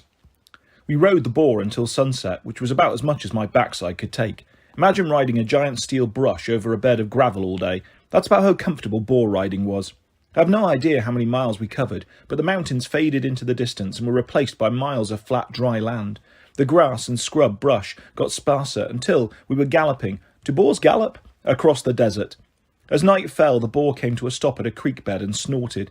He started drinking the muddy water and then ripped a saguaro cactus out of the ground and chewed it, needles and all. "This is as far as he'll go," Grover said. "We need to get off while he's eating." Nobody needed convincing. We slipped off the boar's back while he was busy ripping up cacti. Then we waddled away as best we could with our saddle saws. After its third saguaro and another drink of muddy water, the boar squealed and belched, and then whirled around and galloped back towards the east. "It likes the mountains better," I guessed. "I can't blame it," Thalia said. "Look." Ahead of us was a 2-lane road half blown over with sand. On the other side of the road was a cluster of buildings, too small to be a town. A boarded-up house, a taco shop that looked like it hadn't been opened since before Zoe Nightshade was born, and a white stucco post office with a sign that said Gila Claw, Arizona, hanging crooked above the door. Beyond that was a range of hills, but then I noticed they weren't regular hills. The countryside was way too flat for that. The hills were enormous mounds of old cars, appliances, and other scrap metal. It was a junkyard that seemed to go on forever. "Whoa," I said. "Something tells me we're not going to find a car rental here," Thalia said. She looked at Grover. "I don't suppose you got another wild boar up your sleeve?" Grover was sniffing the wind, looking nervous. He fished out his acorns and threw them into the sand, and then played his pipes. They rearranged themselves in a pattern that made no sense to me, but Grover looked concerned. "That's us," he said. "Those 5 nuts right there." "Which one is me?" I asked. "The little deformed one," Zoe suggested. "Oh, shut up." "That cluster right there," Grover said, pointing to the left. "That's trouble." "A monster?" Thalia asked. Grover looked uneasy. "I don't smell anything, which doesn't make sense, but the acorns don't lie. Our next challenge—" He pointed straight towards the junkyard. With the sunlight almost gone now, the hills of metal looked like something on an alien planet. We decided to camp for the night and try the junkyard in the morning. None of us wanted to go dump diving in the dark. Zoe and Bianca produced 5 sleeping bags and foam mattresses out of their backpacks. I don't know how they did it, because the packs were tiny, but they must have been enchanted to hold more stuff. I'd noticed their bows and quivers were also magic. I never really thought about it, but when the hunters needed them, they just appeared slung over their backs, and when they didn't, they were gone. The night got chilly fast, so Grover and I collected old boards from the ruined house, and Thalia zapped them with an electric shock to start a campfire. Pretty soon we were about as comfy as you can get in a run-down ghost town in the middle of nowhere. The stars are out, Zoe said. She was right. There were millions of them with no city lights to turn the sky orange. Amazing, Bianca said. I've never actually seen the Milky Way.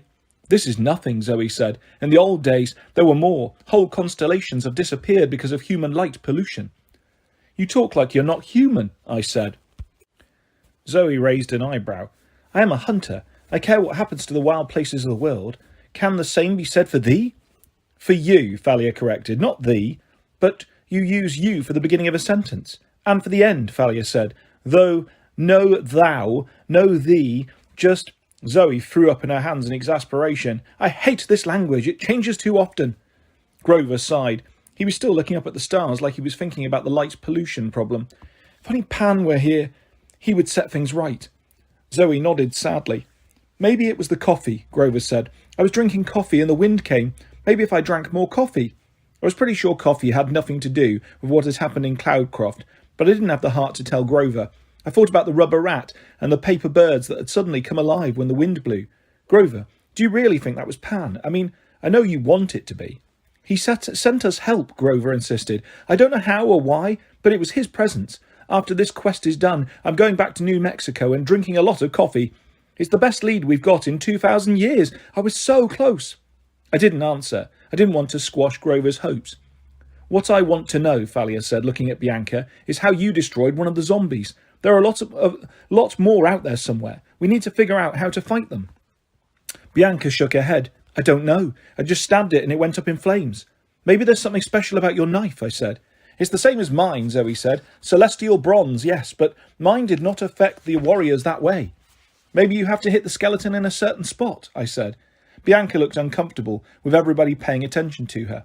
Never mind, Zoe told her. We will find the answer. In the meantime, we should plan our next move. When we get through this junkyard, we must continue west. If we can find a road, we can hitchhike to the nearest city. I think that would be Las Vegas. I was about to protest that Grover and I had bad experiences in that town, but Bianca beat us to it. No, she said, not there. She looked really freaked out, like she'd just been dropped off the steep end of a roller coaster. Zoe frowned. Why? Bianca took a shaky breath. I think we stayed there for a while, Nico and I, when we were travelling, and then, I can't remember. Suddenly I had a really bad thought. I remember what Bianca had told me about Nico and her staying in a hotel for a while. I met Grover's eyes, and I got the feeling he was thinking the same thing. Bianca, I said, that hotel you stayed at, was it possibly called the Lotus Hotel and Casino? Her eyes widened. How could you know that? Oh, great, I said. Wait, Thalia said. What is the Lotus Casino? A couple of years ago, I said, Grover, Annabeth and I got trapped there. It's designed so you never want to leave. We stayed for about an hour. When we came out, 5 days had passed. It makes time speed up. No, Bianca said. No, that's not possible. You said somebody came and got you out. I remembered. Yes. What did he look like? What did he say? I don't remember. Please, I really don't want to talk about this. Zoe sat forward, her eyebrows knitted with concern. You said that Washington, D.C. had changed when you went back last summer. You didn't remember the subway being there. Yes, but... Bianca, Zoe said, can you tell me the name of the President of the United States right now? Don't be silly, Bianca said. She told us the correct name of the President. And who was the President before that? Zoe asked. Bianca thought for a while. Roosevelt? Zoe swallowed. Theodore or Franklin? Franklin, Bianca said. FDR. Like FDR Drive? I asked. Because seriously, that's about all I knew about FDR. Bianca, Zoe said. FDR was not the last president. That was about 70 years ago. That's impossible, Bianca said. I'm not that old. She stared at her hands as if to make sure they weren't wrinkled. Thalia's eyes turned sad. I guess she knew what it was like to get pulled out of time for a while. It's okay, Bianca. The important thing is you and Nico are safe. You made it out. But how? I said. We were only in there for an hour and we barely escaped. How could you have escaped after being there for so long? I told you. Bianca looked about ready to cry. A man came, said it was time to leave, and... But who? Why did he do it? Before she could answer, we were hit with a blazing light from down the road. The headlights of a car appeared out of nowhere. I was half hoping it was Apollo, come to give us a ride again, but the engine was way too silent for the sun chariot, and besides, it was night time. We grabbed our sleeping bags and got out of the way as a deathly white limousine slid to a stop in front of us. The back door of the limo opened right next to me. Before I could step away, the point of a sword touched my throat. I heard the sound of Zoe and Bianca drawing their bows. As the owner of the sword got out of the car, I moved back very slowly. I had to because he was pushing the point under my chin. He smiled cruelly. Not so fast now, are you, punk? He was a big man with a crew cut, a black leather biker's jacket, black jeans, a skin-tight white vest, and combat boots. Wrap-around shades hid his eyes, but I knew what was behind those glasses. Hollow sockets, filled with flames. Ares, I growled. The war god glanced at my friends. At ease, people. He snapped his fingers and their weapons fell to the ground. This is a friendly meeting. He dug the point of his blade a little further under my chin. Of course I'd like to take your head for a trophy, but someone wants to see you, and I never behead my enemies in front of a lady. What lady? Thalia asked. Ares looked over at her. Well, I heard you were back. He lowered his sword and pushed me away. Thalia, daughter of Zeus, Ares mused. You're not hanging out with very good company. What's your business, Ares? She said. Who's in the car? Ares smiled, enjoying the attention. Oh, I doubt she wants to meet the rest of you, particularly not them. He jutted his chin towards Zoe and Bianca. Why don't you all get some tacos while you wait? Only take Percy a few minutes. We will not leave him alone with thee, Lord Ares, Zoe said. Besides, Grover managed, the taco place is closed.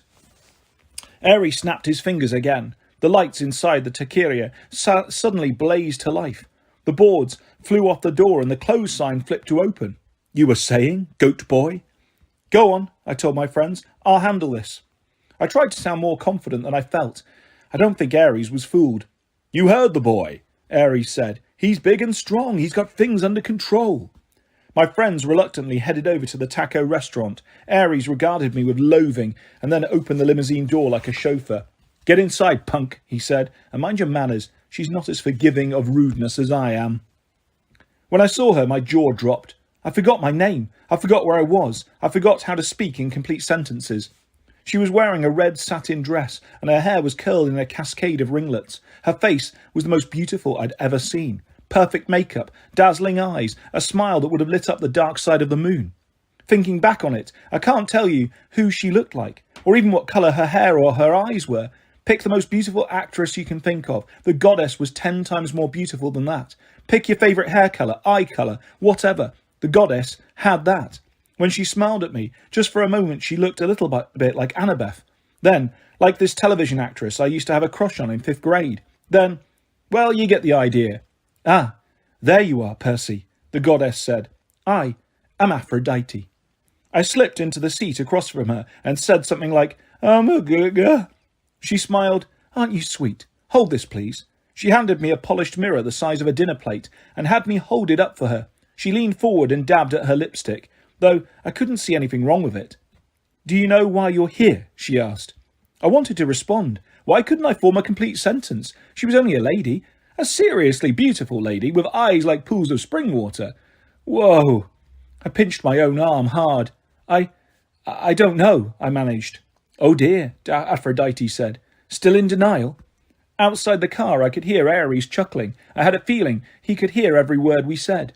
The idea of him being out there made me angry, and that helped clear my mind. I don't know what you're talking about, I said. Well then, why are you on this quest? Artemis has been captured. Aphrodite rolled her eyes.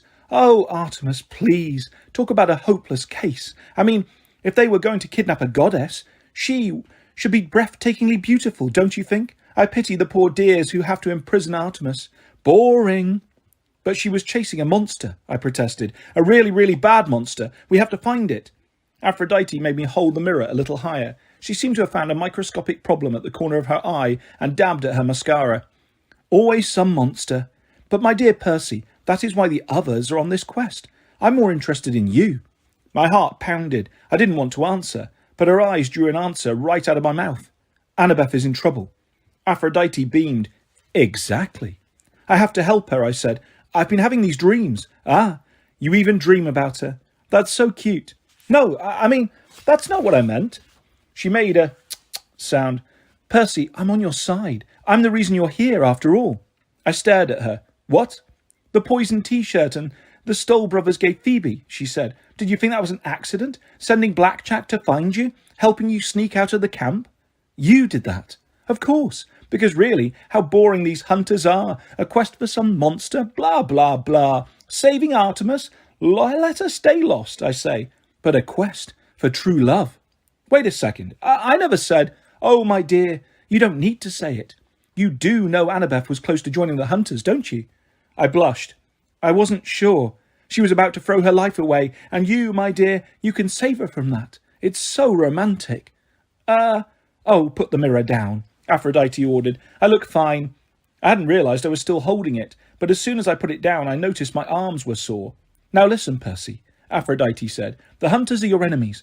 Forget them, and Artemis and the monster. That's not important. You just concentrate on finding and saving Annabeth. Do you know where she is?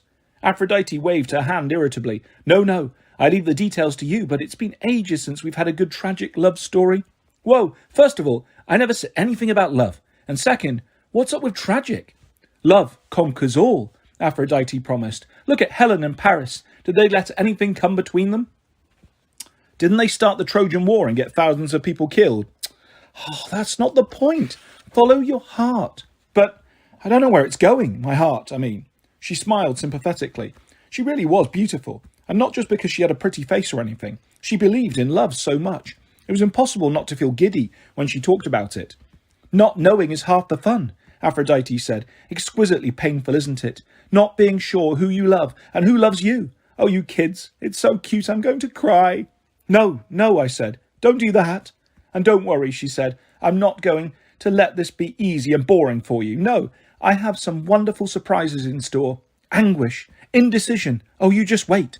That's really okay, I told her. Don't go to any trouble. You're so cute. I wish all my daughters could break the heart of a boy as nice as you. Aphrodite's eyes were tearing up now. Now, you'd better go, and do be careful in my husband's territory, Percy. Don't take anything. He is awfully fussy about his trinkets and trash. What? I asked. You mean Hephaestus? But the car door opened and Ares grabbed my shoulder, pulling me out of the car and back into the desert night. My audience with the goddess of love was over. You're lucky, punk. Ares pushed me away from the limo. Be grateful. For what? That we're being so nice. If it was up to me. So, why haven't you killed me? I shot back. It was a stupid thing to say to the god of war, but being around him always made me feel angry and reckless. Ares nodded, like I'd finally said something intelligent. I'd love to kill you, seriously, he said. But see, I got a situation. Word on Olympus is that you might start the biggest war in history. I can't risk messing that up. Besides, Aphrodite thinks you're some kind of soap opera star or something. I kill you, that makes me look bad with her. But don't worry, I haven't forgotten my promise. Someday soon, kid, real soon, you're going to raise your sword to fight and you're going to remember the wrath of Ares. I balled my fists. Why wait? I beat you once. How's that ankle healing up? He grinned crookedly. Not bad, punk. But you got nothing on the master of taunts. I'll start the fight when I'm good and ready. Until then, get lost. He snapped his fingers, and the world did a 360, spinning in a cloud of red dust, and I fell to the ground. When I stood up again, the limousine was gone. The road, the taco restaurant, the whole town of Gila-Claw was gone. My friends and I were standing in the middle of the junkyard, mountains of scrap metal stretched out in front, in every direction. What did she want with you? Bianca asked, once I'd told them about Aphrodite. Oh, not sure, I lied. She said to be careful in her husband's junkyard. She said not to pick anything up. Zoe narrowed her eyes.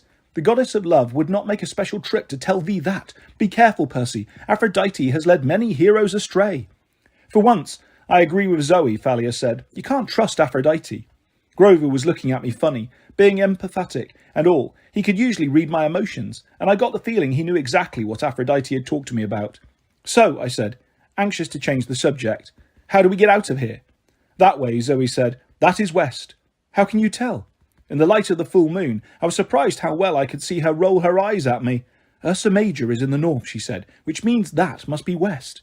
She pointed west, then at the northern constellation, which was hard to make out because there were so many other stars. Oh yeah, I said. The bear thing. Zoe looked offended. Show some respect. It was a fine bear, a worthy opponent. You act like it was real. Guys, Grover broke in. Look. We'd reached the crest of a junk mountain. Piles of metal objects glinted in the moonlight. Broken heads of bronze horses, metal legs from human statues, smashed chariots, tons of shields and swords and other weapons, along with more modern stuff like cars that gleamed gold and silver, refrigerators, washing machines and computer monitors. Whoa, Bianca said. That stuff, some of it looks like real gold. It is, Thalia said grimly. Like Percy said, don't touch anything. This is the junkyard of the gods. Junk? Grover picked up a beautiful crown made of gold, silver and jewels. It was broken on one side, as if it had been split by an axe. You call this junk? He bit off a point and began to chew. It's delicious. Thalia swatted the crown out of his hands. I'm serious. Look, Bianca said. She raced down the hill, tipping over bronze coils and golden plates. She picked up a bow that glowed silver in a moonlight. A hunter's bow. She yelped in surprise as the bow began to shrink and became a hair clip shaped like a crescent moon. It's just like Percy's sword. Zoe's face was grim. Leave it, Bianca. But it is here for a reason. Anything thrown away in this junkyard must stay in this yard.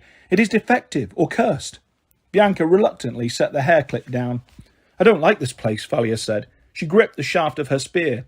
You think we're going to get attacked by killer refrigerators? I asked. She gave me a hard look. Zoe is right, Percy. Things get thrown away here for a reason. Now come on, let's get across the yard. That's the second time you've agreed with Zoe, I muttered, but Thalia ignored me. We started picking our way through the hills and valleys of junk. The stuff seemed to go on forever. And if it hadn't been for the Ursa Major, we would have got lost. All the hills pretty much looked the same. I'd like to say we left the stuff alone, but there was too much cool junk not to check out some of it. I found an electric guitar shaped like Apollo's lyre that was so sweet I had to pick it up. Grover found a broken tree made out of metal. It had been chopped to pieces, but some of the branches still had golden birds in them, and they whirred around when Grover picked them up, trying to flap their wings. Finally, we saw the edge of the junkyard about half a mile ahead of us. The lights of a highway stretched through the desert. But between us and the road... What is that? Bianca gasped. Ahead of us was a hill much bigger and longer than the others. It was like a metal mesa, the length of a football field, and as tall as goalposts. At one end of the mesa was a row of 10 thick metal columns, wedged together, tightly together. Bianca frowned. They looked like toes, Grover said. Bianca nodded. Really, really large toes. Zoe and Thalia exchanged nervous looks. Let's go round, Thalia said. Far round. But the road is right over there, I protested. Quicker to climb over. Ping! Thalia hefted her spear and Zoe drew her bow, but then I realised it was only Grover. He had thrown a piece of scrap metal at the toes and hit one, making a deep echo as if the column were hollow. Why did you do that? Zoe demanded. Grover cringed. I don't know. I don't like fake feet. Come on, Thalia looked at me. Around. I didn't argue. The toes were starting to freak me out, too. I mean, who sculpts 3-metre-tall metal toes and sticks them in a junkyard? After several minutes of walking, we finally stepped onto the highway, an abandoned but well-lit stretch of black tarmac. We made it out, Zoe said. Thank the gods. But apparently the gods didn't want to be thanked. At that moment, I heard a sound like 1,000 trash compactors crushing metal. I whirled around. Behind us, the scrap mountain was boiling, rising up. The 10 toes tilted over, and I realised why they looked like toes. They were toes. The thing that rose up from the metal was a bronze giant in full Greek battle armour. He was impossibly tall, a skyscraper with legs and arms. He gleamed wickedly in the moonlight. He looked down at us, and his face was deformed. The left side was partially melted off. His joints creaked with rust, and across his armoured chest, written in thick dust by some giant finger, were the words, "Wash me." Talos, Zoe gasped. Who's Talos? I stuttered. One of Hephaestus's creations, Thalia said. But that can't be the original. It's too small, a prototype maybe, a defective model. The metal giant didn't like the word defective. He moved one hand to his sword belt and drew his weapon. The sound of it coming out of its sheath was horrible, metal screeching against metal. The blade was 30 metres long, easy. It looked rusty and dull, but I didn't figure that mattered. Getting hit with that thing would be like getting hit with a battleship. Someone took something, Zoe said. Who took something? She stared accusingly at me. I shook my head. I'm a lot of things, but I'm not a thief. Bianca didn't say anything. I could swear she looked guilty, but I didn't have much time to think about it because the giant defective Talos took one step towards us, closing half the distance and making the ground shake. Run! Grover yelped. Great advice, except that it was hopeless. At a leisurely stroll, this thing could outdistance us easily. We split up, the way we'd done with the Nemean lion. Thalia drew her shield and held it up as she ran down the highway. The giant swung his sword and took out a row of power lines, which exploded in sparks and scattered across Thalia's path. Zoe's arrows whistled towards the creature's face, but shattered harmlessly against the metal. Grover brayed like a baby goat and went climbing up a mountain of metal. Bianca and I ended up next to each other, holding and hiding behind a broken chariot. You took something, I said. That bow. No, she said, but her voice was quivering. Give it back, I said. Throw it down. I didn't take the bow. Besides, it's too late. What did you take? Before she could answer, I heard a massive creaking noise and a shadow blotted out the sky. Move! I tore down the hill, Bianca right behind me, as the giant's foot smashed a crater in the ground where we'd been hiding. Hey, Talos! Grover yelled, but the monster raised his sword, looking down at Bianca and me. Grover played a quick melody on his pipes. Over at the highway, the downed power lines began to dance. I understood what Grover was going to do a split second before it happened.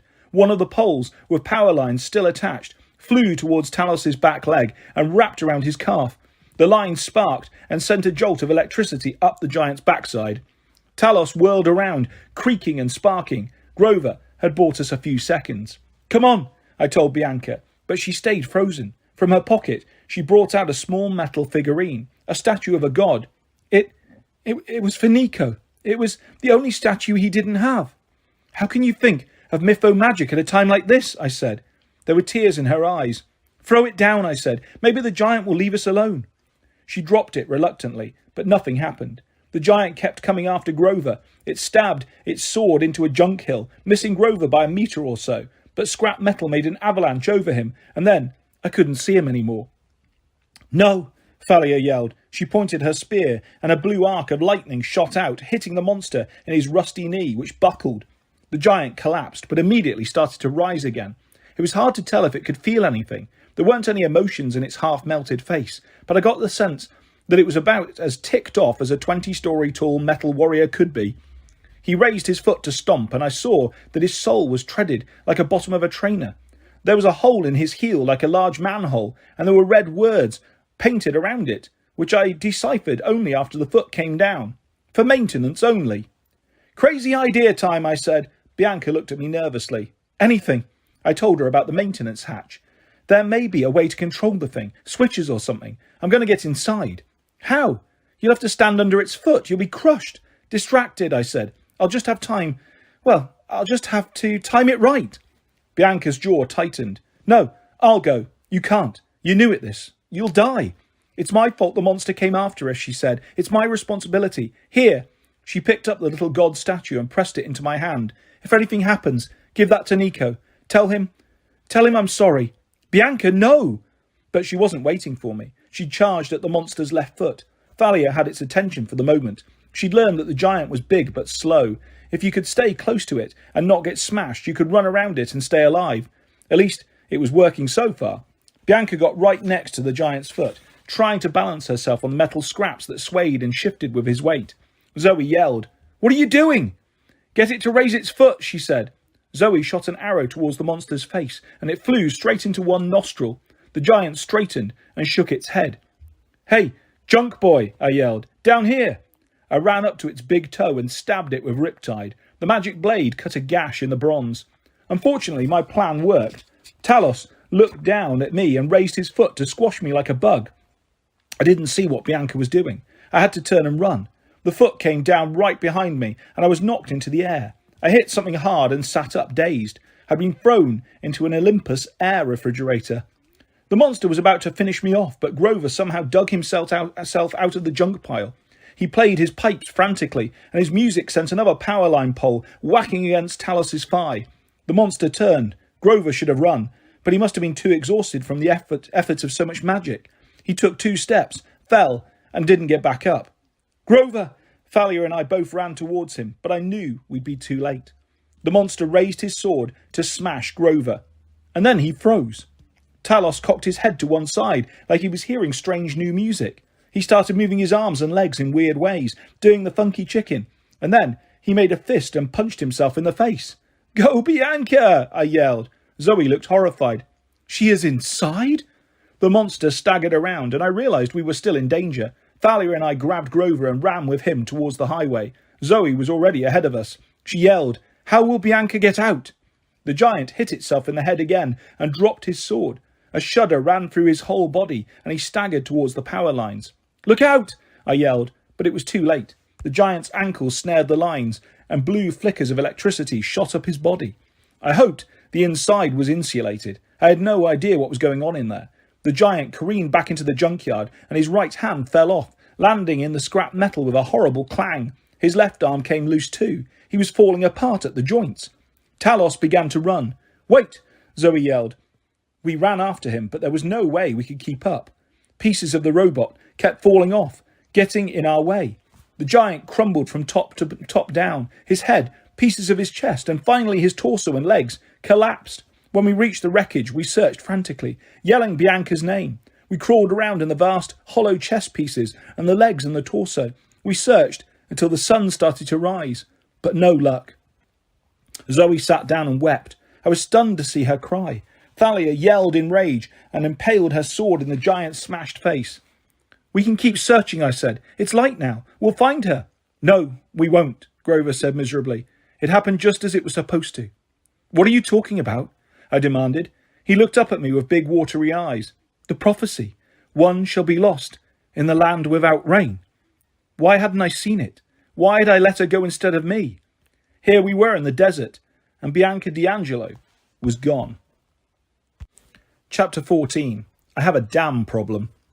At the edge of the dump, we found a tow truck so old it might have been thrown away itself, but the engine started, and it had a full tank of fuel, so we decided to borrow it. Thalia drove. She didn't seem as stunned as Zoe or Grover or me. "The skeletons are still out there," she reminded us. "We need to keep moving."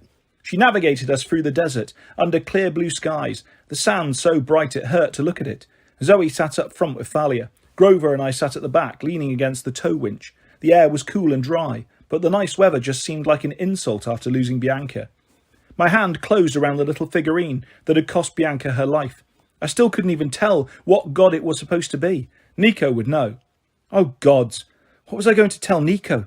I wanted to believe that Bianca was still alive somewhere, but I had a bad feeling that she was gone for good. "It should have been me," I said. "I should have gone into the giant." "Don't say that," Grover panicked. "It's bad enough Annabeth is gone and now Bianca. Do you think I could stand it if—" He sniffled. "Do you think anybody else would be my best friend?" "Ah, Grover." He wiped under his eyes with an oily cloth that left his face grimy like he had war paint on. I'm okay." But he wasn't okay. Ever since the encounter in New Mexico, whatever had happened, when that wild wind blew through, he seemed really fragile, even more emotional than usual. I was afraid to talk to him about it because he might start bawling. At least there's one good thing about having a friend who gets freaked out more than you do. I realised I couldn't stay depressed. I had to set aside thinking about Bianca and keep us going forward, the way Thalia was doing. I wondered what she and Zoe were talking about in the front of the truck. The tow truck ran out of fuel at the edge of a river canyon that was just as well because the road dead-ended. Thalia got out and slammed the door. Immediately, one of the tyres blew. Great. What now? I scanned the horizon. There wasn't much to see. Desert in all directions, occasional clumps of barren mountains plopped here and there. The canyon was the only thing interesting. The river itself wasn't very big, maybe 50 metres across. Green water with a few rapids, but it carved a huge scar out of the desert. The rock cliffs dropped away below us. "There's a path," Grover said. "We could get to the river." I tried to see what he was talking about and finally noticed a tiny ledge winding down the cliff face. "That's a goat path," I said. "So?" he asked. "The rest of us aren't goats." "We can make it," Grover said. "I think." I thought about that. I'd done cliffs before, but I didn't like them. And then I looked over at Thalia and saw how pale she'd got. Her problem with heights. She'd never be able to do it. "No," I said. I think we should go further upstream." Grover said, "But, come on," I said. "A walk won't hurt us." I glanced at Thalia. Her eyes said a quick thank you. We followed the river for about half a mile before coming up to an easier slope that led down to the water.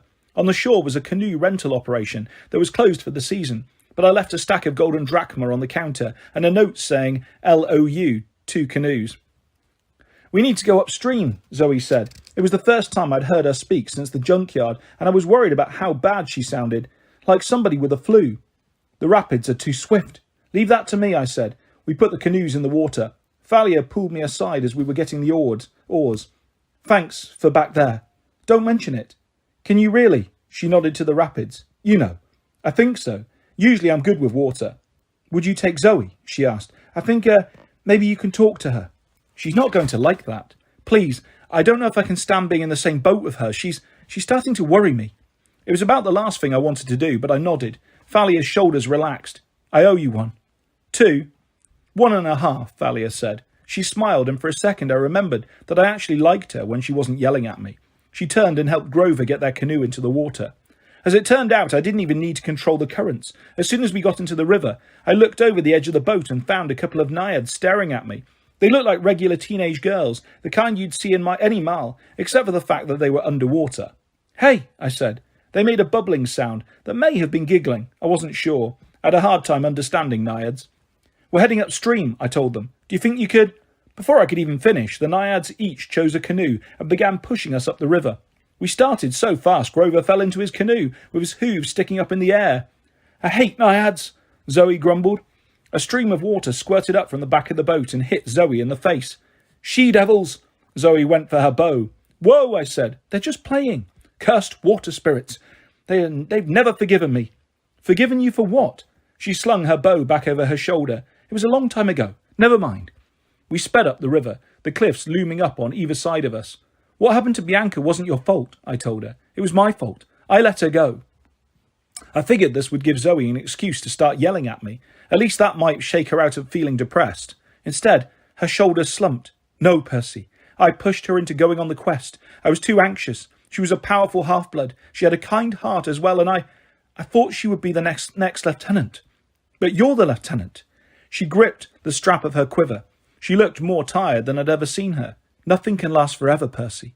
Over 2,000 years I have led the hunt, and my wisdom has not improved. Now Artemis herself is in danger.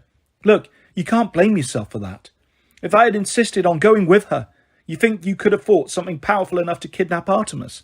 There's nothing you could have done." Zoe didn't answer. The cliffs along the river were getting taller. Long shadows fell across the water, making it a lot colder, even though the day was bright. Without thinking about it, I took Riptide out of my pocket. Zoe looked at the pen, and her expression was pained. "You made this," I said. "Who told thee?" "I had a dream about it." She studied me. I was sure she was going to call me crazy, but she just sighed. "It was a gift, and a mistake." "Who was the hero?" I asked. Zoe shook her head. "Do not make me say his name. I swore never to speak it again." "You act like I should know him." "I'm sure you do, hero. Don't all the boys want to be just like him?"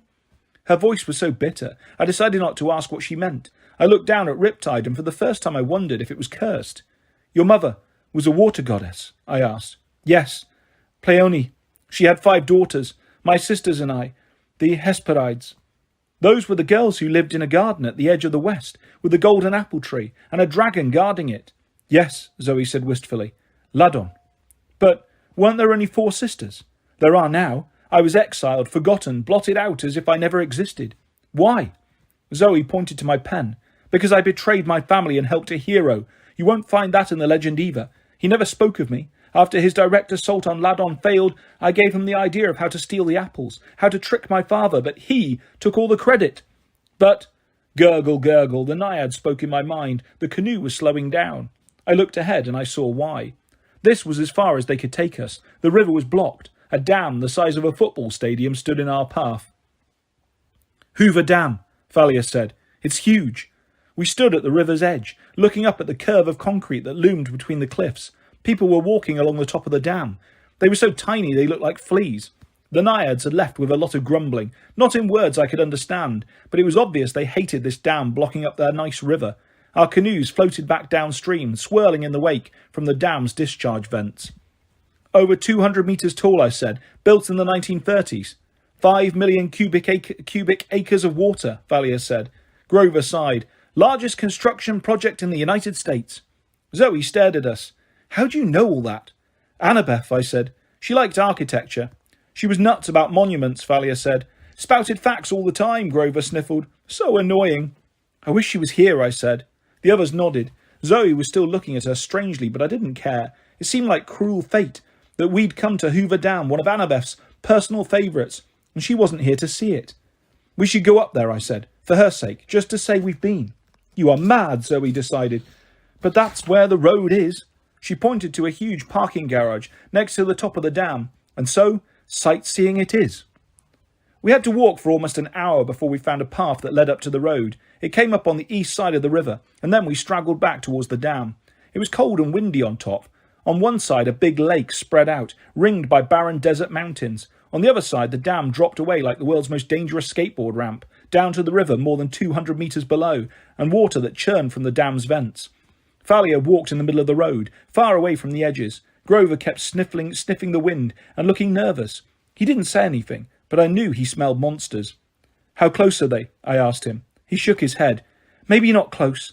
The wind on the dam, the desert all around us. The scent can probably carry for miles, but it's coming from several directions. I don't like it. I didn't either. It was already Wednesday, only 2 days until winter solstice, and we still had a long way to go. We didn't need any more monsters. There's a snack bar in the visitor centre, Thalia said. You've been here before? I asked. Once, to see the Guardians. She pointed to the far end of the dam. Carved into the side of the cliff was a little plaza with 2 big bronze statues. They looked kind of like Oscar statues with wings. They were dedicated to Zeus when the dam was built, Thalia said. A gift from Athena. Tourists were clustered all around them. They seemed to be looking at the statue's feet. What are they doing? I asked. Rubbing the toes, Thalia said. They think it's good luck. Why?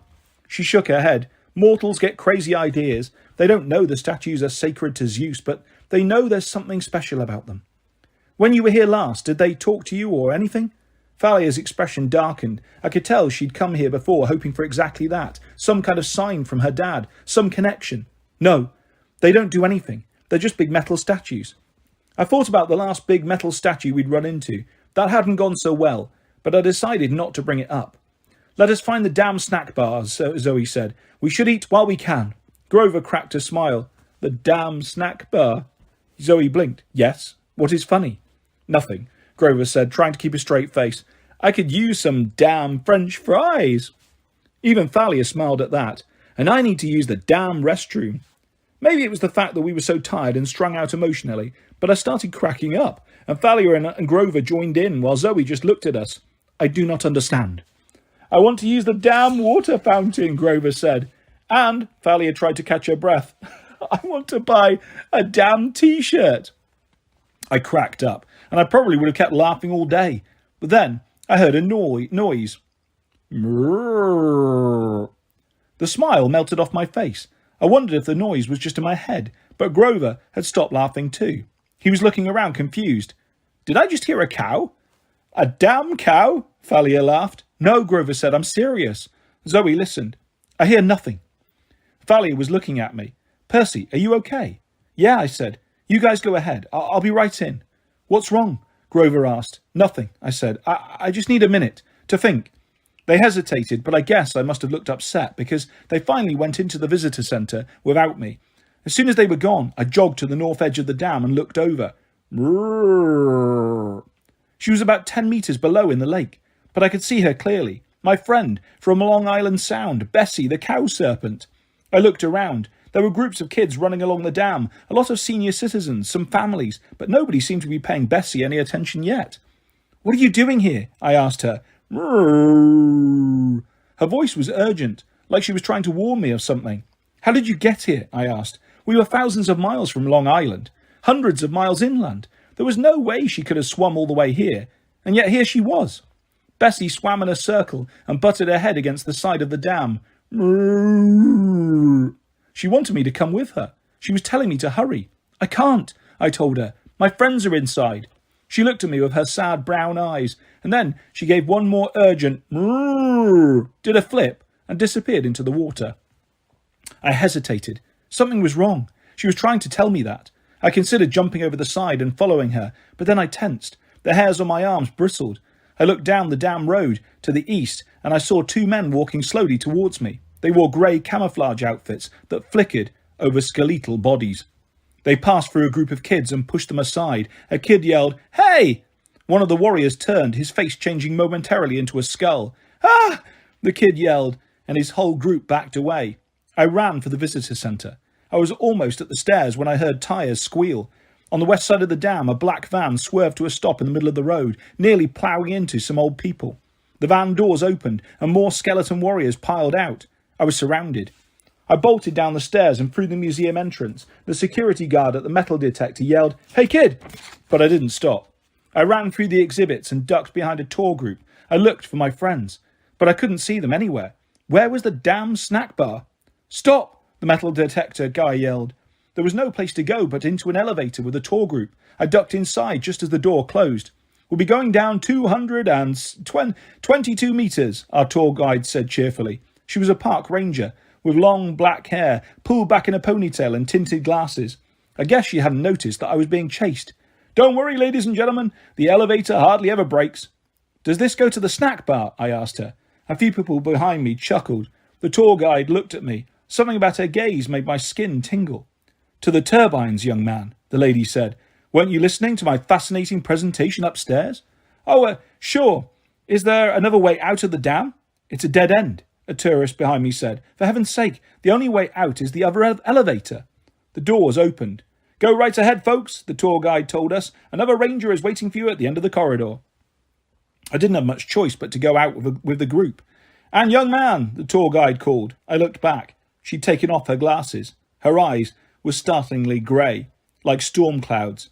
There is always a way out for those clever enough to find it. The doors closed with the tour guide still inside, leaving me alone. Before I could think too much about the woman in the elevator, a ding came from around the corner. The second elevator was opening, and I heard an unmistakable sound, the clattering of skeleton teeth. I ran after the tour group, through a tunnel carved out of solid rock. It seemed to run forever. The walls were moist and the air hummed with electricity and the roar of water. I came out on a U-shaped balcony that overlooked the huge warehouse area. 15 metres below, enormous turbines were running. It was a big room, but I didn't see any other exit, unless I wanted to jump into the turbines and get churned up to make electricity. I didn't. Another tour guide was talking over the microphone, telling the tourists about water supplies in Nevada. I prayed that Thalia, Zoe and Grover were okay. They might already be captured or eating at the snack bar, completely unaware that we were being surrounded. And stupid me, I had trapped myself in a hole of a couple of 100 metres below the surface. I worked my way around the crowd, trying not to be too obvious about it. There was a hallway at the other side of the balcony, maybe someplace I could hide. I kept my hand on Riptide, ready to strike. By the time I got to the opposite side of the balcony, my nerves were shot. I backed into the little hallway and watched the tunnel I'd come from. Then right behind me I heard a sharp shh, like the voice of a skeleton. Without thinking, I uncapped Riptide and spun, slashing with my sword. The girl I'd just tried to slice in half yelped and dropped her Kleenex. "Oh my God," she shouted. "Do you always kill people when you blow their nose?" The first thing that went through my head was that the sword hadn't hurt her. It had passed clean through her body, harmlessly. "You're mortal." She looked at me in disbelief. "What's that supposed to mean? Of course I'm mortal. How did you get that sword past security?" "I didn't." "Wait, you can see it's a sword."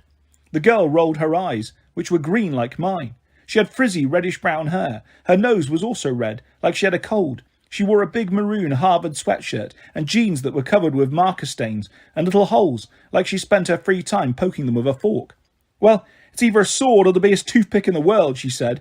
"And why didn't it hurt me? I mean, not that I'm complaining. Who are you? And whoa, what is that you're wearing? Is that made of lion fur?" She asked so many questions so fast, it was like she was throwing rocks at me. I couldn't think of what to say. I looked at my sleeves to see if the Nemean lion pelt had somehow changed back to fur, but it still looked like a brown winter coat to me. I knew the skeleton warriors were still chasing me. I had no time to waste, but I just stared at the red-headed girl. And then I remembered what Thalia had done at Westover Hall to fool the teachers. Maybe I could manipulate the mist. I concentrated hard and snapped my fingers. "You don't see a sword," I told the girl. "It's just a ballpoint pen." She blinked. No, it's a sword, weirdo." "Who are you?" I demanded. She huffed indignantly. "Rachel Elizabeth Dare. Now, are you going to answer my questions or should I scream for security?"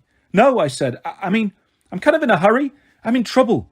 "In a hurry or in trouble?" Sort of both." She looked over my shoulder and her eyes widened. "Bathroom." "What?" "Bathroom, behind me, now." I don't know why, but I listened to her. I slipped inside the boys' bathroom and left Rachel Elizabeth Dare standing outside. Later, that seemed cowardly to me, or I'm also pretty sure it saved my life. I heard the clattering, hissing sounds of skeletons as they came closer. My grip tightened on Riptide. What was I thinking? I'd left a mortal girl out there to die. I was preparing to burst out and fight when Rachel Elizabeth Dare started talking in that rapid-fire machine gun way of hers. Oh my God, did you see that kid? It's about time you got here. He tried to kill me. He had a sword. For God's sake, you security guys, let a sword-swinging lunatic inside a national landmark. I mean, geez. He ran that way towards those turbine thingies. I think he went over the side or something. Maybe he fell. The skeletons clattered excitedly. I heard them moving off. Rachel opened the door. All clear, but you'd better hurry. She looked shaken. Her face was grey and sweaty. I peeked around the corner. 3 skeleton warriors were running towards the other end of the balcony. The way to the elevator was clear for a few seconds. I owe you one, Rachel Elizabeth Dare. What are those things? She asked. They look like skeletons. She nodded uneasily. Do yourself a favour, I said. Forget it. Forget you ever saw me. Forget you tried to kill me? Yeah, that too. But who are you? Percy, I started to say, and then the skeletons turned around. Gotta go. What kind of name is Percy Gotta Go? I bolted for the exit. The cafe was packed with kids enjoying the best part of the tour, the damn lunch. Thalia, Zoe and Grover were just sitting down with their food. We need to leave, I gasped. Now! But we just got our burritos, Thalia said. Zoe stood up, muttering an ancient Greek curse. He's right. Look. The cafe windows wrapped all the way around the observation floor, which gave us a beautiful panoramic view of the skeletal army that had come to kill us. I counted 2 on the east side of the damn road, blocking the way to Arizona, 3 more on the west side guarding Nevada. All of them were armed with batons and pistols. But our immediate problem was a lot closer. The 3 skeleton warriors who'd been chasing me in the turbine room now appeared on the stairs. They saw me from across the cafeteria and clattered their teeth. Elevator, Grover said. We bolted in that direction, but the doors opened with a pleasant ding, and 3 more warriors stepped out. Every warrior was accounted for, minus the one Bianca had blasted to flames in New Mexico. We were completely surrounded. Then Grover had a brilliant, totally Grover-like idea. Burrito fight, he yelled, and flung his guacamole grande at the nearest skeleton. Now, if you have never been hit by a flying burrito, count yourself lucky. In terms of deadly projectiles, it's right up there with grenades and cannonballs. Grover's lunch hit the skeleton and knocked his skull clean off his shoulders. I'm not sure what the other kids in the cafe saw, but they went crazy and started throwing their burritos and baskets of chips and sodas at each other, shrieking and screaming. The skeletons tried to aim their guns, but it was hopeless. Bodies and food and drinks were flying everywhere. In the chaos, Valerie and I tackled the other 2 skeletons on the stairs and sent them flying into the condiment table. Then we all raced downstairs, guacamole grandes whizzing past our heads. What now? Grover asked as we burst outside. I didn't have an answer. The warriors on the road were closing in from either direction. We ran across the street to the plaza with the winged bronze statues, but that just put our backs to the mountain. The skeletons moved forward, forming a crescent around us. Their brethren from the cafe were running up to join them. One was still putting its skull back on its shoulders. Another was covered in ketchup and mustard. 2 more had burritos lodged in their rib cages. They didn't look happy about it. They drew batons and advanced. 4 against 11, Zoe muttered, and they cannot die. It's been nice adventuring with you guys, Grover said, his voice trembling. Something shiny caught the corner of my eye. I glanced behind me at the statue's feet. Whoa, I said. Their toes really are bright. Percy, Thalia said, this isn't the time. But I couldn't help staring at the 2 giant bronze guys with tall bladed wings like letter openers. They were weathered, brown except for their toes, which shone like new pennies from all the times people had rubbed them for good luck. Good luck. The blessing of Zeus. I thought about the tour guide in the elevator, her grey eyes and her smile. What had she said? There is always a way for those clever enough to find it. Thalia, I said, pray to your dad. She glared at me. He never answers. Just this once, I pleaded. Ask for help. I think the statues can give us some luck. 6 skeletons raised their guns. The other 5 came forward with batons. 15 metres away. 10 metres. Do it, I yelled. No, Thalia said. He won't answer me. This time is different. Who says? I hesitated. Athena, I think. Thalia scowled like she was sure I'd gone crazy.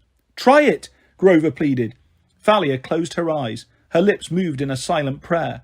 I put in my own prayer to Annabeth's mum, hoping I was right. that it had been her in that elevator, that she was trying to help us, to save her daughter. And nothing happened. The skeletons closed in. I raised Riptide to defend myself. Thalia held up her shield. Zoe pushed Grover behind her and aimed an arrow at a skeleton's head. A shadow fell over me. I thought maybe it was the shadow of death. Then I realised it was the shadow of an enormous wing. The skeletons looked up too late. A flash of bronze, and all 5 of the baton wielders were swept aside. The other skeletons opened fire. I raised my lion coat for protection, but I didn't need it. The bronze angels stepped in front of us and folded their wings like shields. Bullets pinged off them like rain off a corrugated roof. Both angels slashed outwards and the skeletons went flying across the road. Man, it feels good to stand up, the first angel said. His voice sounded tinny and rusty, like he hadn't had a drink since he'd been built. Will you look at my toes, the other said. Holy Zeus, what were those tourists thinking? As stunned as I was by the angels, I was more concerned with the skeletons. A few of them were getting up again, reassembling, bony hands groping for their weapons. Trouble, I said. Get us out of here, Thalia yelled. Both angels looked down at her. Zeus's kid? Yes. Could I get a please, Miss Zeus's kid? An angel asked. Please. The angels looked at each other and shrugged. Could use a stretch, one decided. And the next thing I knew, one of them grabbed Thalia and me. The other grabbed Zoe and Grover, and we flew straight up, over the dam and the river, the skeleton warriors shrinking to tiny specks below us, and the sound of gunfire echoing off the sides of the mountains. Chapter 15. I wrestle Santa's evil twin. Tell me when it's over, Thalia said. Her eyes were shut tight. The statue was holding on to us, so we couldn't fall, but still Thalia clutched his arm, like it was the most important thing in the world. Everything's fine, I promised. Are we very high? I looked down. Below us, a range of snowy mountains zipped by. I stretched out my foot and kicked snow off one of the peaks. Nah, I said, not that high. We are in the Sierras, Zoe yelled, and she and Grover were hanging from the arms of the other statue. I've hunted here before. At this speed, we should be in San Francisco in a few hours. Hey, Frisco, our angel said. Yo, Chuck, we could visit those guys at the Mechanics Monument again. They know how to party. Oh, man, the other angel said. I am so there. You guys have visited San Francisco? I asked. We automatons gotta have some fun once in a while, right? Our statue said. Those mechanics took us over to the DeYoung Museum and introduced us to those marble lady statues, see? And, Hank, the other statue, Chuck cut in. They're kids, man. Oh, right. If bronze statues could blush, I swear Hank did. Back to flying. We sped up, so I could tell the angels were excited. The mountains fell away into hills, and then we were zipping along over farmland and towns and highways. Grover played the pipes to pass the time. Zoe got bored and started shooting arrows at random billboards as we flew by. Every time she saw a Target department store, and we passed dozens of them, she would peg the store's sign with a few bullseyes at 100 miles an hour. Thalia kept her eyes closed the whole way. She muttered to herself a lot, like she was praying. You did good back there, I told her. Zeus listened. It was hard to tell what she was thinking with her eyes closed. Maybe, she said. How did you get away from the skeletons in the generator room anyway? You said they cornered you. I told her about the weird mortal girl, Rachel Elizabeth Dare, who seemed to be able to see right through the mist. I thought Thalia was going to call me crazy, but she just nodded.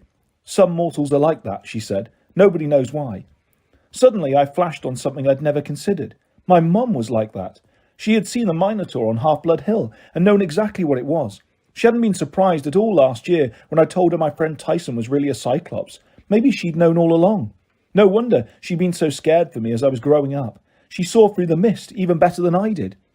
Well, the girl was annoying, I said, but I'm glad I didn't vaporize her. That would have been bad. Thalia nodded. Must be nice to be a regular mortal. She said that as if she'd been giving it a lot of thought. Where you guys want to land? Hank asked, waking me from a night of fitful sleep. I looked down and said, Whoa!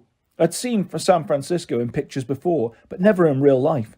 It was probably the most beautiful city I'd ever seen, kind of like a smaller, cleaner Manhattan, if Manhattan had been surrounded by green hills and fog.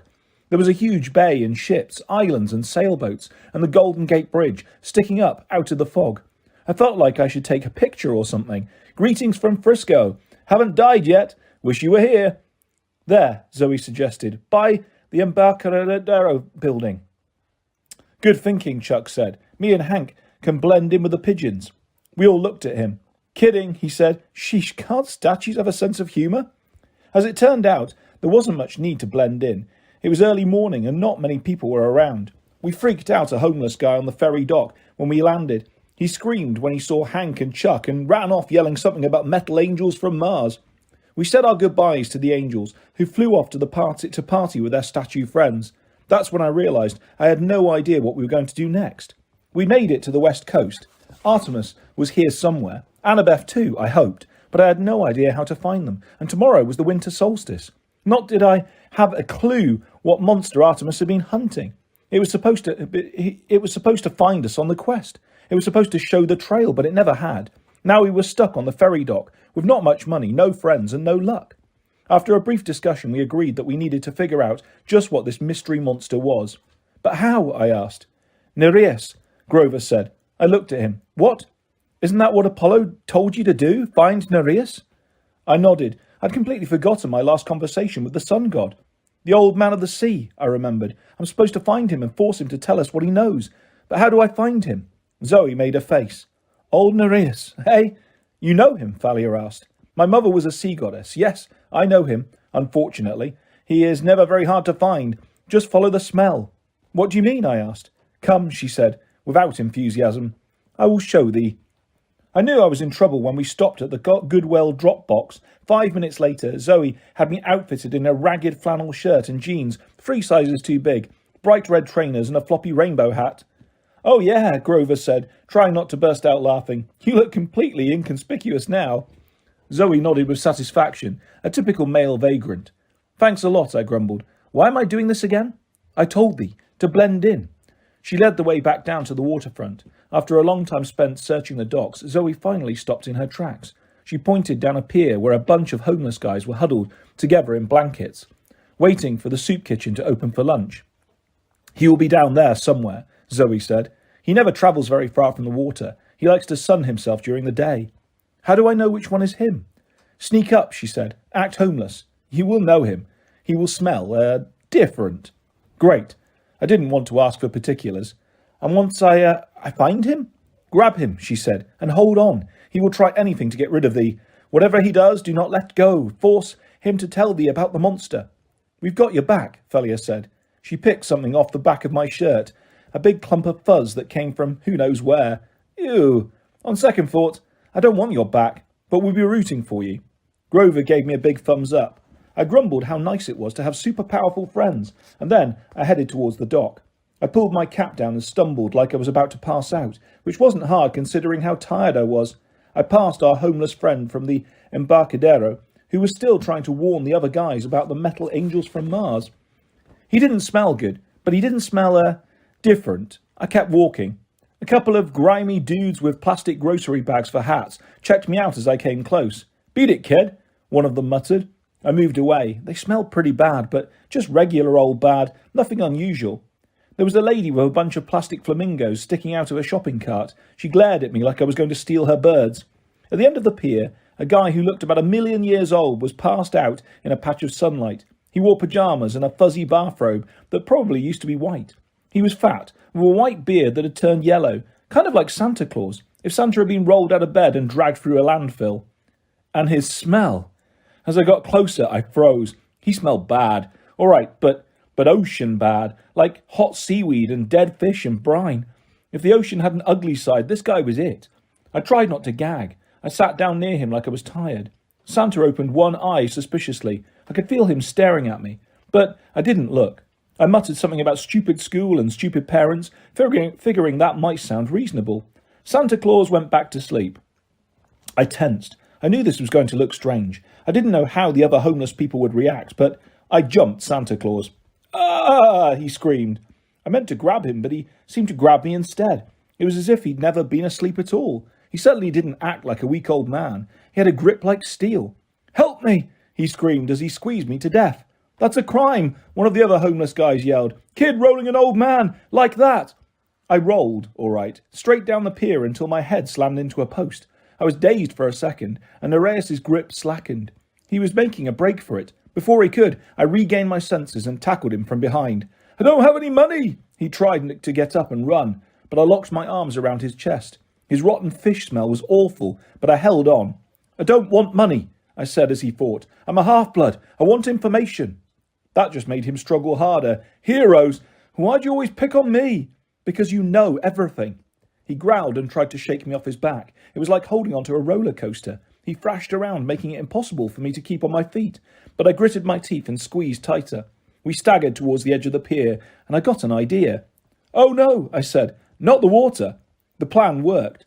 Immediately, Nereus yelled in triumph and jumped off the edge. Together we plunged into San Francisco Bay. He must have been surprised when I tightened my grip, the ocean filling me with extra strength. But Nereus had a few tricks left, too.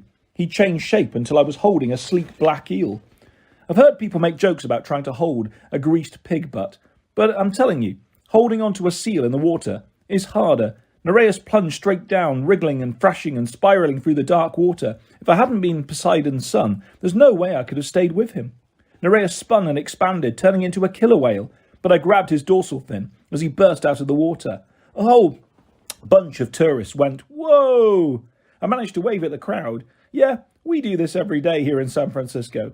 Nereus plunged into the water and turned into a slimy eel.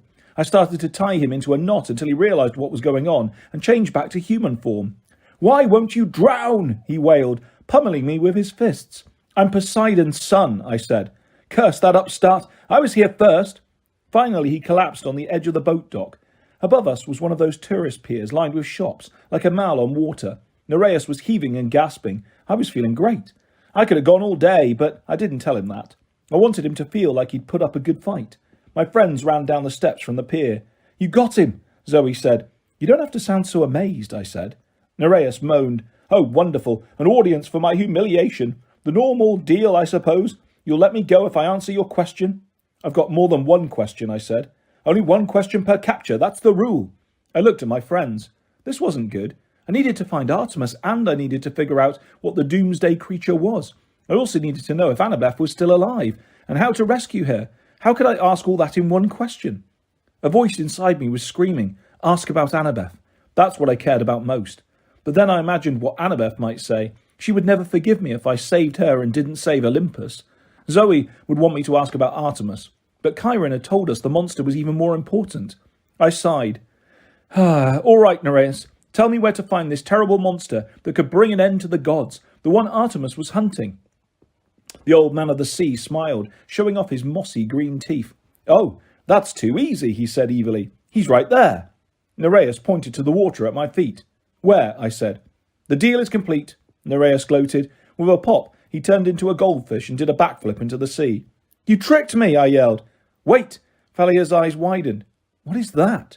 "Mrrr." I looked down, and there was my friend, the cow serpent, swimming next to the dock. She nudged my shoe and gave me the sad brown eyes. "Ah, Bessie," I said, "not now." "Mrrr." Grover gasped. "He says his name isn't Bessie. You can understand her. Him." Grover nodded. "It's a very old form of animal speech, but he says his name is the Ophiutorus." "The Ophi what?" "It means serpent bull in Greek," Thalia said. "But what's it doing here?" "Mrrr." "He says Percy is his protector," Grover announced, "and he's running from the bad people. He says they are close." I was wondering how you got all that from a single moo. "Wait," Zoe said, looking at me. "You know this cow?" I was feeling impatient, but I told them the story.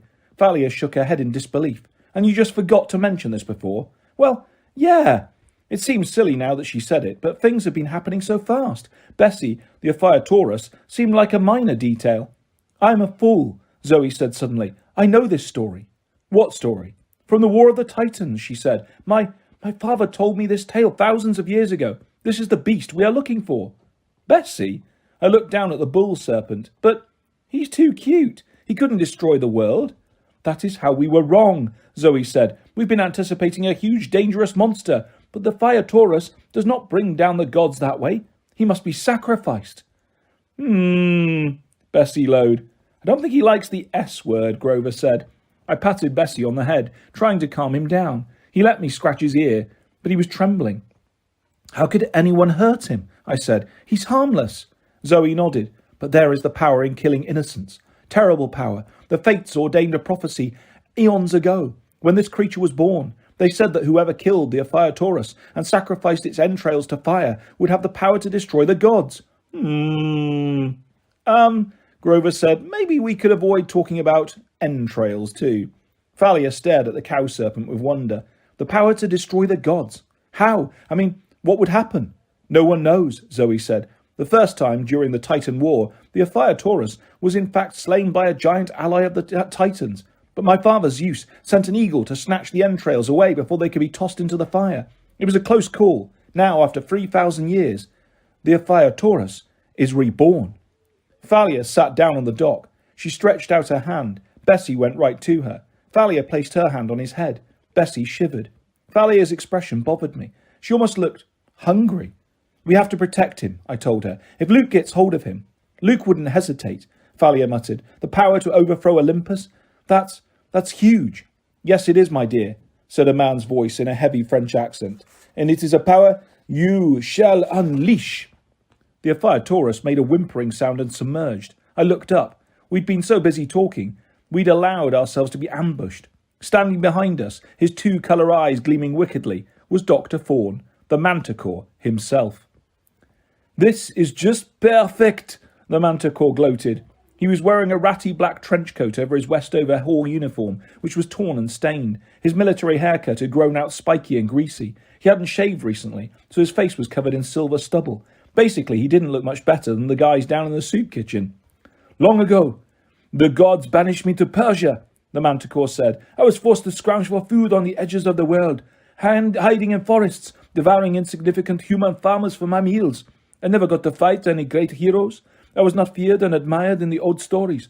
But now, that will all change. The Titan shall honour me, and I shall feast on the flesh of half-bloods. On either side of him stood two army security guys, some of the mortal mercenaries I'd seen in DC. Two more stood on the next boat dock over, just in case we tried to escape that way. There were tourists all around, walking down the waterfront, shopping at the pier above us, but I knew that wouldn't stop the Manticore from acting. Where are the skeletons? I asked the Manticore. He sneered. I do not need those foolish undead. The general thinks I am worthless. He will change his mind when I defeat you myself. I needed time to think. I had to save Bessie. I could dive into the sea, but how could I make a quick getaway with a 200-kilogram cow serpent? And what about my friends? We beat you once before, I said. Ha! You could barely fight me with a goddess on your side, and alas, that goddess is preoccupied at the moment. There will be no help for you now. Zoe notched an arrow and aimed it straight at the Manticore's head. The guards on either side of us raised their guns. Wait, I said. Zoe, don't. The Manticore smiled. The boy is right, Zoe Nightshade. Put away your bow. It would be a shame to kill you before you witnessed Thalia's great victory. What are you talking about? Thalia growled. She had her shield and spear ready. Surely it is clear, the Manticore said. This is your moment. This is why Lord Kronos brought you back to life. You will sacrifice the Ephialtaurus. You will bring its entrails to the sacred fire on the mountain. You will gain unlimited power, and for the 16th birthday, you will overthrow Olympus. No one spoke. It made terrible sense. Thalia was only 2 days away from turning 16. She was a child of the big three, and here was a choice, a terrible choice that could mean the end of the gods. It was just like the prophecy said. I wasn't sure if I felt relieved, horrified, or disappointed. I wasn't the prophecy kid after all. Doomsday was happening right now. I waited for Thalia to tell the Manticore off, but she hesitated. She looked completely stunned. You know it is the right choice, the Manticore told her. Your friend Luke recognized it. You shall be reunited with him. You shall rule this world together under the auspices of the Titans. Your father abandoned you, Thalia. He cares nothing for you, and now you shall gain power over him. Crush the Olympians underfoot, as they deserve. Call the beast. It will come to you. Use your spear. Thalia, I said, snap out of it. She looked at me the same way she had the morning she woke up on Half-Blood Hill, dazed and uncertain. It was almost like she didn't know me. I don't... Your father helped you, I said. He sent the metal angels. He turned you into a tree to preserve you. Her hand tightened on the shaft of her spear. I looked at Grover desperately. Thank the gods, he understood what I needed. He raised his pipes to his mouth and played a quick riff. The Manticore yelled, Stop him! The guards had been targeting Zoe, and before they could figure out what the kid with the pipes was was that the kid with the pipes was the bigger problem. The wooden planks at their feet sprouted new branches and tangled their legs. Zoe let loose 2 quick arrows that exploded at their feet in clouds of sulphurous yellow smoke. Fart arrows. The guards started coughing. The manticore shot spines in our direction, but they ricocheted off my lion's coat. Grover, I said, tell Bessie to dive deep and stay down. Moo, Grover translated. I could only hope that Bessie got the message. The cow, Thalia muttered, still in a daze. Come on! I pulled her along as we ran up the stairs to the shopping centre on the pier. We dashed around the corner of the nearest store. I heard the manticore shouting at his minions. Get them!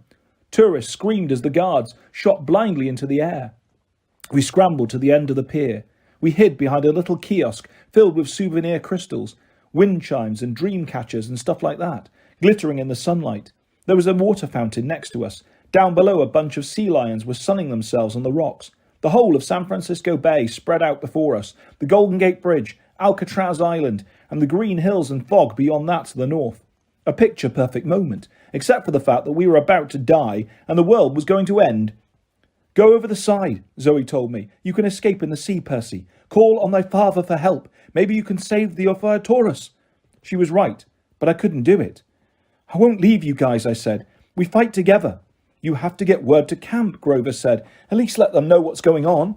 Then I noticed the crystals making rainbows in the sunlight. There was a drinking fountain next to me. Get word to camp, I muttered. Good idea. I uncapped Riptide and slashed off the top of the water fountain. Water burst out of the busted pipe and sprayed all over us. Thalia gasped as the water hit her. The fog seemed to clear from her eyes. Are you crazy? She asked. But Grover understood. He was already fishing around in his pockets for a coin. He threw a golden drachma into the rainbows created by the mist and yelled, "O goddess, accept my offering." The mist rippled. Camp Half-Blood, I said. And there, shimmering in the mist right next to us, was the last person I wanted to see, Mr. D, wearing his leopard skin jogging suit and rummaging through the refrigerator. He looked up lazily. Do you mind? Where's Chiron? I shouted. How rude. Mr. D took a swig from a jug of grape juice. Is that how you say hello? Hello, I amended. We're about to die. Where's Chiron? Mr. D considered that. I wanted to scream at him to hurry up, but I knew that wouldn't work. Behind us, footsteps and shouting. The Manticore's troops were closing in. About to die? Mr. D mused. How exciting. I'm afraid Chiron isn't here. Would you like me to take a message? I looked at my friends. We're dead. Thalia gripped her spear. She looked like her old angry self again. Then we'll die fighting. How noble, Mr. D said, stifling a yawn. So what is the problem exactly? I didn't see that it would make any difference, but I told him about the Ophiutorus. He studied the contents of the fridge. So that's it, I see. You don't even care? I screamed. You just as soon watch us die? Let's see. I think I'm in the mood for pizza tonight. I wanted to slash through the rainbow and disconnect, but I didn't have time. The Manticore screamed, There! And we were surrounded. 2 of the guards stood behind him. The other 2 appeared on the roofs of the pier shops above us.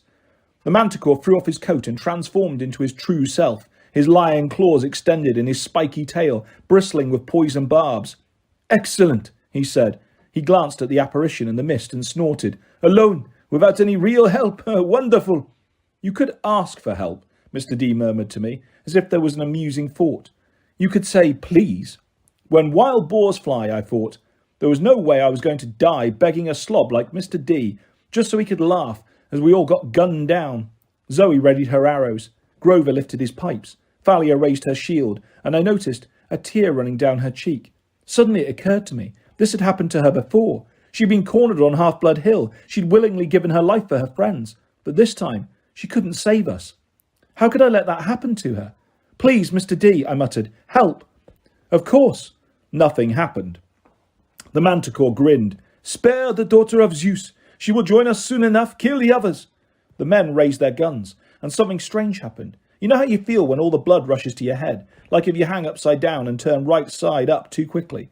There was a rush like that all around me, and a sound like a huge sigh. The sunlight tinged with purple. I smelled grapes and something more sour. Wine. Snap. It was the sound of many minds breaking at the same time. The sound of madness. One guard put his pistol between his teeth like it was a bone and ran around on all fours. 2 others dropped their guns and started waltzing with each other. The 4th began doing what looked like an Irish clogging dance. It would have been funny if it hadn't been so terrifying. "No," screamed the manticore. "I will deal with you myself." His tail bristled, but the planks under the paws erupted into grapevines that immediately began wrapping around the monster's body, sprouting new leaves and clusters of green baby grapes that ripened in seconds as the manticore shrieked, until he was engulfed in a huge mass of vines, leaves, and full clusters of purple grapes. Finally, the grapes stopped shivering, and I had a feeling that somewhere inside there, the manticore was no more. "Well," said Dionysus, closing his refrigerator, "that was fun." I stared at him, horrified. "How could you? How did you?" "Such gratitude," he muttered. "The mortals will come out of it. Too much explaining to do if I made their condition permanent. I hate writing reports to father." He stared resentfully at Thalia. "I hope you learned your lesson, girl. It isn't easy to resist power, is it?" Thalia blushed, as if she were ashamed. "Mr. D," Grover said in amazement, You saved us." Don't make me regret it, Sutter. Now get going, Percy Jackson. I've bought you a few hours at most." "The Ephiaurus," I said. "Can you get it to camp?" Mr. D sniffed. "I do not transport livestock. That's your problem." "But where do we go?" Dionysus looked at Zoe. "Oh, I think the huntress knows. You must enter at sunset today. You know, all is lost. Now goodbye. My pizza is waiting." "Mr. D," I said. He raised his eyebrow. "You called me by my right name," I said. "You called me Percy Jackson." "I most certainly did not, Peter Johnson. Now off with you." He waved his hand, and his image disappeared in the mist. All around us, the Manticore's minions were still acting completely nuts. One of them had found our friend, the homeless guy, and they were having a serious conversation about metal angels from Mars. Several other guards were harassing the tourists, making animal noises and trying to steal their shoes. I looked at Zoe. What did he mean? The huntress knows. Her face was the colour of the fog. She pointed across the bay, past the Golden Gate Bridge. In the distance, a single mountain rose up above the cloud layer. "The garden of my sisters," she said. "I must go home." Chapter 16. We meet the dragon of eternal bad breath. "We will never make it," Zoe said. "We are moving too slowly, but we cannot leave the Ephiaurus." "Moo," Percy said. He swam next to me as we jogged along the waterfront. We'd left the shopping centre pier far behind. We were heading towards the Golden Gate Bridge, but it was a lot further than I'd realised. The sun was already dipping in the west. "I don't get it," I said. "Why do we have to get there at sunset?" "The Hesperides are the nymphs of the sunset," Zoe said. "We can only enter their garden as day changes to night." "What happens if we miss it?" "Tomorrow is winter solstice. If we miss sunset tonight, we would have to wait until tomorrow evening, and by then the Olympian Council will be over. We must free Lady Artemis tonight." "Or Annabeth will be dead," I thought, but I didn't say that. "We need a car," Thalia said. "But what about Bessie?" I asked. Grover stopped in his tracks. "I've got an idea. The Ephiaurus can appear in different bodies of water, right?" "Well, yeah," I said. "I mean, he was in Long Island Sound. Then he just popped into the water at Hoover Dam, and now he's here. So maybe we could coax him back to Long Island Sound," Grover said. "Then Chiron could help us get him to Olympus." "But he was following me," I said. "If I'm not there, would he know where he's going?" Bessie said forlornly. I can show him," Grover said. "I'll go with him." I stared at him. Grover was no fan of the water. He'd almost drowned last summer in the Sea of Monsters, and he couldn't swim very well with his goat hooves. "I'm the only one who can talk to him," Grover said. "It makes sense." He bent down and said something in Bessie's ear. Bessie shivered and then made a contented lowing sound. "The blessing of the wild," Grover said. "That should help with safe passage. Percy, pray to your dad too. See if he will grant us safe passage through the seas." I didn't understand how they could possibly swim back to Long Island from California. Then again, monsters didn't travel the same way as humans. I'd seen plenty of evidence of that. I tried to concentrate on the waves, the smell of the ocean, the sound of the tide. "Dad," I said, "help us. Get the Ephiaurus and Grover safely to camp. Protect them at sea." "A prayer like that needs a sacrifice," Thalia said. "Something big." I thought for a second, and then I took off my coat. "Percy," Grover said, "are you sure? That lion skin, that's really helpful. Hercules used it." As soon as he said that, I realised something. I glanced at Zoe, who was watching me carefully. I realised I did know who Zoe Hero had been. The one who'd ruined her life, got her kicked out of the family, and never ever even mentioned how she'd helped him. Hercules, a hero I had admired all my life. "If I'm going to survive," I said, "it won't be because I've got a lion skin cloak. I'm not Hercules." I threw the coat into the bay. It turned back into a golden lion skin, flashing in the light. and then, as it began to sink beneath the waves, it seemed to dissolve into sunlight on the water. The sea breeze picked up. Grover took a deep breath. Well, no time to lose. He jumped in the water and immediately began to sink. Bessie glided next to him and let Grover take hold of his neck. Be careful, I told them. We will, Grover said. Okay, Bessie? We're going to Long Island. It's east, over that way. Bessie said. Yes, Grover answered. Long Island. It's this island, and it's long. Oh, let's just start. Bessie lurched forward. He started to submerge, and Grover said, I can't breathe underwater. Just what I'd mentioned. Gloop, gloop. Under they went, and I hoped my father's protection would extend to little things like breathing. Well, that is one problem addressed, Zoe said, but how can we get to my sister's garden? Thalia's right, I said. We need a car, but there's nobody to help us here, unless we borrowed one. I didn't like that option. I mean, sure, this was a life or death situation, but still, it was stealing, and it was bound to get us noticed. Wait, Thalia said. She started rifling through her backpack. There is somebody in San Francisco who can help us. I've got the address here somewhere. Who? I asked. Thalia pulled out a crumpled piece of notebook paper and held it up. Professor Chase. Annabeth's dad. After hearing Annabeth gripe about her dad for 2 years, I was expecting him to have devil horns and fangs. I was not expecting him to be wearing an old-fashioned aviator's cap and goggles. He looked so weird, with his eyes bugging out through the glasses, that we all took a step back on the front porch. Hello, he said in a friendly voice. Are you delivering my aeroplanes? Thalia, Zoe and I looked at each other warily. No, sir, I said. Drat, he said. I need 3 more Sopwith camels. Right, I said, though I had no clue what he was talking about. We're friends of Annabeth. Annabeth? He straightened, as if I'd just given him an electric shock. Is she all right? Has something happened? None of us answered, but our faces must have told him that something was very wrong. He took off his cap and goggles. He had sandy-coloured hair, like Annabeth, and intense brown eyes. He was handsome, I guess, for an older guy, but it looked like he hadn't shaved in a couple of days, and his shirt was buttoned wrong, so one side of his collar stuck up higher than the other side. You'd better come in, he said. It didn't look like a house they'd just moved into. There were Lego robots on the stairs and 2 cats sleeping on the sofa in the living room. The coffee table was stacked with magazines, and a little kid's winter coat was spread on the floor. The whole house smelled like fresh-baked chocolate chip cookies. There was jazz music coming from the kitchen. It seemed like a messy, happy kind of home, the kind of place that had been lived in forever. Dad, a little boy screamed. He's taking apart my robots. Bobby, Dr. Chase called absently, don't take apart your brother's robots. I'm Bobby, the little boy protested. He's Matthew. Matthew, Dr. Chase called, don't take apart your brother's robots. Okay, Dad. Dr. Chase turned to us. We'll go upstairs to my study. This way. Honey, a woman called. Annabeth's stepmom appeared in the living room, wiping her hands on a dish towel. She was a pretty Asian woman, with red, highlighted hair tied in a bun. Who are our guests? She asked. Oh, Dr. Chase said. This is, He stared at us blankly. Frederick, she chided. You forgot to ask them their names.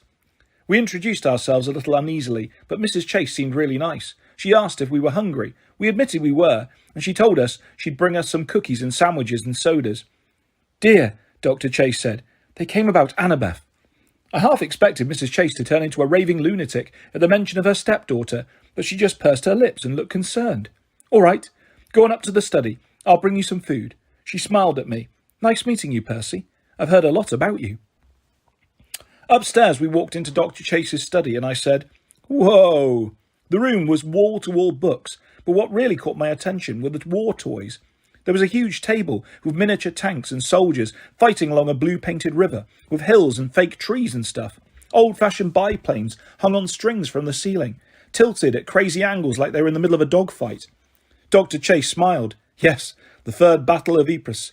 I'm writing a paper, you see, on the use of Sopwith camels to strafe enemy lines. I believe they played a much greater role than they've been given credit for. He plucked a biplane from its string and swept it across the battlefield, making aeroplane engine noises as he knocked down little German soldiers. Oh, right, I said. I knew Annabeth's dad was a professor of military history. She'd never mentioned he played with toy soldiers. Zoe came over and studied the battlefield. The German lines were further from the river. Dr. Chase stared at her. How do you know that? I was there, she said matter-of-factly. Artemis wanted to show us how horrible war was, the way mortal men fight each other, and how foolish too. The battle was a complete waste. Dr. Chase opened his mouth in shock. You? She's a hunter, sir, Thalia said. But that's not why we're here. We need...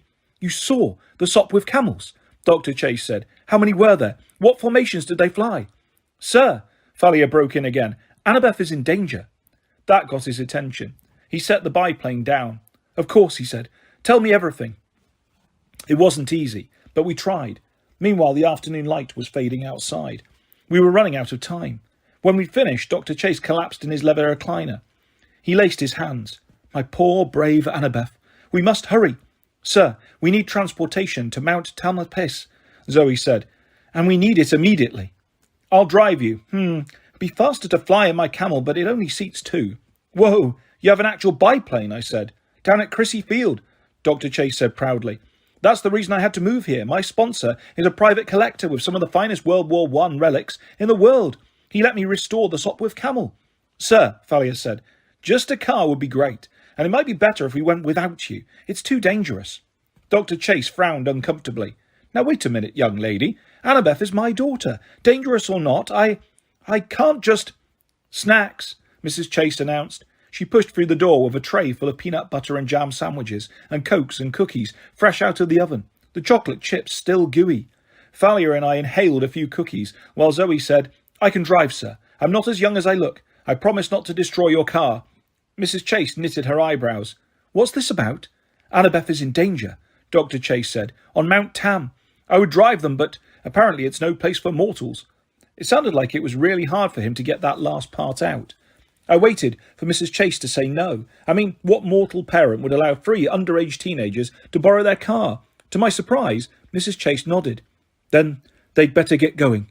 Right. Dr. Chase jumped up and started patting his pockets. My keys. His wife sighed. Frederick, honestly, you'd lose your head if it weren't wrapped inside your aviator hat. The keys are hanging on the peg by the front door. Right, Dr. Chase said. Zoe grabbed a sandwich. Thank you both. We should go. Now. We hustled out of the door and down the stairs. The Chases right behind us. Percy, Mrs. Chase called as I was leaving. Tell Annabeth. Tell her she still has a home here, will you? Remind her of that. I took one last look at the messy living room. Annabeth's half-brothers spilling Legos and arguing. The smell of cookies filling the air. Not a bad place, I thought. I'll tell her, I promised. We ran out of the yellow VW convertible, parked in the driveway. The sun was going down. I figured we had less than an hour to save Annabeth. Can't this thing go any faster? Thalia demanded. Zoe glared at her. I cannot control traffic. You both sound like my mother, I said. Shut up, they said in unison. Zoe weaved in and out of traffic on the Golden Gate Bridge. The sun was sinking on the horizon when we finally got into Marin County and exited the highway. The roads were insanely narrow, winding through forests and up the sides of hills, round the edges of steep ravines. Zoe didn't slow down at all. Why does everything smell like cough drops? I asked. Eucalyptus. Zoe pointed to the huge trees all around us. The stuff koala bears eat. And monsters, she said. They love chewing the leaves, especially dragons. Dragons chew eucalyptus leaves. Believe me, Zoe said, if you had dragon breath, you would chew eucalyptus too. I didn't question her, but I did keep my eyes peeled as we drove. Ahead of us loomed Mount Tamalpais. I guess, in terms of mountains, it was a small one, but it looked plenty huge as we were driving towards it. So that's the Mountain of Despair, I asked. Yes, Zoe said tightly. Why do they call it that? She was silent for almost a mile before answering. After the war between the Titans and the gods, many of the Titans were punished and imprisoned. Kronos was sliced to pieces and thrown into Tartarus. Kronos' right-hand man, the general of his forces, was imprisoned up there, on the summit, just beyond the garden of the Hesperides. The general, I said. Clouds seemed to be swirling round its peak, as though the mountain were drawing them in, spinning them like a top. What's going on up there? A storm? Zoe didn't answer. I got the feeling she knew exactly what the clouds meant, and she didn't like it. We have to concentrate, Thalia said. The mist is really strong here. The magical kind or the natural kind, I asked. Both. The grey clouds swirled even thicker over the mountain, and we kept driving straight towards them. We were out of the forest now, into wide open spaces of cliffs and grass and rocks and fog. I happened to glance down at the ocean as we passed a scenic curve, and I saw something that made me jump out of my seat. Look! But we turned a corner and the ocean disappeared behind the hills. What? Thalia asked. A big white ship, I said. Docked near the beach. It looked like a cruise ship. Her eyes widened. Luke's ship? I wanted to say I wasn't sure. It might be a coincidence, but I knew better. The Princess Andromeda, Luke's demon cruise ship, was docked at the beach. That's why he'd sent his ship all the way down to the Panama Canal. It was the only way to sail it from the east coast to California. We will have company then, Zoe said grimly. Kronos' army. I was about to answer when suddenly the hairs on the back of my neck stood up. Thalia shouted, "Stop the car! Now!" Zoe must have sensed something was wrong, because she slammed on the brakes without question. The yellow VW spun twice before coming to a stop at the edge of the cliff. Out! Thalia opened the door and pushed me hard. We both rolled onto the pavement. The next second, boom! Lightning flashed, and Dr. Chase's Volkswagen erupted like a canary yellow grenade. I probably would have been killed by shrapnel except for Thalia's shield, which appeared over me. I heard a sound like metal rain, and when I opened my eyes, we were surrounded by wreckage. One of the VW's doors had impaled itself in the street. The smoking bonnet was spinning in circles. Pieces of yellow metal were strewn across the road. I swallowed the taste of smoke out of my mouth and looked at Thalia. "You saved my life." "One shall perish by a parent's hand," she muttered. "Curse him. He would destroy me." Me! It took me a second to realise she was talking about her dad. Oh, hey, that couldn't have been Zeus's lightning bolt. No way. Whose then? Thalia demanded. I don't know. Zoe said Kronos' name. Maybe he... Thalia shook her head, looking angry and stunned. No, that wasn't it. Wait, I said. Where's Zoe? Zoe? We both got up and ran round the blasted VW. Nothing inside, nothing either direction down the road. I looked down the cliff. No sign of her. Zoe! I shouted. Then she was standing right next to me, pulling me by my arm. Silence, fool! Do you want to wake Ladon? You mean we're here? Very close, she said. Follow me. Sheets of fog were drifting right across the road. Zoe stepped into one of them, and when the fog passed, she was no longer there. Thalia and I looked at each other. Concentrate on Zoe, Thalia advised. We are following her. Go straight into the fog and keep that in mind. Wait, Thalia, about what happened back on the pier, I mean, with the manticore and the sacrifice. I don't want to talk about it. You wouldn't actually have... You know. She hesitated. I was just shocked, that's all. Zeus didn't send that lightning bolt at the car. It was Kronos. He's trying to manipulate you, make you angry at your dad. She took a deep breath. Percy, I know you're trying to make me feel better, thanks, but come on, we need to go. She stepped into the fog, into the mist, and I followed. When the fog cleared, I was still on the side of the mountain, but the road was dirt. The grass was thicker. The sunset made a blood-red slash across the sky, across the sea. The summit of the mountain seemed closer now, swirling with storm clouds and raw power. There was only one path to the top, directly in front of us, and it led through a lush meadow of shadows and flowers, the garden of twilight, just like I'd seen in my dream. If it hadn't been for the enormous dragon, the garden would have been the most beautiful place I'd ever seen. The grass shimmered with silvery evening light, and the flowers were such brilliant colours they almost glowed in the dark. Stepping stones of polished black marble led round either side of the 5-story apple tree, even every bough glittering with golden apples. And I don't mean yellow golden apples, like in the grocery store. I mean real golden apples. I can't describe why they were so appealing, but as soon as I smelled their fragrance, I knew that one bite would be the most delicious thing I'd ever tasted. The apples of immortality, Thalia said. Hera's wedding gift from Zeus. I wanted to step right up and pluck one, except for the dragon coiled around the tree. Now, I don't know what you think of when I say dragon. Whatever it is, it's not scary enough. The serpent's body was as thick as a booster rocket, glinting with coppery scales. It had more heads than I could count, as if 100 deadly pythons had been fused together. It appeared to be asleep. The heads lay curled in a big spaghetti-like mound on the grass, all the eyes closed. Then the shadows in front of us began to move. There was a beautiful, eerie singing, like voices from the bottom of a well. I reached for Riptide, but Zoe stopped my hand. 4 figures shimmered into existence. 4 young women who looked very much like Zoe. They all wore white Greek chitons. Their skin was like caramel. Silky black hair tumbled loose around their shoulders. It was strange, but I'd never realised how beautiful Zoe was until I saw her siblings, the Hesperides. They looked just like Zoe, gorgeous and probably very dangerous. Sisters, Zoe said. We do not see any sister, one of the girls said coldly. We see 2 half-bloods and a hunter, all of whom shall soon die. "You've got it wrong." I stepped forward. "Nobody is going to die." The girls studied me. They had eyes like volcanic rock, glassy and completely black. "Percy Jackson," one of them said. "Yes," mused another. "I do not see why he is a threat." "Who said I was a threat?" The first Hesperid glanced behind her, towards the top of the mountain. "They fear thee. They are unhappy that this one has not yet killed thee." She pointed at Thalia. "Tempting sometimes," Thalia admitted, "but no thanks. He's my friend." "There are no friends here, daughter of Zeus," the girl said. "Only enemies. Go back." "Not without Annabeth," Thalia said. "And Artemis," Zoe said. "We must approach the mountain." "You know he will kill thee," the girl said. "You are no match for him." "Artemis must be freed," Zoe insisted. "Let us pass." The girl shook her head. "You have no rights here any more. We have only to raise our voices and Ladon will wake." "He will not hurt me," Zoe said. "No? And what about thy so-called friends?" Then Zoe did the last thing I expected. She shouted, "Ladon, wake!" The dragon stirred, glittering like a mountain of pennies. The Hesperides yelped and scattered. The lead girl said to Zoe, "Are you mad?" "You never had any courage, sister," Zoe said. "That is thy problem." The dragon Ladon was writhing now, 100 heads whipping around, tongues flickering and tasting the air. Zoe took a step forward, her arms raised. "Zoe, don't," Thalia said. "You're not a Hesperid anymore. He'll kill you." "Ladon is trained to protect the tree," Zoe said. "Skirt round the edges of the garden. Go up the mountain. As long as I am a bigger threat, he should ignore thee."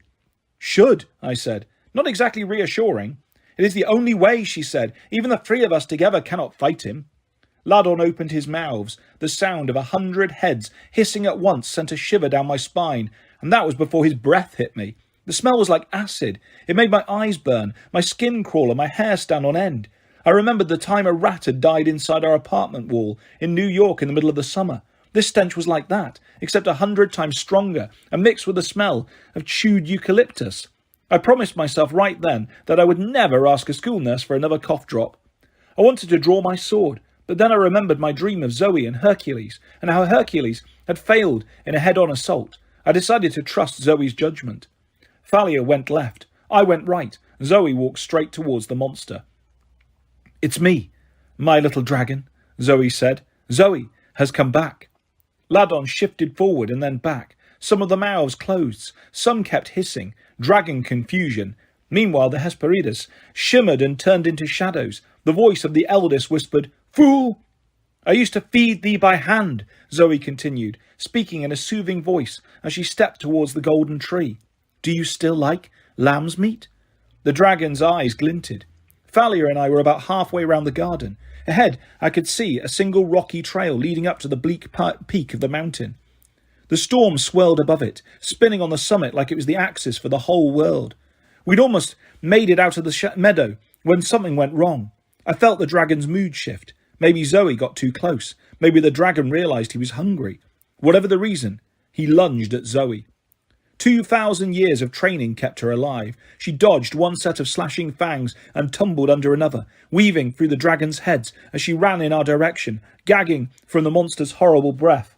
I drew, Riptide, to help. "No," Zoe panted. "Run!" The dragon snapped at her side and Zoe cried out. Thalia uncovered Aegis, and the dragon hissed in pain. In his moment of indecision, Zoe sprinted past us up the mountain, and we followed.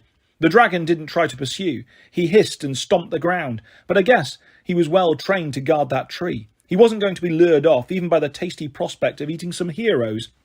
We ran up the mountain as the Hesperides resumed their song in the shadows behind us. The music didn't sound so beautiful to me now, more like the soundtrack for a funeral.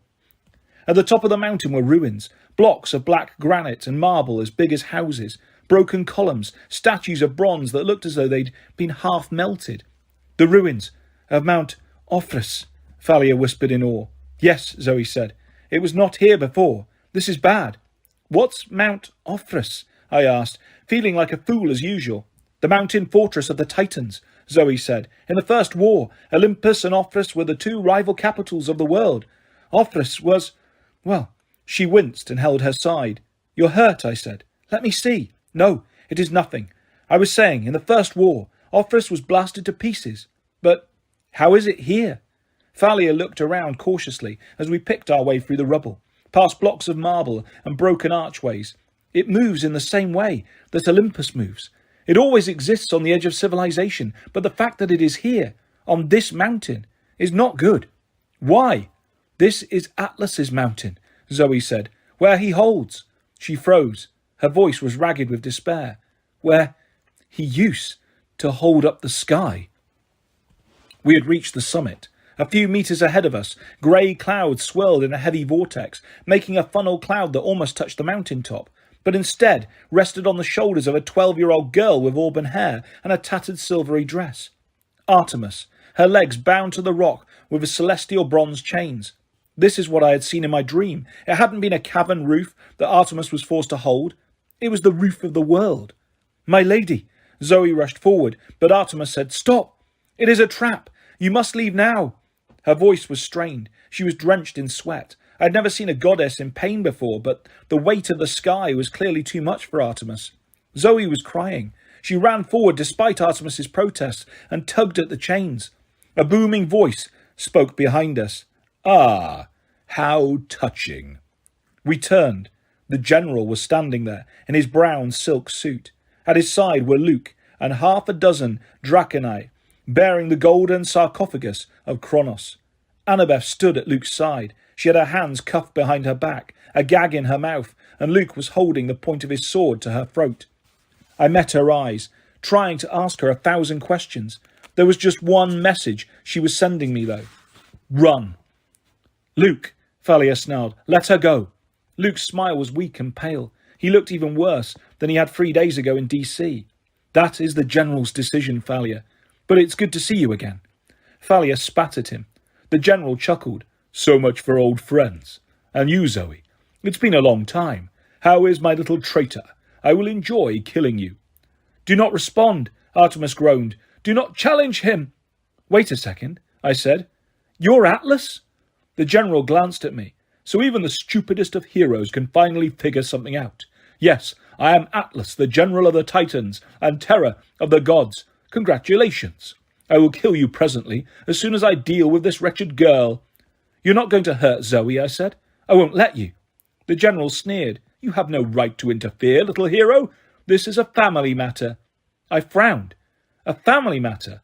Yes, Zoe said meekly. Atlas is my father. Chapter 17. I put on a few million extra kilograms. The horrible thing was, I could see the family resemblance. Atlas had the same regal expression as Zoe, the same cold, proud look in his eyes that Zoe sometimes got when she was mad. Though on him, it just looked evil. He was all the things I'd originally disliked about Zoe, with none of the good I'd come to appreciate. Let Artemis go, Zoe demanded. Atlas walked closer to the chained goddess. Perhaps you'd like to take the sky for her then. Be my guest. Zoe opened her mouth to speak, but Artemis said, No, do not offer, Zoe, I forbid you. Atlas smirked. He knelt next to Artemis and tried to touch her face, but the goddess bit at him, almost taking off his fingers. Hoo-hoo, Atlas chuckled. You see, daughter, Lady Artemis likes her new job. I think I will have all the Olympians take turns carrying my burden. Once Lord Kronos rules again, and this is the centre of our palace, it will teach those weaklings some humility.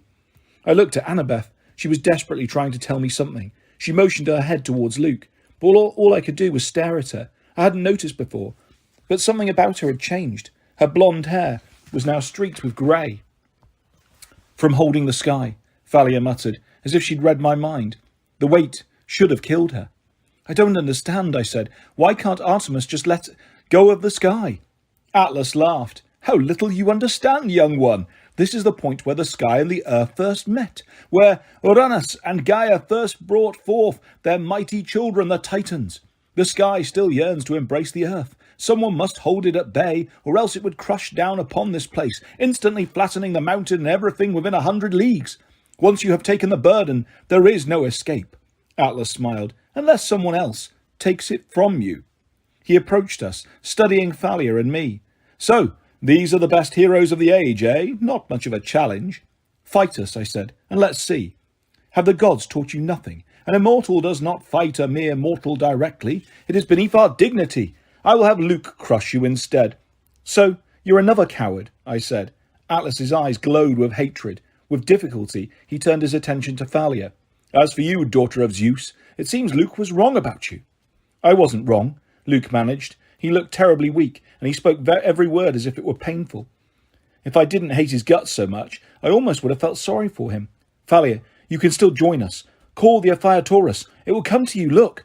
He waved his hand, and next to us a pool of water appeared, a pond ringed in black marble, big enough for the Aphiatorus. I could imagine Bessie in that pool. In fact, the more I thought about it, the more I was sure I could hear Bessie mooing. Don't think about him. Suddenly Grover's voice was inside my mind, the empathy link. I could feel his emotions. He was on the verge of panic. I'm losing Bessie. Block the thoughts. I tried to make my mind go blank. I tried to think about basketball players, skateboards, the different kinds of candy in my mum's store. Anything but Bessie. Thalia, call the Aphiatorus, Luke persisted, and you will be more powerful than the gods. Luke, her voice was full of pain. What happened to you? Don't you remember all those times we talked? All those times we cursed the gods? Our fathers have done nothing for us. They have no right to rule the world. Thalia shook her head. Free Annabeth. Let her go.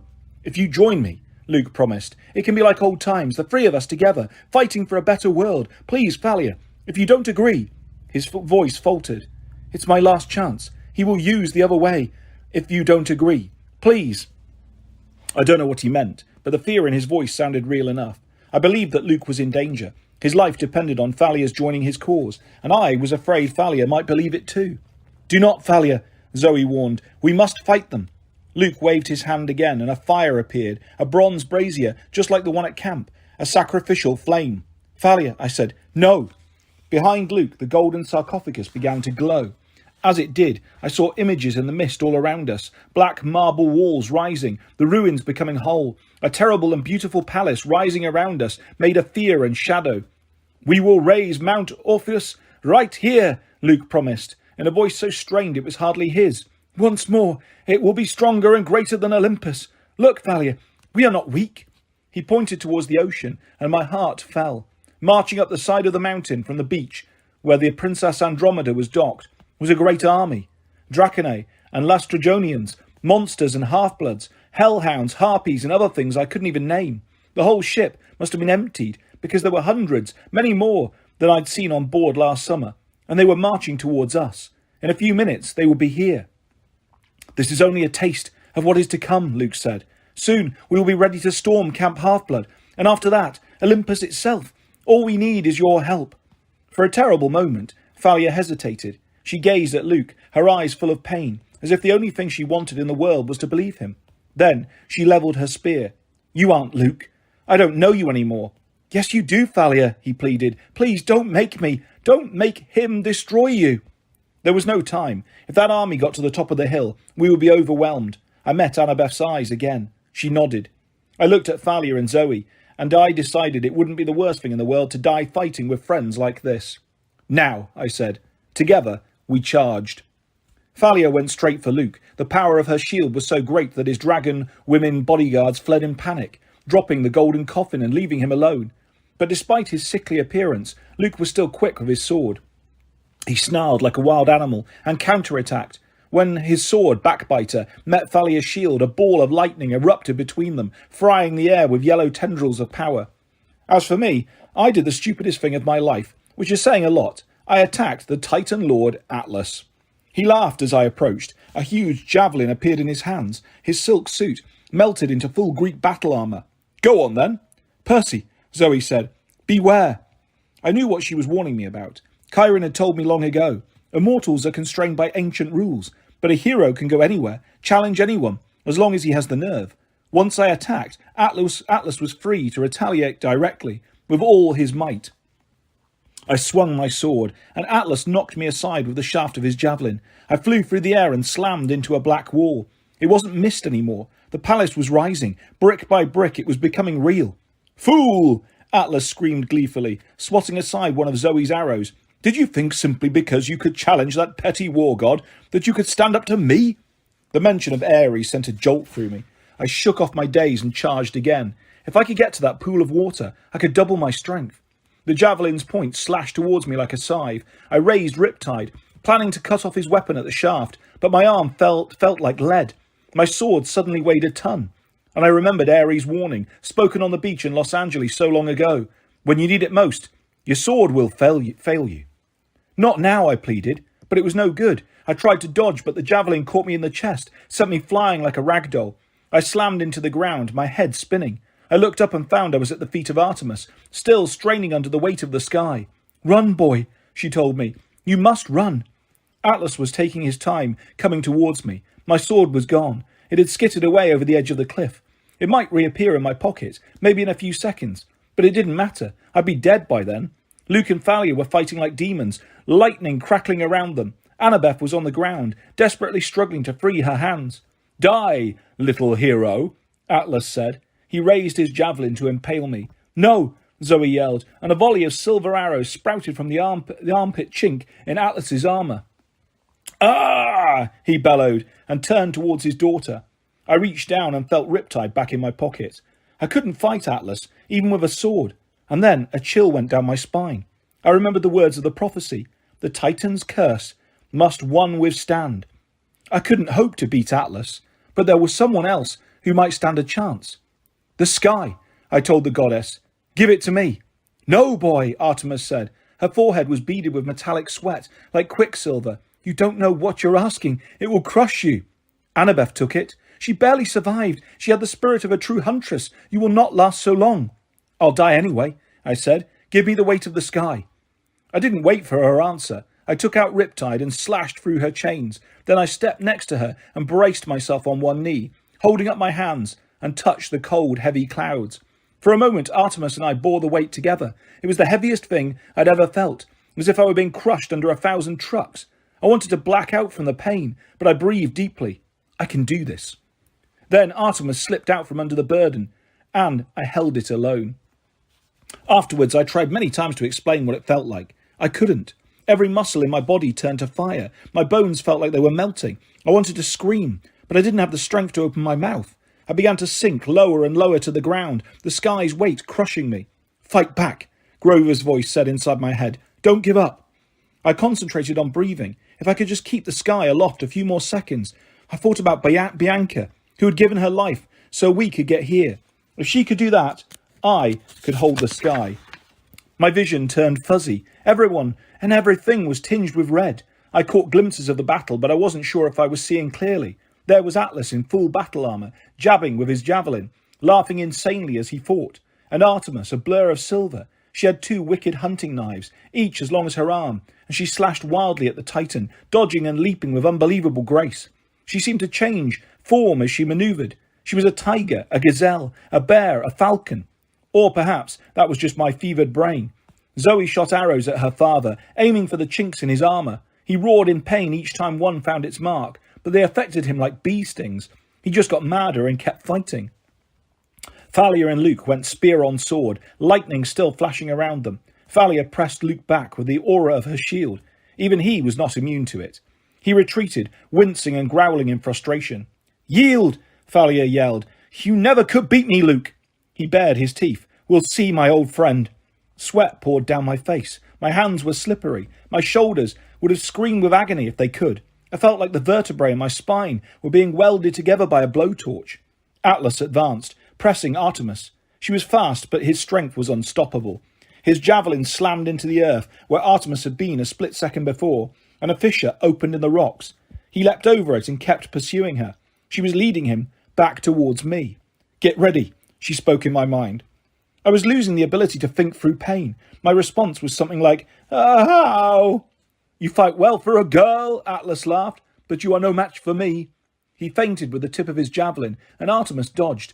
I saw the trick coming. Atlas's javelin swept round and knocked Artemis's legs off the ground. She fell, and Atlas brought up his javelin tip for the kill.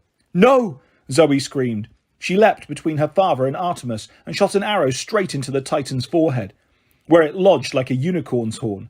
Atlas bellowed in rage. He swept aside his daughter with the back of his hand, sending her flying into the black rocks. I wanted to shout her name, run to her aid, but I couldn't speak or move. I couldn't even see where Zoe had landed. Then Atlas turned on Artemis with a look of triumph in his face. Artemis seemed to be wounded. She didn't get up. The first blood in a new war, Atlas gloated, and he stabbed downward. As fast as thought, Artemis grabbed his javelin shaft. It hit the earth right next to her, and she pulled backwards, using the javelin like a lever, kicking the Titan Lord and sending him flying over her. I saw him coming down on top of me, and I realised what would happen. I loosened my grip on the sky, and as Atlas slammed into me, I didn't try to hold on. I let myself be pushed out of the way and rolled for all I was worth. The weight of the sky dropped onto Atlas's back, almost smashing him flat until he managed to get his knees, struggling to get out from under the crushing weight of the sky. But it was too late. No! He bellowed so hard it shook the mountain. Not again! Atlas was trapped under his old burden. I tried to stand and fell back again, dazed from pain. My body felt like it was burning up. Thalia backed Luke to the edge of a cliff, but still they fought on, next to the golden coffin. Thalia had tears in her eyes. Luke had a bloody slash across his chest, and his pale face glistened with sweat. He lunged at Thalia, and she slammed him with her shield. Luke's sword spun out of his hands and clattered to the rocks. Thalia put her spear point to his throat. For a moment, there was silence. Well? Luke asked. He tried to hide it, but I could hear fear in his voice. Thalia trembled with fury. Behind her, Annabeth came scrambling, finally free from her bonds. Her face was bruised and streaked with dirt. Don't kill him. He's a traitor, Thalia said. A traitor. In my daze, I realised that Artemis was no longer with me. She had run off towards the black rocks, where Zoe had fallen. We'll bring Luke back, Annabeth pleaded. To Olympus. He'll be useful. Is that what you want, Thalia? Luke sneered. To go back to Olympus in triumph, to please your dad? Thalia hesitated, and Luke made a desperate grab for her spear. No, Annabeth shouted, but it was too late. Without thinking, Thalia kicked Luke away. He lost his balance, terror on his face, and then he fell. Luke! Annabeth screamed. We rushed to the cliff's edge. Below us, the army from the Princess Andromeda had stopped in amazement. They were staring at Luke's broken form on the rocks. Despite how much I hated him, I couldn't stand to see it. I wanted to believe he was still alive, but that was impossible. The fall was 15 meters at least, and he wasn't moving. One of the giants looked up and growled, Kill them! Thalia was stiff with grief, tears streaming down her cheeks. I pulled her back as a wave of javelins sailed over our heads. We ran for the rocks, ignoring the curses and threats of Atlas as we passed. Artemis! I yelled. The goddess looked up, her face almost as grief-stricken as Thalia's. Zoe lay in the goddess's arms. She was breathing. Her eyes were open, but still. The wound is poisoned, Artemis said. Atlas poisoned her, I asked. No, the goddess said. Not Atlas. She showed us the wound in Zoe's side. I'd almost forgotten her scrape with Ladon the dragon. The bite was much worse than Zoe had let on. I could barely look at the wound. She had charged into battle against her father with a horrible cut already sapping her strength. The stars, Zoe murmured. I cannot see them. Nectar and ambrosia, I said. Come on, we have to get her some. No one moved. Grief hung in the air. The army of Kronos was just below the rise. Even Artemis was too shocked to stir. We might have met our doom right there, but then I heard a strange buzzing noise. Just as the army of monsters came over the hill, a Sopwith camel swooped down out of the sky. Get away from my daughter, Dr. Chase called down, and his machine guns burst into life, peppering the ground with bullet holes and startling the whole group of monsters into scattering. Dad? Yelled Annabeth in disbelief. Run, he called back, his voice growing fainter as the biplane swooped by. This shook Artemis out of her grief. She stared up at the antique plane, which was now banking around for another strafe. A brave man, Artemis said with grudging approval. Come, we must get Zoe away from here. She raised her hunting horn to her lips, and its clear sound echoed down the valleys of Marin. Zoe's eyes were fluttering. Hang in there, I told her. It'll be all right. The Sopwith camel swooped down again. A few giants threw javelins, and one flew straight between the wings of the plane, but the machine guns blazed. I realised with amazement that somehow Dr. Chase must have got hold of celestial bronze to fashion his bullets. The first row of snake women wailed as the machine gun's volley blew them into the sulphurous yellow powder. That's my dad, Annabeth said in amazement. We didn't have time to admire his flying. The giants and snake women were already recovering from their surprise. Dr. Chase would be in trouble soon. Just then the moonlight brightened, and a silver chariot appeared from the sky, drawn by the most beautiful deer I had ever seen. It landed right next to us. Get in, Artemis said. Annabeth helped me get Thalia on board, and then I helped Artemis with Zoe. We wrapped Zoe in a blanket as Artemis pulled the reins, and the chariot sped away from the mountain, straight into the air. "Like Santa Claus's sleigh," I murmured, still dazed with pain. Artemis took time to look back at me. "Indeed, young half-blood. And where do you think that legend came from?" Seeing us safely away, Dr. Chase turned his biplane and followed us like an honour guard.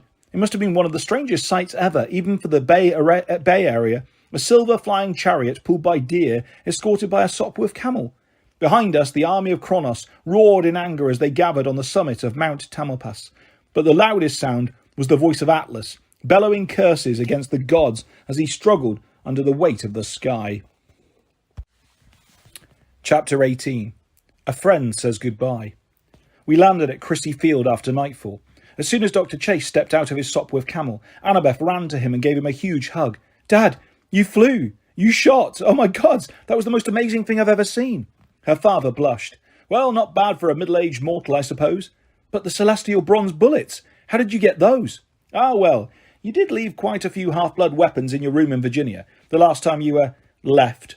Annabeth looked down embarrassed. I noticed Dr. Chase was very careful not to say ran away. "I decided to try melting some down to make bullet casings," he continued. "Just a little experiment." He said it like it was no big deal, but it had a gleam in his eye. I could understand all of a sudden why Athena, goddess of crafts and wisdom, had taken a liking to him. He was an excellent mad scientist at heart. "Dad," Annabeth faltered. "Annabeth, Percy," Thalia interrupted. Her voice was urgent. She and Artemis were kneeling at Zoe's side, binding the huntress's wounds. Annabeth and I ran over to help, but there wasn't much we could do. We had no ambrosia or nectar. No regular medicine would help. It was dark, but I could see that Zoe didn't look good. She was shivering, and the faint glow that usually hung around her was fading. "Can't you heal her with magic?" I asked Artemis. "I mean, you're a goddess." Artemis looked troubled. "Life is a fragile thing, Percy. If the fates will the string to be cut, there is little I can do, but I can try." She tried to set her hand on Zoe's side, but Zoe gripped her wrist. She looked into the goddess's eyes, and some kind of understanding passed between them. "Have I served thee well?" Zoe whispered. "With great honour," Artemis said softly, "the finest of my attendants." Zoe's face relaxed. "Rest. At last. I can try to heal the poison, my brave one." But in that moment, I knew it wasn't just the poison that was killing her. It was her father's final blow. Zoe had known all along that the oracle's prophecy was about her. She would die by a parent's hand, and yet she'd taken the quest anyway. She had chosen to save me, and Atlas's fury had broken her inside. She saw Thalia and took her hand. "I am sorry we argued," Zoe said. "We could have been sisters." "It's my fault," Thalia said, blinking hard. "You were right about Luke, about heroes, men, everything." "Perhaps not all men," Zoe murmured. She smiled weakly at me. "Do you still have the sword, Percy?" I couldn't speak, but I brought out Riptide and put the pen in her hand. She grasped it contentedly. "You spoke the truth, Percy Jackson. You are nothing like Hercules. I am honoured that you carry this sword." A shudder ran through her body. "Zoe," I said. "Stars," she whispered. "I can see the stars again, my lady." A tear trickled down Artemis's cheek. "Yes, my brave one. They are beautiful tonight." "Stars," Zoe repeated, her eyes fixed on the night sky. And she did not move again. Thalia lowered her head. Annabeth gulped down a sob, and her father put his hands on her shoulders. I watched as Artemis cupped her hand above Zoe's mouth and spoke a few words in ancient Greek. A silvery wisp of smoke exhaled from Zoe's lips and was caught in the hand of the goddess. Zoe's body shimmered and disappeared. Artemis stood, said a kind of blessing, breathed into her cupped hand, and released the silver dust to the sky. It flew up sparkling and vanished. For a moment, I didn't see anything different. Then Annabeth gasped. Looking up at the sky, I saw that the stars were brighter now. They made a pattern I had never noticed before, a gleaming constellation that looked a lot like a girl's figure, a girl with a bow running across the sky. "Let the world honour you, my huntress," Artemis said. "Live forever in the stars." It wasn't easy saying our goodbyes. The thunder and lightning were still boiling over Mount Tamalpais in the north. Artemis was so upset she flickered with silver light. This made me nervous because if she suddenly lost control and appeared in her fully divine form, we would disintegrate if we looked at her. I must go to Olympus immediately, Artemis said. I will not be able to take you, but I will send help. The goddess set her hand on Annabeth's shoulder. You are brave beyond measure, my girl. You will do what is right. Then she looked quizzically at Thalia, as if she weren't sure what to make of this younger daughter of Zeus. Thalia seemed reluctant to look up, but something made her, and she held the goddess's eyes. I wasn't sure what passed between them, but Artemis's gaze softened with sympathy, and then she turned to me. You did well, she said. For a man. I wanted to protest, but then I realised it was the first time she hadn't called me a boy. She mounted her chariot, which began to glow. We averted our eyes. There was a flash of silver and the goddess was gone. Well, Dr. Chase sighed. She was impressive, though I must say I still prefer Athena. Annabeth turned towards him. Dad, I'm sorry that... Shh. He hugged her. Do what you must, my dear. I know this isn't easy for you. His voice was a little shaky, but he gave Annabeth a brave smile. Then I heard the whoosh of large wings. 3 Pegasi descended through the fog, 2 white-winged horses and 1 pure black one. Blackjack, I called. Yo, boss, he called. You managed to stay alive okay without me? It was rough, I admitted. I brought Guido and pork pie with me. How you doing? The other 2 Pegasi spoke in my mind.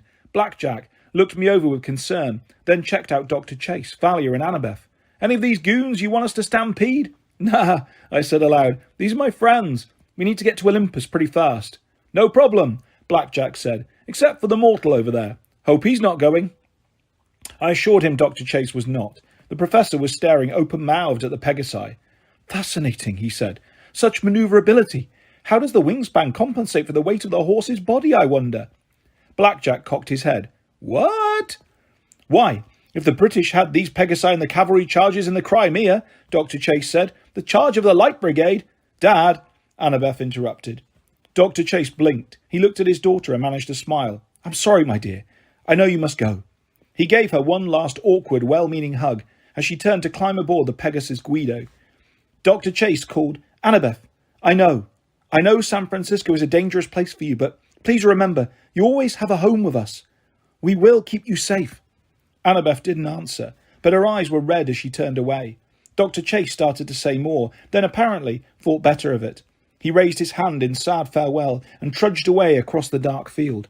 Thalia and Annabeth and I mounted our Pegasi. Together we soared over the bay and flew towards the eastern hills. Soon, San Francisco was only a glittering crescent behind us, with an occasional flicker of lightning in the north. Thalia was so exhausted she fell asleep on Pork Pie's back. I knew she had to be really tired to sleep in the air, despite her fear of heights, but she didn't have much to worry about. Her Pegasus flew with ease, adjusting himself every once in a while, so Thalia stayed safely on his back. Annabeth and I flew along side by side. Your dad seems cool, I told her. It was too dark to see her expression. She looked back, even though California was far behind us now. I guess so, she said. We've been arguing for so many years. Yeah, you said. You think I was lying about that? It sounded like a challenge, but a pretty half-hearted one. Like she was asking it of herself. I didn't say you were lying. It's just, he seems okay. Your stepmom too. Maybe they've, got cooler since you saw them last. She hesitated. They're still in San Francisco, Percy. I can't live so far from camp. I didn't want to ask my next question. I was scared to know the answer, but I asked it anyway. So what are you going to do now? We flew over a town, an island of lights in the middle of the dark. It whisked by so fast, we might have been in an aeroplane. I don't know, she admitted. But thank you for rescuing me. Hey, no big deal. We're friends. You didn't believe I was dead? Never. She hesitated. Neither is Luke, you know. I mean, he isn't dead. I stared at her. I didn't know if she was cracking under the stress or what. Annabeth, that fall was pretty bad. There's no way. He isn't dead, she insisted. I know it. The same way you knew about me. That comparison didn't make me too happy. The towns were zipping by faster now, islands of light thicker together, until the whole landscape below was a glittering carpet. Dawn was close. The eastern sky was turning grey, and up ahead, a huge white and yellow glow spread out before us, the lights of New York. How's that for speedy, boss? Blackjack bragged. We get extra hay for breakfast or what? You're the man, Blackjack, I told him. The horse, I mean. You don't believe me about Luke, Annabeth said. But we'll see him again. He's in trouble, Percy. He's under Kronos' spell. I didn't feel like arguing, though it made me mad. How could she still have any feelings for that creep? How could she possibly make excuses for him? He deserved that fall. He deserved, okay, I'll say it, he deserved to die. Unlike Bianca, unlike Zoe, Luke couldn't be alive, it wouldn't be fair. There it is, Thalia's voice. She'd woken up. She was pointing towards Manhattan, which was quickly zooming into view. It started. What started? I asked. Then I looked where she was pointing. High above the Empire State Building, Olympus was its own island of light. A floating mountain ablaze with torches and braziers. White marble palaces gleaming in the early morning air. The winter solstice, Thalia said. The council of the gods. Chapter 19. The gods vote how to kill us. Flying was bad enough for a son of Poseidon, but flying straight up to Zeus's palace with thunder and lightning swirling around it was even worse. We circled over midtown Manhattan, making one complete orbit round Mount Olympus. I'd only been there once before, travelling by elevator up to the secret 600th floor of the Empire State Building. This time, if it were possible, Olympus amazed me even more. In the early morning darkness, torches and fires made the mountainside palaces glow 20 different colours, from blood red to indigo. Apparently no one ever slept on Olympus. The twisting streets were full of demigods and nature spirits and minor godlings bustling about, riding chariots or sedan chairs carried by cyclops. Winter didn't seem to exist here. I caught the scent of the gardens in full bloom, jasmine and roses and even sweeter things I couldn't name. Music drifted up from many windows, the soft sounds of lyres and reed pipes. Towering at the peak of the mountain was the greatest palace of all, the glowing white hall of the gods. Our Pegasi set us down in the outer courtyard in front of huge silver gates. Before I could even think to knock, the gates opened by themselves. "Good luck, boss," Blackjack said. Yeah, I didn't know why, but I had a sense of doom. I'd never seen all the gods together. I knew any one of them could blast me to dust, and a few of them would like to. "Hey, if you don't come back, can I have your cabin for my stable?" I looked at the Pegasus. "Just a thought," he said. "Sorry." Blackjack and his friends flew off, leaving Thalia, Annabeth and me alone. For a minute we stood there regarding the palace, the way we'd stood together in front of Westover Hall, that seemed like 1,000,000 years ago. And then, side by side, we walked into the throne room. 12 enormous thrones made a U around a central hearth, just like the placement of the cabins at camp. The ceiling above glittered with constellations, even the newest one, Zoe the Huntress, making her way across the heavens with her bow drawn.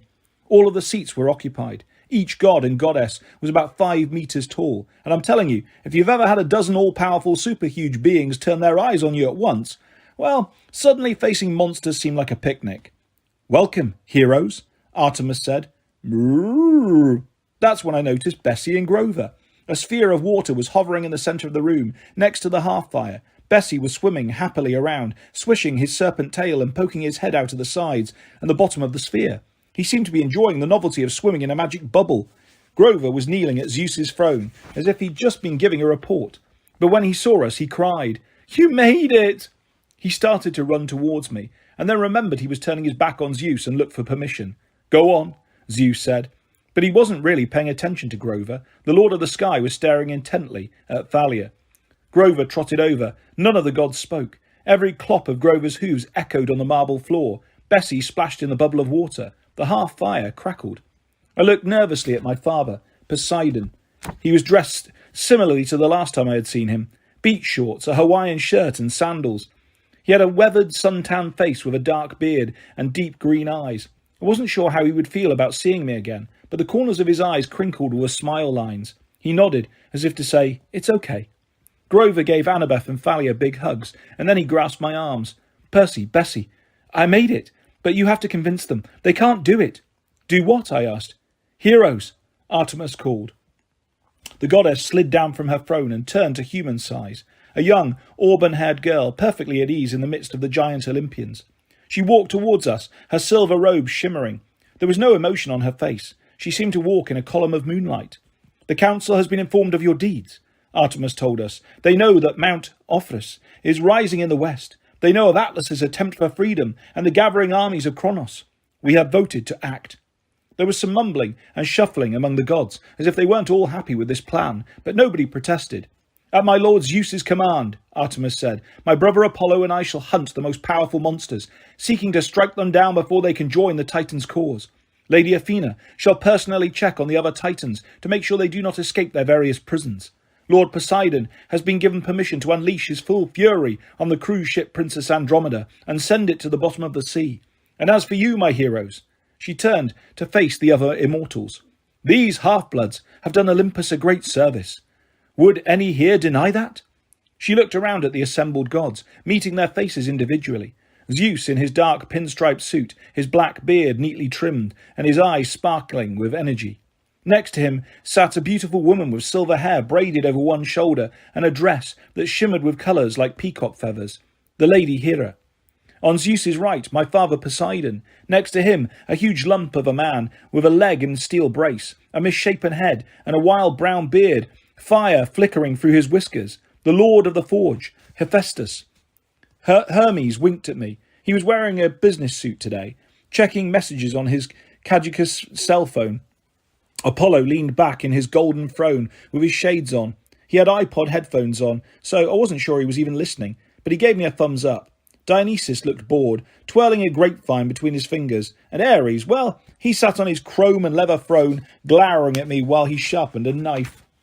On the ladies' side of the throne room, a dark-haired goddess in green robes sat next to Hera on a throne woven of apple tree branches. Demeter, goddess of the harvest. Next to her sat a beautiful grey-eyed woman in an elegant white dress. She could only be Annabeth's mother, Athena. Then there was Aphrodite. She smiled at me knowingly and made me blush in spite of myself. All the Olympians in one place. So much power in this room, it was a miracle the whole palace didn't blow apart. I gotta say, Apollo broke the silence, these kids did okay. He cleared his throat and began to recite. Heroes win laurels. Yes, first class, Hermes interrupted, like he was anxious to avoid Apollo's poetry. All in favour of not disintegrating them. A few tentative hands went up. Demeter, Aphrodite.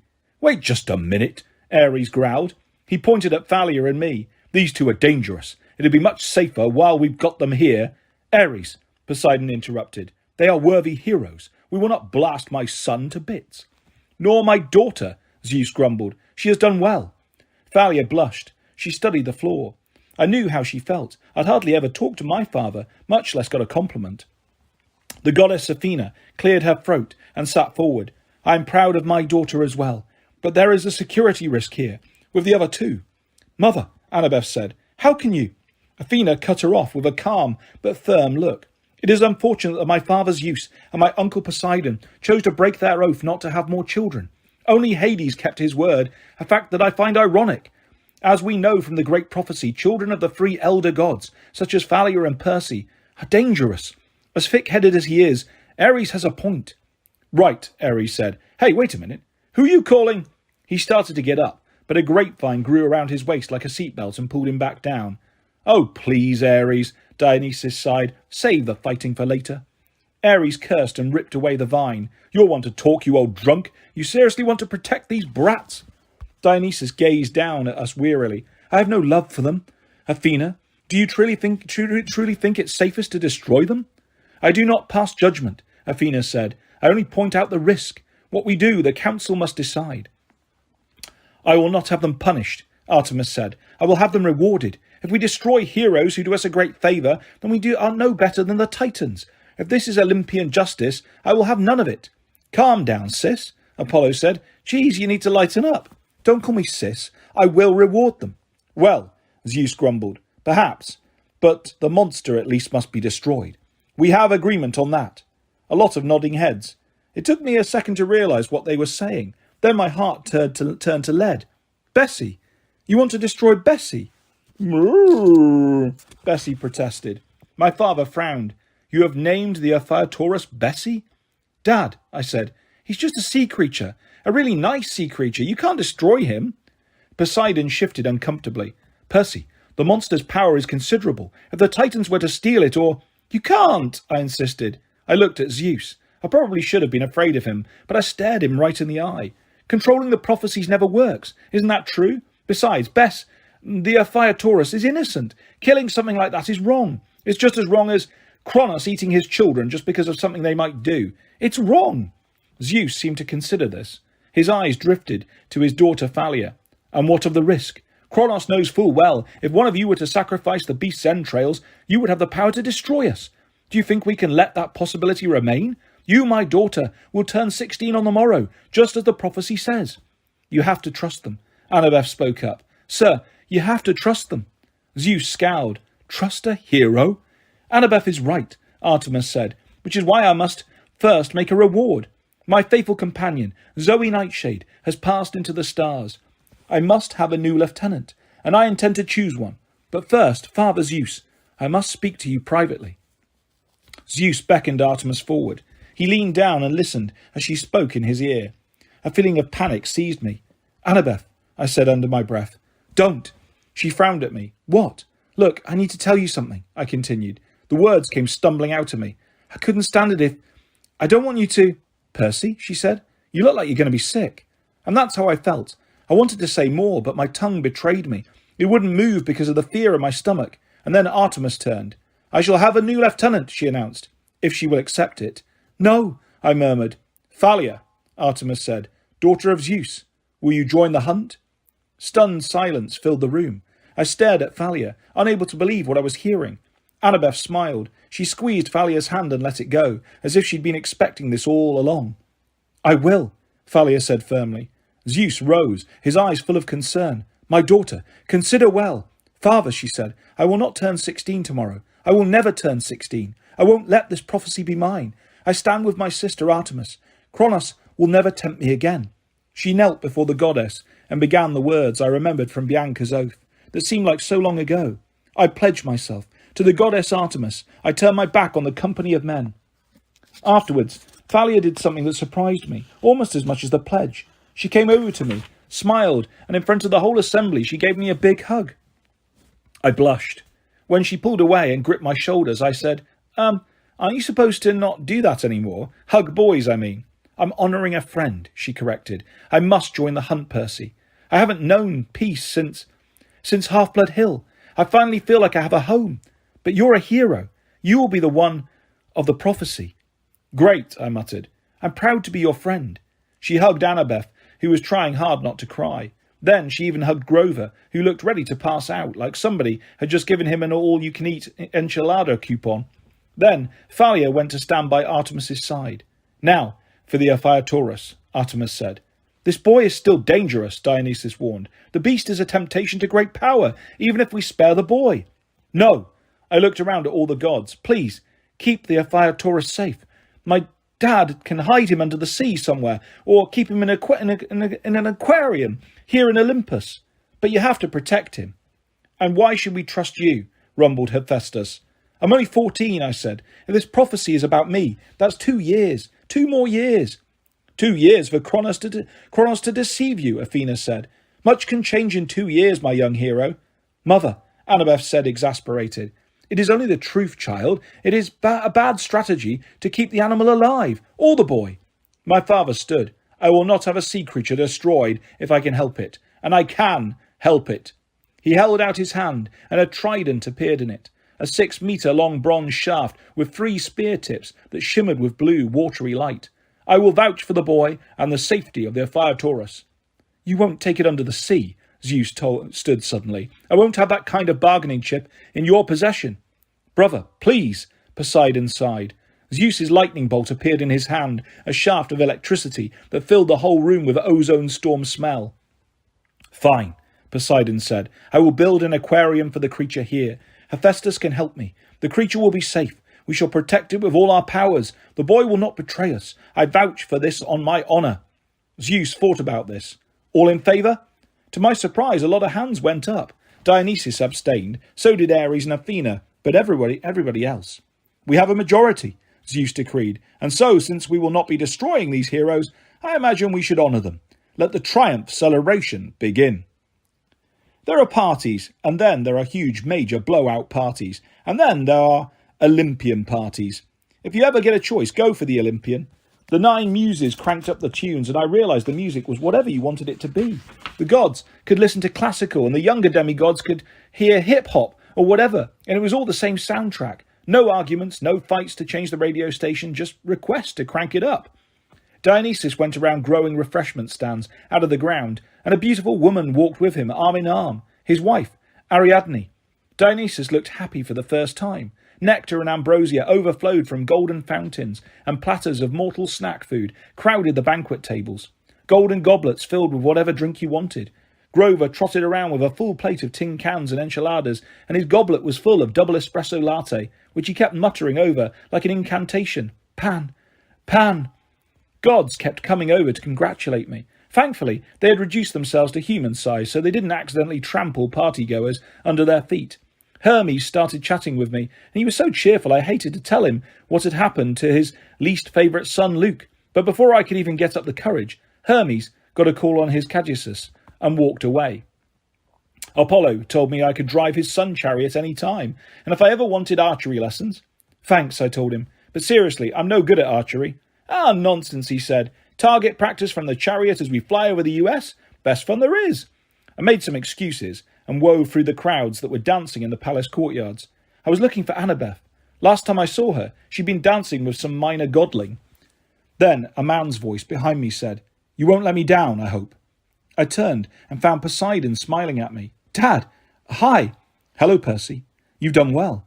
His praise made me uneasy. I mean, it felt good, but I knew just how much he'd put himself on the line, vouching for me. It would have been a lot easier to let the others disintegrate me.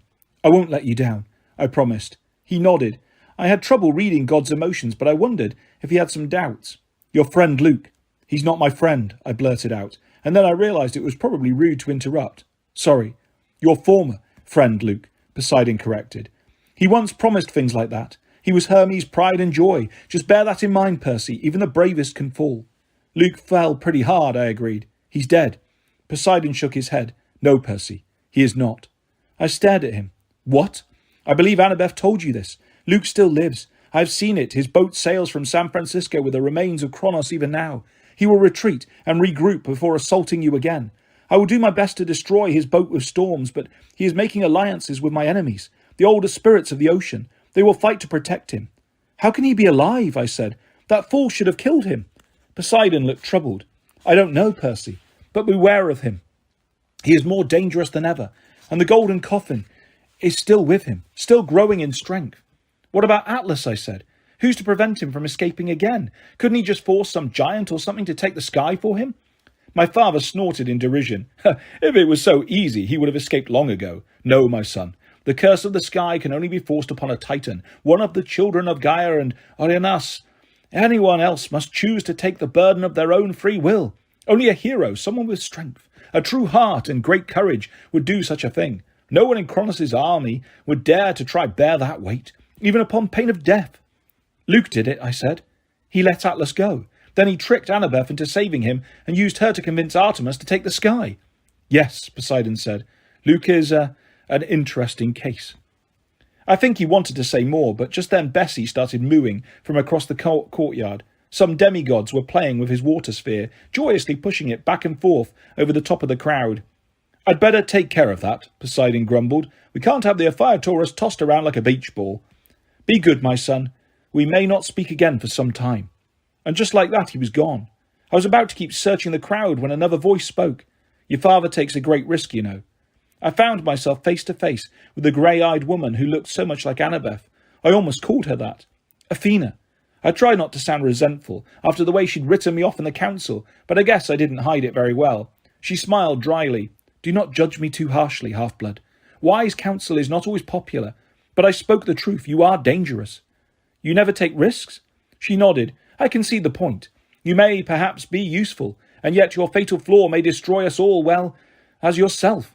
My heart crept into my throat. A year ago, Annabeth and I had a talk about fatal flaws. Every hero had one. Hers, she said, was pride. She believed she could do anything, like holding up the world, for instance, or saving Luke. But I didn't really know what mine was. Athena looked almost sorry for me. "Kronos knows your flaw, even if you do not. He knows how to study his enemies. Think, Percy, how has he manipulated you? First, your mother was taken from you. Then your best friend, Grover. Now my daughter, Annabeth." She paused, disapproving. "In each case, your loved ones have been used to lure you into Kronos' traps. Your fatal flaw is personal loyalty, Percy. You do not know when it is time to cut your losses. To save a friend, you would sacrifice the world. In a hero of the prophecy, that is very, very dangerous." I balled my fists. "That's not a flaw, just because I want to help my friends. The most dangerous flaws are those which are good in moderation," she said. "Evil is easy to fight. Lack of wisdom, that is very hard indeed." I wanted to argue, But I found I couldn't. Athena was pretty darn smart. I hope the council's decisions prove wise, Athena said. But I will be watching, Percy Jackson. I do not approve of your friendship with my daughter. I do not think it wise for either of you. And should you begin to waver in your loyalties? She fixed me with her cold grey stare, and I realised what a terrible enemy Athena could make. 10 times worse than Ares or Dionysus or maybe even my father. Athena would never give up. She would never do something rash or stupid just because she hated you. And if she made a plan to destroy you, it would not fail. Percy, Annabeth said, running through the crowd. She stopped short when she saw who I was talking to. Oh, Mum. I will leave you, Athena said, for now. She turned and strode through the crowds, which parted before her as if she was carrying Aegis. Was she giving you a hard time? Annabeth asked. No, I said. It's fine.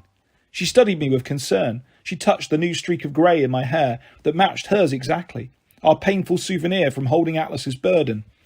There was a lot I'd wanted to say to Annabeth, but Athena had taken the confidence out of me. I felt like I'd been punched in the gut. I do not approve of your friendship with my daughter. So, Annabeth said, what did you want to tell me earlier? The music was playing. People were dancing in the streets. I said, I was thinking we got interrupted at Westover Hall, and I think I owe you a dance. She smiled slowly. All right, seaweed brain. So I took her hand, and I don't know what everybody else heard, but to me it sounded like a slow dance. A little sad, but maybe a little hopeful too. Chapter 20. I get a new enemy for Christmas. Before I left Olympus, I decided to make a few calls. It wasn't easy, but I finally found a quiet fountain in a corner garden and sent an iris message to my brother Tyson, under the sea. I told him about our adventures and Bessie. He wanted to hear every detail about the cute baby cow serpent, and I assured him that Annabeth was safe. Finally, I got round to explaining how the shield he'd made me last summer had been damaged in the Manticore attack. Yay, Tyson said. That means it was good. It saved your life. It sure did, big guy, I said. But now it's ruined. Not ruined, Tyson promised. I will visit and fix it next summer. The idea picked me up instantly. I guess I hadn't realised how much I missed having Tyson around. Seriously, I asked. They'll let you take time off? Yes, I have made 2,741 magic swords, Tyson said proudly, showing me the newest blade. The boss says good work. He will let me take the whole summer off. I will visit camp. We talked for a while about war preparations and our dad's fight with the old sea gods and all the cool things we could do together next summer. But then Tyson's boss started yelling at him and he had to get back to work. I dug out my last golden drachma and made one more iris message. Sally Jackson, I said. Upper East Side, Manhattan. The mist shimmered, and there was my mum at our kitchen table, laughing and holding hands with her friend, Mr. Blowfish. I felt so embarrassed. I was about to wave my hand through the mist and cut the connection, but before I could, my mum saw me. Her eyes got wide. She let go of Mr. Blowfish's hand really quickly. Oh, Paul, you know what? I left my writing journal in the living room. Would you mind getting it for me? Sure, Sally, no problem. He left the room, and instantly my mum leaned towards the iris message. Percy, are you all right? I'm fine. How's that writing seminar going? She pursed her lips. It's fine, but that's not important. Tell me what's happened. I filled her in as quickly as I could. She sighed with relief when she heard that Annabeth was safe. I knew you could do it, she said. I'm so proud. Yeah, well, I'd better let you get back to your homework. Percy, Paul and I... Mum, are you happy?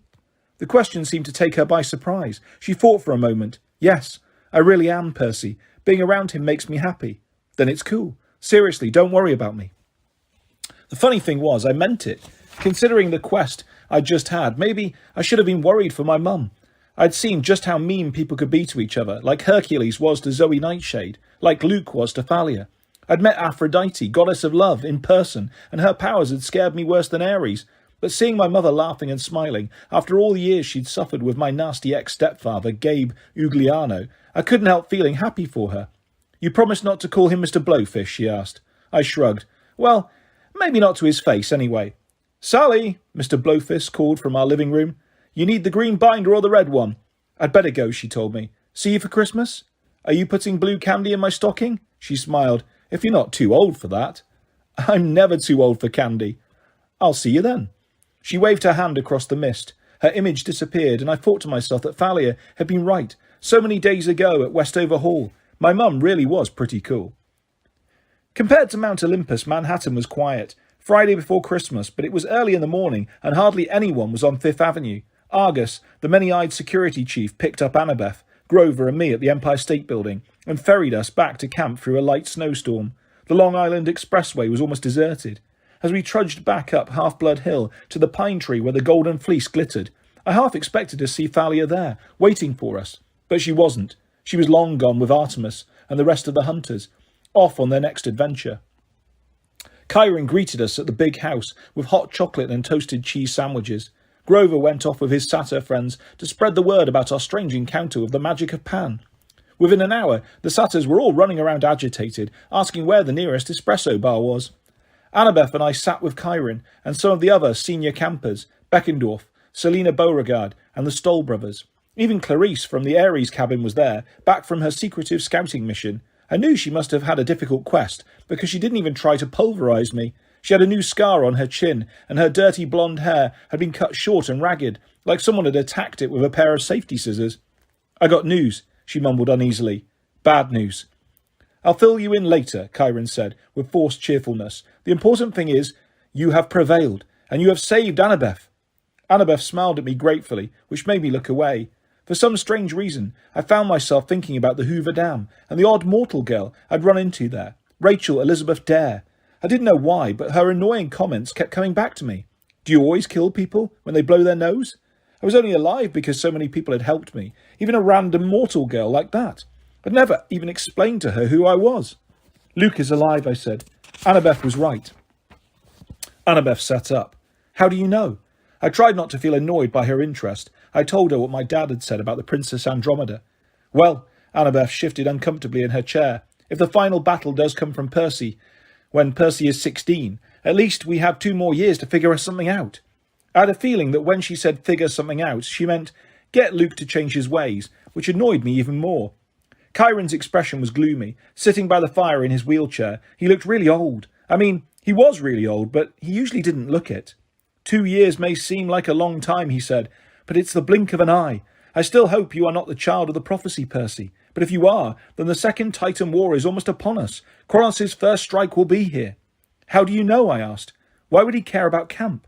"Because the gods use heroes as their tools," Chiron said simply. "Destroy the tools and the gods will be crippled. Luke's forces will come here. Mortal, demigod, monstrous. We must be prepared. Clarice's news may give us a clue as to how they will attack, but..." There was a knock on the door, and Nico D'Angelo came huffing into the parlour, his cheeks bright red from the cold. He was smiling, but he looked around anxiously. "Hey, where's my sister?" Dead silence. I stared at Chiron.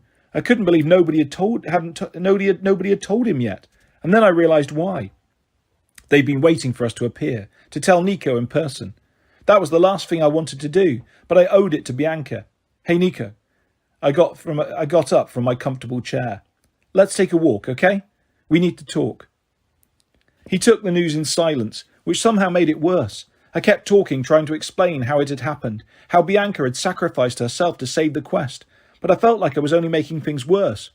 "She wanted you to have this." I brought out the little god figurine Bianca had found in the junkyard. Nico held it in his palm and stared at it. We were standing at the dining pavilion, just where we'd last spoken before I went on the quest. The wind was bitterly cold, even with the camp's magical weather protection. Snow fell lightly against the marble steps. I figured outside the camp borders there must be a blizzard happening. "You promised you would protect her," Nico said. He might as well have stabbed me with a rusty dagger. It would have hurt less than reminding me of my promise. "Nico," I said, "I tried, but Bianca gave herself up to save the rest of us. I told her not to, but she..." "You promised!" He glared at me, his eyes rimmed with red. He closed his small fist around the god statue. "I shouldn't have trusted you." His voice broke. "You lied to me. My nightmares were right." "Wait, what nightmares?" He flung the god statue to the ground. It clattered across the icy marble. "I hate you." "She might be alive," I said desperately. "I don't know for sure." "She's dead." He closed his eyes. His whole body trembled with rage. "I should have known it earlier. She's in the fields of Asphodel, standing before the judges right now being evaluated. I can feel it." "What do you mean you can feel it?" Before he could answer, I heard a new sound behind me, a hissing, clattering noise I recognised all too well. I drew my sword, and Nico gasped. I whirled and found myself facing 4 skeleton warriors. They grinned fleshless grins, and advanced with swords drawn. I don't know how they'd made it inside the camp, but it didn't matter. I'd never get help in time. You're trying to kill me, Nico screamed. You brought these things. No, I mean, yes, they followed me, but no, Nico, run. They can't be destroyed. I don't trust you. The first skeleton charged. I knocked aside its blade, but the other three kept coming. I sliced one in half, but immediately it began to knit back together again. I knocked another's head off, but it just kept fighting. Run, Nico, I yelled. Get help. No. He pressed his hands to his ears. I couldn't fight four at once, not if they wouldn't die. I slashed, whirled, blocked, jabbed, but they just kept advancing. It was only a matter of seconds before the zombies overpowered me. No! Nico shouted louder. Go away! The ground rumbled beneath me. The skeletons froze. I rolled out of the way just as a crack opened at the feet of the four warriors. The ground ripped apart like a snapping mouth. Flames erupted from the fissure, and the earth swallowed the skeletons in one loud crunch. Silence. In the place where the skeletons had stood, a 6-metre-long scar wove across the marble floor of the pavilion. Otherwise, there was no sign of the warriors. Awestruck, I looked to Nico. How did you... Go away, he yelled. I hate you. I wish you were dead. The ground didn't swallow me up, but Nico ran, down the steps, heading towards the woods. I started to follow, but slipped and fell on the icy steps. When I got up, I noticed what I'd slipped on. I picked up the god statue Bianca had retrieved from the junkyard for Nico. The only statue he didn't have, she'd said. A last gift from his sister. I stared at it with dread, because now I understood why the face looked familiar. I'd seen it before. It was a statue of Hades, Lord of the Dead. Annabeth and Grover helped me search the woods for hours, but there was no sign of Nico D'Angelo.